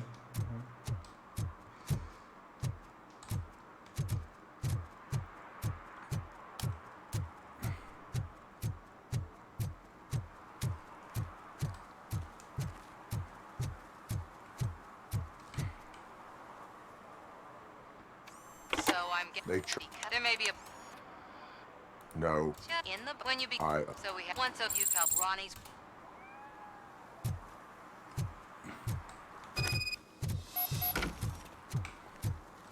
Agora eu não vou abrir a caixa. Eu achei que eu precisava abrir a caixa antes de terminar a quest.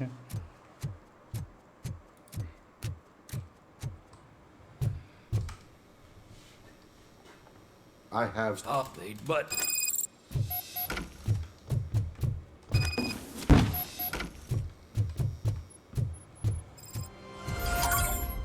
Objective complete. Eu acho que agora só volta ir pra main story aqui.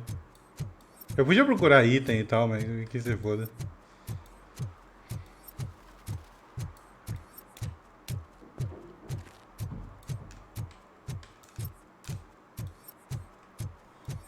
É, porque tipo, ela ela meio que confiou nele que ele não ia abrir a caixa e eu não quero trair a confiança dela.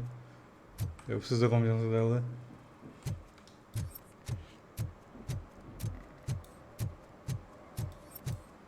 Alguém tá aqui.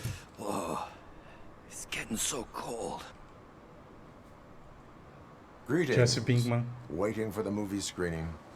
Just browsing to find which movie would most enhance my nuke experience.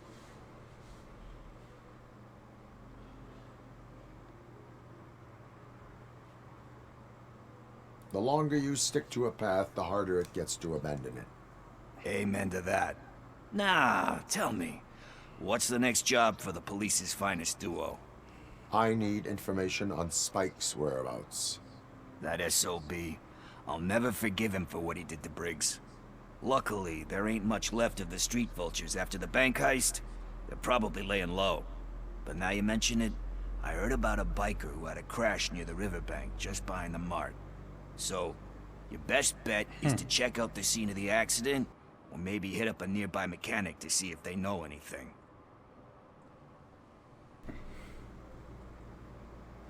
You really want justice for Briggs? We owe him. But it's more about Daniel and Gale. And I think everyone will sleep better once those butchers are taken care of. Any witnesses? There's this crazy old bum who hangs out around there. He's nosy. Maybe he could help. Será que é o cara que acha que tem alien em Detroit? Are you positive that he escaped on the damaged motorcycle? Not so much on it as with it. From what I gathered, the bike suffered more than just a dent. I'm guessing he must have dragged it to some nearby mechanic to get it back in shape. Thank you. I know you're busy, but there's something that I need your help with. I will not be involved in any illegal activity. That's very presumptuous of you. Huh. I just need help finding a VHS tape in the rental place across the street. The title slipped my mind, and I assume you've got like a database or something in your head that'll make looking for it a breeze. So what do you say? Will you help me look for it? Database de filme. If it helps you stay out of trouble, let us proceed. Yeah, it'll solve all my problems. Let's go. Que filme que ele quer? What are you looking for? So there's this movie about a guy with a gun, and there's this bad guy who wants something. I'm pretty sure the title has some biblical reference in it. You lack vital information on the subject. Vocês sabem de que filme ele tá falando?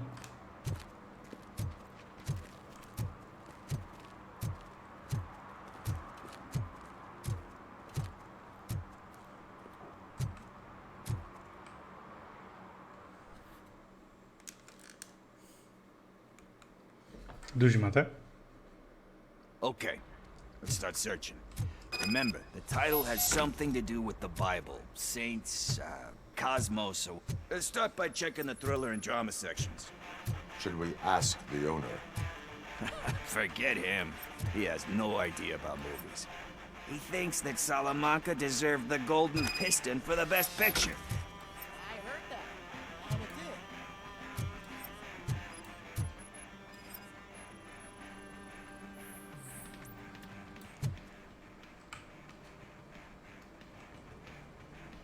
Garden of Earthly Delights? Oh man, great movie. Very elegant. Banned by the critics though. But the director is a badass. He personally showed up to one of those ceremonies to accept the award for the worst movie of the year. We do not need to bow to outside pressure. Easier said than done, my man.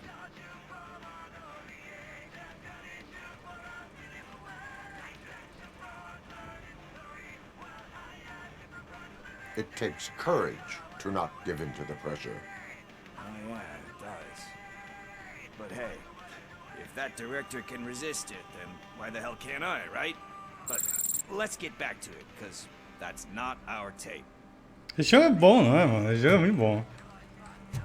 Ele é bem divertido.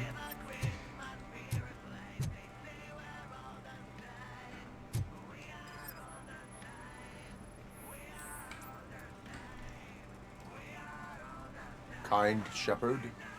Love that one. You know, that movie could have never happened. The director threw out the script after reading a couple of pages. Thankfully, his wife picked it out of the trash, and after reading it, she forced her husband to give it another look. Everyone deserves a second chance. Do we? I'm not so sure about that.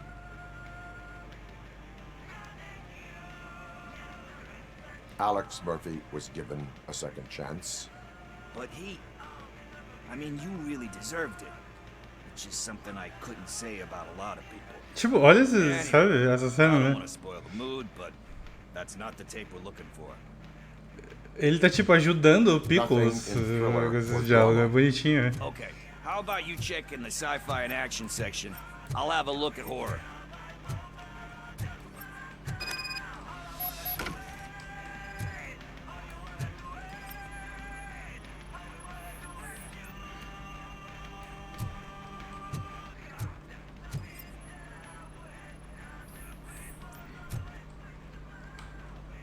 Será que se eu só falasse com o atendente não ia ter esses diálogos? Beautiful depiction of violence in that one. Do you think violence can be beautiful? It's just shown with a different sensibility to what we're used to. Maybe because the guy's European. You know how they are. It's different. It's cool is all I'm saying. Recognizing beauty in something ugly is a unique feature. Doesn't pay the bills though. Then again, I don't have bills to pay anyway. You know movies. There is value in that. Yep. There's nothing better than a good movie. But we're still missing our tape.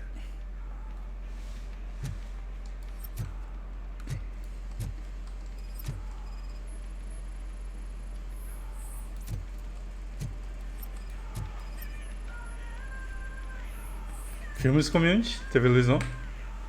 Ótimos diálogos, né? Celestial Decay. Classic. Still waiting for a sequel. But the guy who did that one has never made a part 2 in his career. But he said that if he ever did, he'd do a sequel to that one. How do you feel about that? Sequels, remakes, comic book adaptations, etc.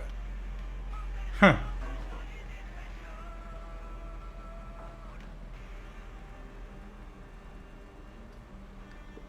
Então, tipo, esse aqui também eu me pergunto o que eu respondo nessa, inclusive.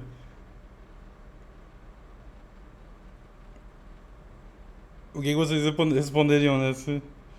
Esse diálogo não deve mudar nada, né? Mas... 3? They give hope that there is more. Yeah.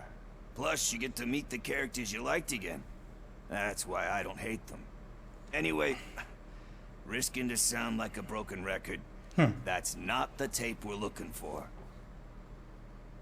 Hey, I think I found it. I messed up the title a little. It's called Me, Sire, but here it is.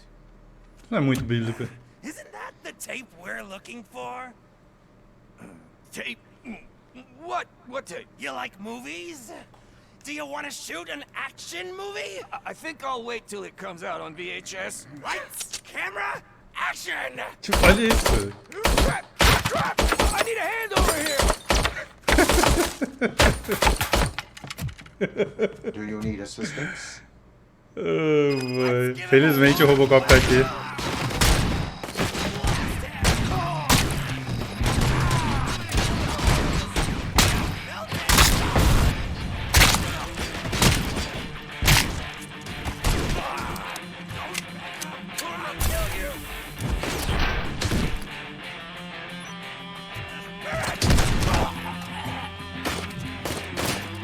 Jesus.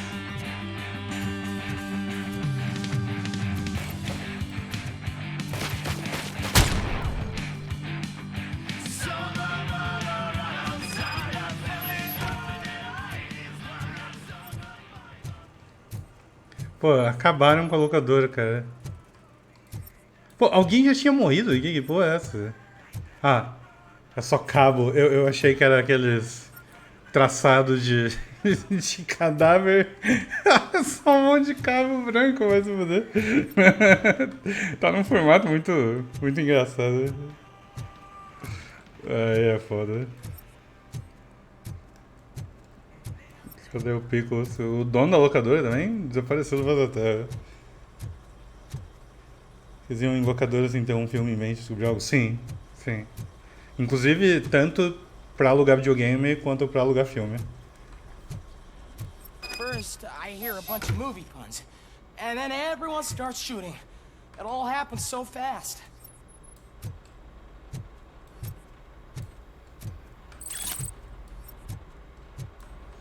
Tipo, filme geralmente eu ia e eu dava uma olhada em tudo e pegava algo que, sei lá, chamava atenção ou talvez desse vontade de alugar. Videogame, eu costumava ir, tipo, pensando em algum jogo que eu queria rejogar e aí eu dava uma olhada pra ver se tinha algo que me interessava e pra descobrir alguma coisa. E, por exemplo, videogame, o meu pai, ele gostava muito de jogar jogo de corrida. Aí, geralmente eu ia, aí a gente alugava muito Road Rash, por exemplo, que ele gostava de jogar. Aí eu pegava, sei lá, um Streets of Rage. Às vezes eu repetia um jogo, às vezes eu pegava alguma coisa diferente. Mas eu gostava de olhar. Eu gostava de olhar. Where is Pickles? He ran out the back door. Where will I find him? I don't know. But homeless or not, you still have to give an address to get a membership card. Try the computer. Maybe you'll find something there. Tipo, você podia pedir, tipo, recomendação, né? Tipo, tinha um cara na locadora que eu ia que ele recomendava. Tipo, na época eu alugava cartucho de Mega Drive e ele recomendava. Ele falava, esse aqui é legal, ele é assim assado. O cara me recomendava o jogo, aí às vezes eu aceitava a recomendação dele.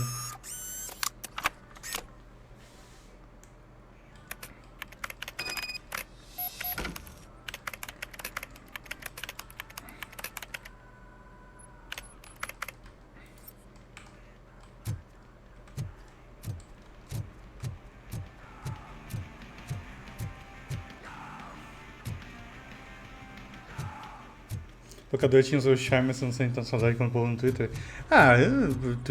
Twitter é sempre uma merda, né? O povo exagera qualquer bosta.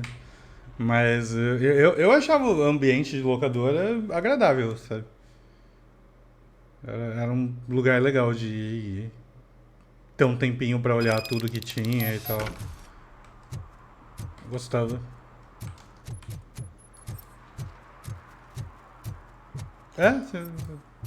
Sei lá, eu adorava locadora, principalmente de videogame.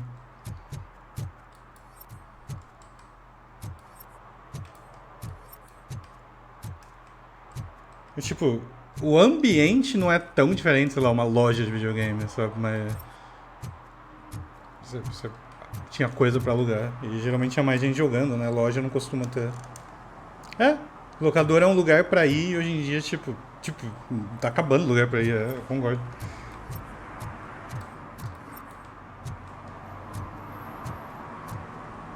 É uma confluência de muitas coisas antes de só ir no locador de nostalgia. Então, depende, tipo... Eu lembro que eu ia numa locadora de filme que era só filme. E eu ia numa locadora de videogame que era só videogame. Mas eu lembro de outras locadoras na cidade que eram um pouco de cada.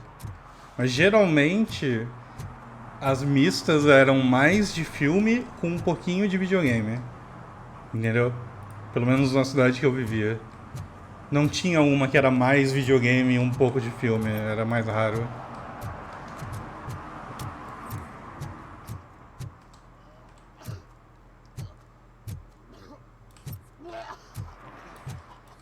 Inclusive, tipo, Blockbuster, por exemplo, tinha uma seleção humilde de cartucho de videogame também. Mas era bem pior do que locador de bairro.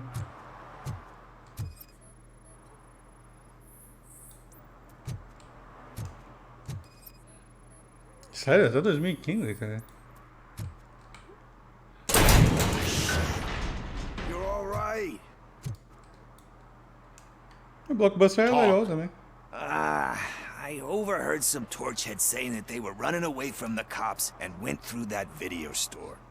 They had a wad of drug money on them and didn't want the cops taking it, so they hid it in one of the VHS cases. I misheard the title, so I needed help.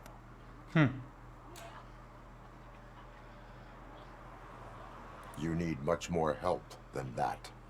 We all got problems. I fucked up, I know. And I get that you're on a mission to save my life or something. With all that great advice of yours, it takes courage. Sorry to disappoint you, Dad.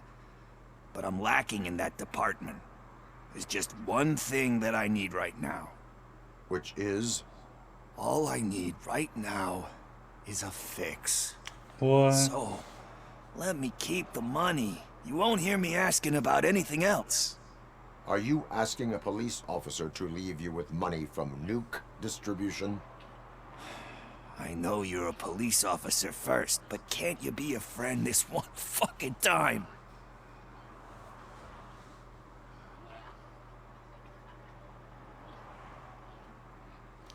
I am not doing this as a police officer.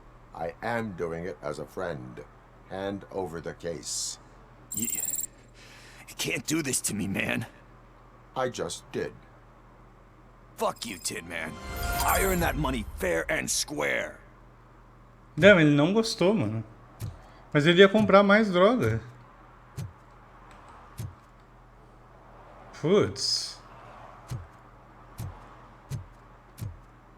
Será que era melhor ter deixado o dinheiro com ele? Tipo, imagina eu deixo o dinheiro com ele e ele morre de overdose, ou sei lá.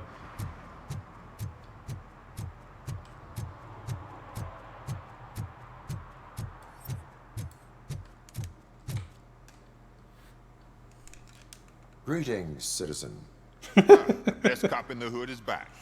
How can I be of service? I am here in regards to a fugitive. Oh, damn. What is wrong with this thing? I need to get that car down, or God knows what might happen. Can you help me out with this? It's new and I don't know where I put the manual. I will use the valve. Go on then. Let's see how it's done. Deixa comigo. I thought you knew how to bring that car down. Can't be that hard.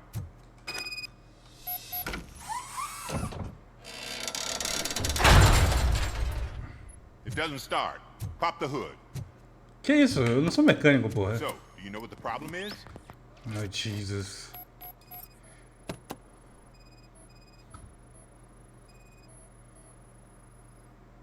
Spark plugs are not the main culprit. There is no power.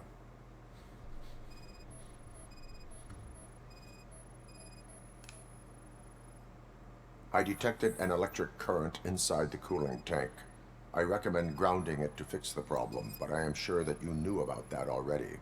The coil has been disconnected. That would explain the car not starting.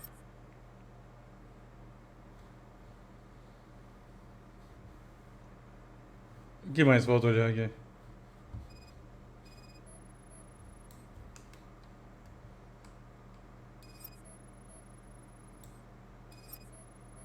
Eu não tinha olhado, né?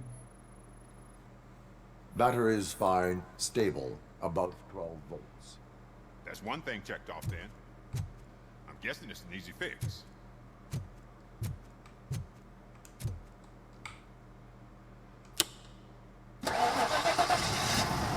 Go against the Drago Views, go It against started. We're on the money. Well done, Robocop. You are one serious Swiss Army man. I am best at catching criminals. I should get back to it. You said earlier you were looking for someone. A biker. Have you repaired any motorcycles recently? As a matter of fact, I did. This big, chunky guy showed up. Bald? Head, big ears, and spiky beard. Wasn't really warm and cuddly, but he paid cash in advance. So why would I refuse? Do you know the whereabouts of this individual? I don't, but he asked me if I do paint jobs too. Then showed me a ripped out page that had a tattoo design on it. He asked me to spray a mean-looking bird onto his gas tank. Bird? Why do you think the design was intended for a tattoo? The page he handed me had other graphics, which were clearly tattoo designs. And, as far as I remember, it had the address of a tattoo parlor that's close by printed on the bottom of the page. What was the design you sprayed onto his motorcycle? It was some sort of bird, but I don't know what it's called. I'm not a botanist. But it had a bald head. Botanist. Thank you for the information. Proceeding to the tattoo. Ele definitivamente não é botanist.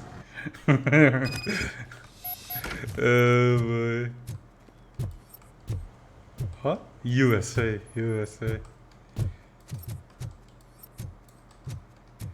I'm not a botanist. Esse jogo é muito bem escrito, mano. É muito bom.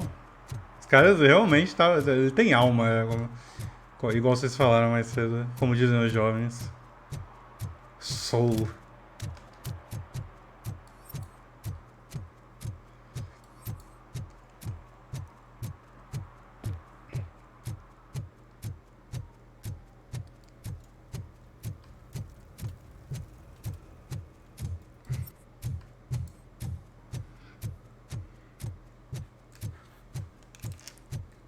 Nossa, what the hell? O que tava acontecendo ali? Que estranho.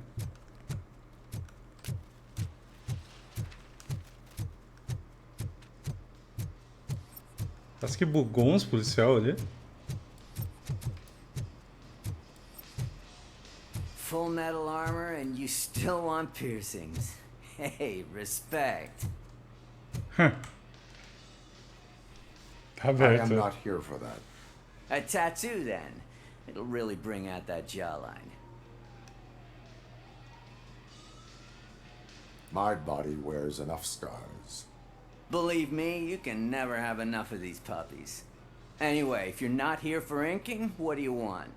A biker called Spike. I heard he was your customer. I don't serve no bikers. Don't know who told you that, but it's a load of bull. Are you denying making tattoos for the street vultures? You've got no proof, cop. Now stay off my case. I need to get back to my work.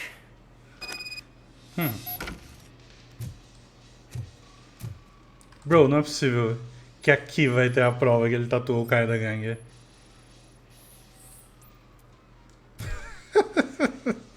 Tem o nome da gangue no caderno aberto aqui, largado em cima da mesa. Vultures. O maldito é um gênio. What next? You gonna try to tell me that I'm smuggling nuke in a red inker? Do you? You still here? I found evidence of your connections to the biker gang. I'm not telling you nothing, cop. Spike and what is left of the street vultures are going down. It is your choice if you want to join them. Ah, fuck. I told him not to come in here when he was so hot. He brought this on himself. Where is he? He's got a place nearby somewhere, but I don't know where exactly. I am afraid this information is too vague. His motorcycle must be parked outside. It's some sort of chopper. I don't know. You can check the plate number on that photo. Wise choice for a scum artist. Damn. I can't concentrate with all those reflections bouncing off your armor.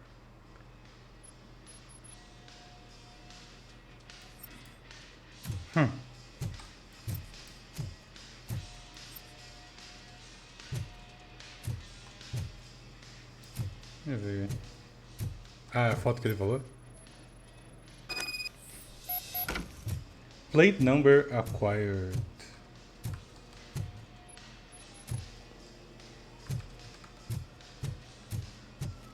Hey, Robocop. Mr. Mills would like to have a word. He's waiting in the car. Come on, come on. Deixa eu ver uma coisa. Eu tô investigando as coisas. Vamos ver o que ele vai falar. Tatua o rosto igual o Post Malone. Finally meet the hero of the city in person. Pô, Post Malone, It's a me shame that desculpa, our ele... basketball team can't parece que ele não host toma the banho. Pride. Yeah, just lost to Atlanta. Some say it's because of a lack of team players. Do you think it's that important? Being a team player?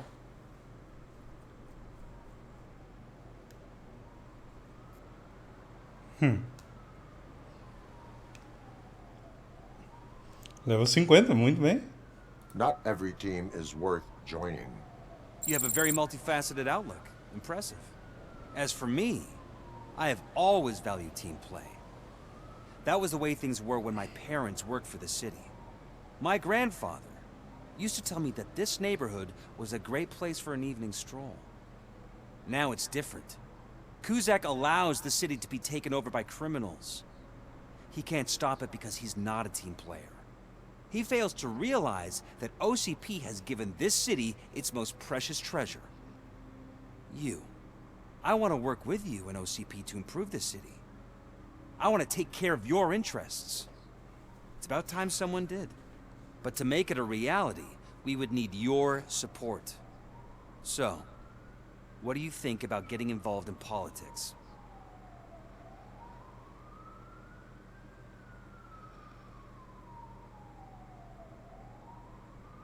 O que será que é a diferença de eu falar I am a passive observer e I stay away from it? Tipo... será que muda algo? Acho que nem deve.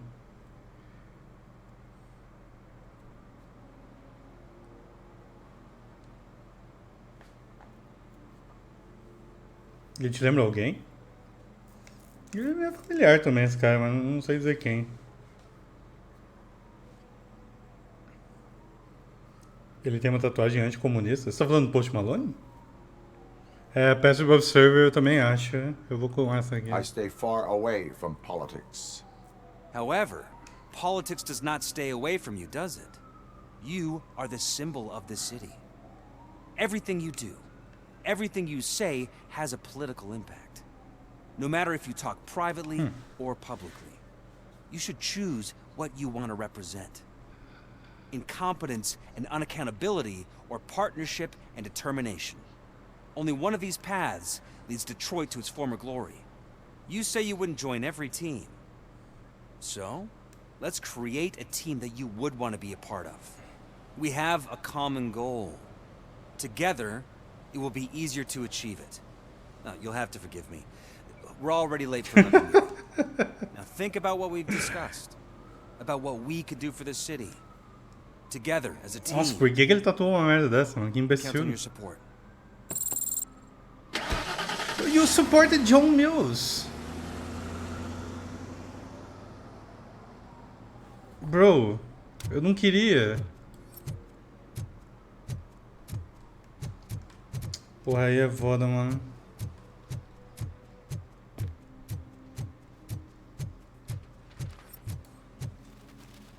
Eu fui esforçado, eu não queria, mano. Putz, que merda. O pior é que faz 4 minutos esse, eu não sei. Acho que já era, não vou voltar não.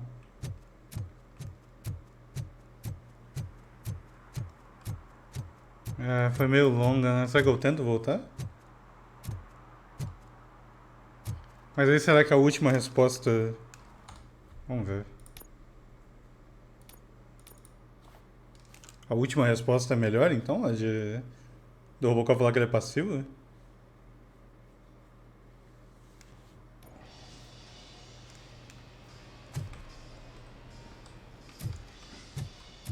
Hey, Robocop.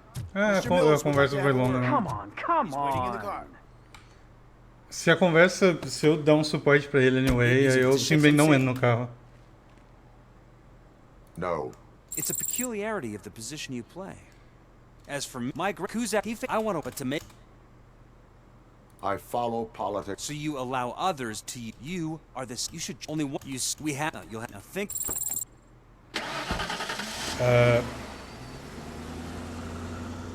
Eu acho que eu simplesmente não vou falar com ele. O que vocês acham?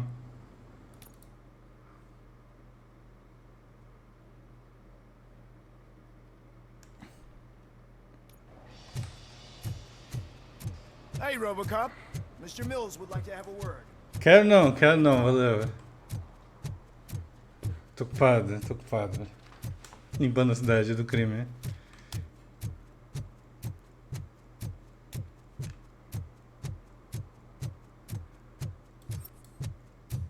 Posso amanhã. Hoje não. Não tem bom velho.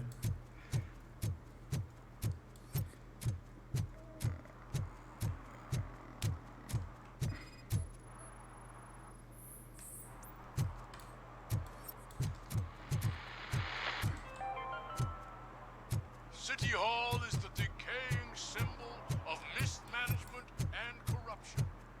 Detroit deserves a fresh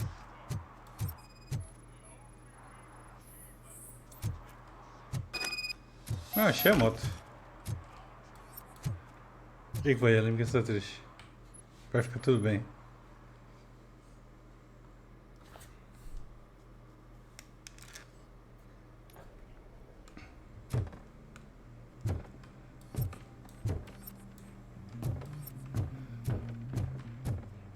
I'm so glad you're here.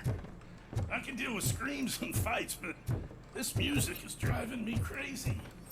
My head is it's like Ah, eu posso descer aqui.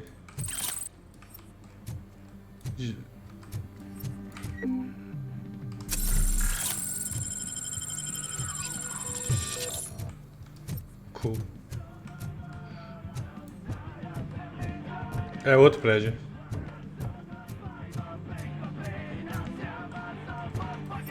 Tudo vai melhorar no stream de arte.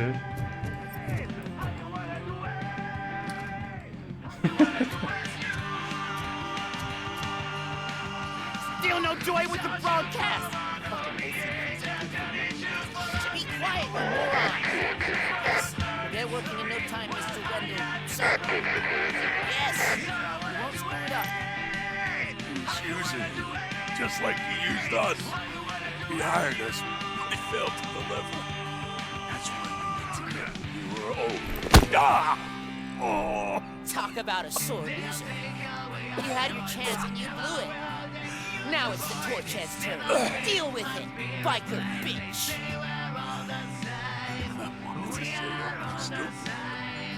Would I be kidding? Oh shit, we've got company! You were Crips. invited. Let's crush this tin can!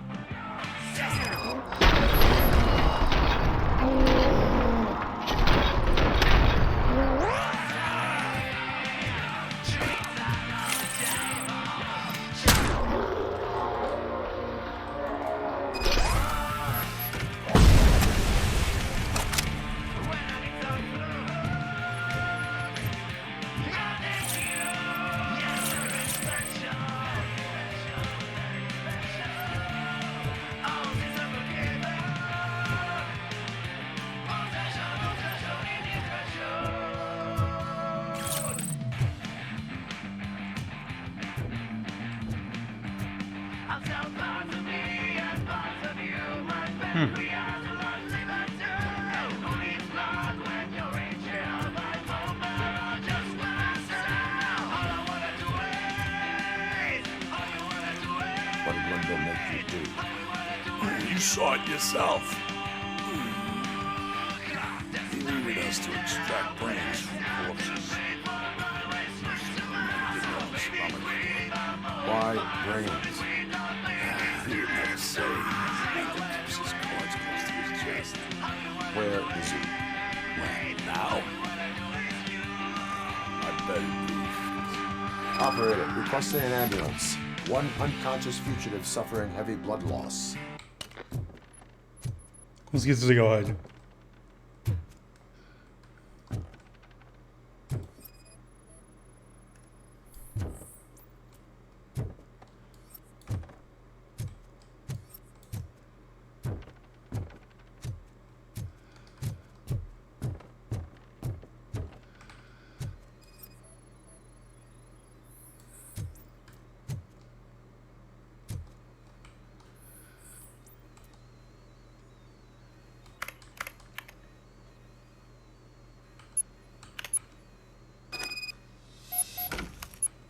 Old Mall.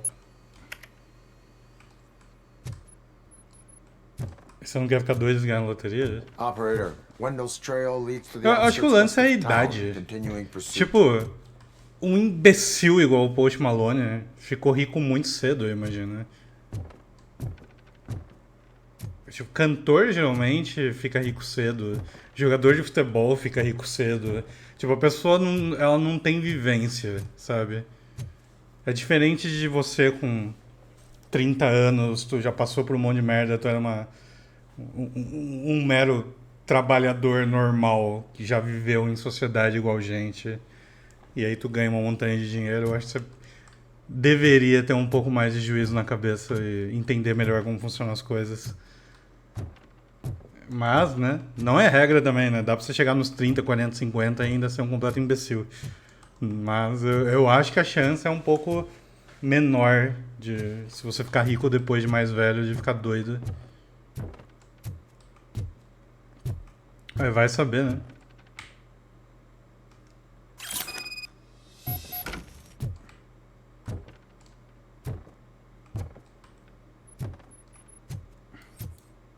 É, o que eu falei, não é regra.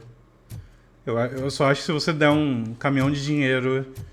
Tipo, cara, se você desse um caminhão de dinheiro pra mim, quando eu tinha 19 anos, eu talvez não... Talvez eu ficasse mais maluco do que se você der um caminhão de dinheiro pra mim agora.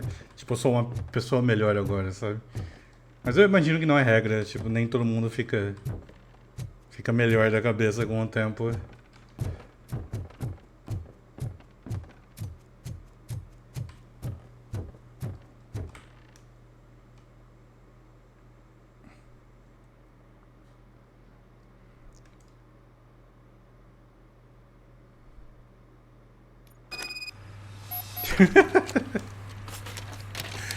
Os caras entrando na ambulância. Um skate de dinheiro. Carrinho de compras de dinheiro.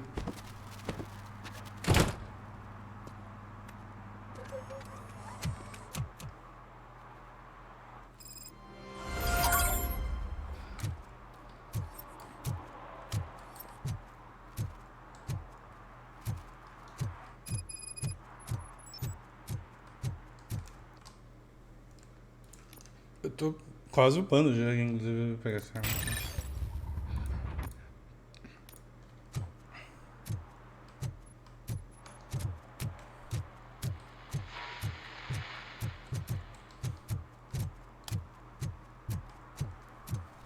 Ah, ok.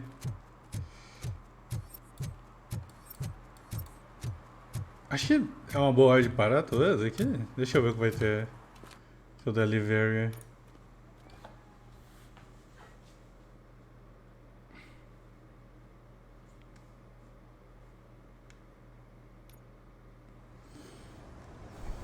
Ah, o shopping abandonado.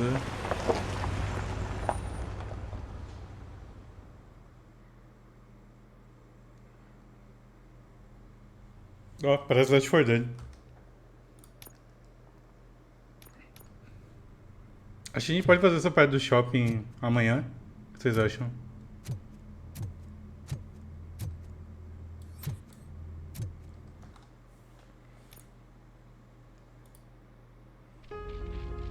Ele tá esperando o limousine? Deve estar. Eu não vou lá com ele depois que ele me enganou daquele jeito, né?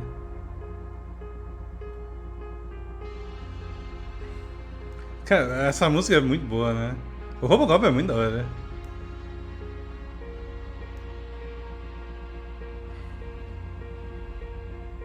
Eu gosto desse design dele.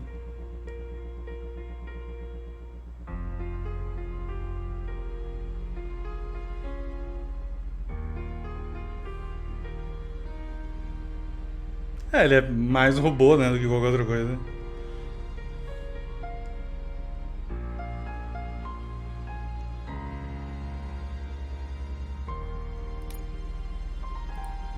O robô é muito detalhezinho, né, pra fazer.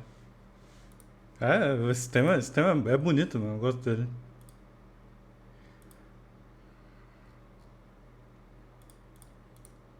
Eu acho que amanhã eu posso mostrar os desenhos que o povo fez com o modelinho que a Ellen fez, né? O que você acha, Ellen? Eu mostro amanhã no stream? Acho que se pegar todos pra mim, eu mostro tudo. Ok. Aí depois a gente joga mais. Ei, obrigado por assistirem. Foi muito bom o stream hoje. O vídeo do Tommy Tallarico foi quite something. Foram boas 2 horas assistindo aquilo.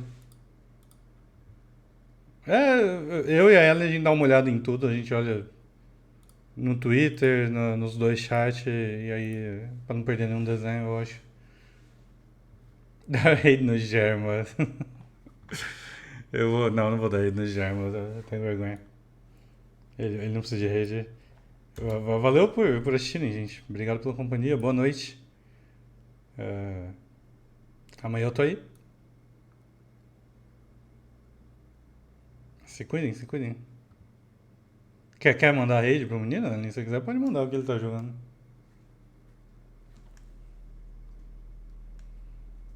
Ellen, o carro tá. O táxi tá esperando ali. O taxista quer muito no banheiro. Você digita o canal dele aí? Pode mandar, ok, obrigado. O taxista tá ansioso pra ir no banheiro. Por isso que ele tá mexendo assim, igual um bobo. Dei uma olhada no canal do Matt. Ele não é daqui e ele veio morar no Brasil recentemente. Faz pouco tempo que ele tá no Brasil. Mas eu vou lá. Se cuidem. Boa noite. Até.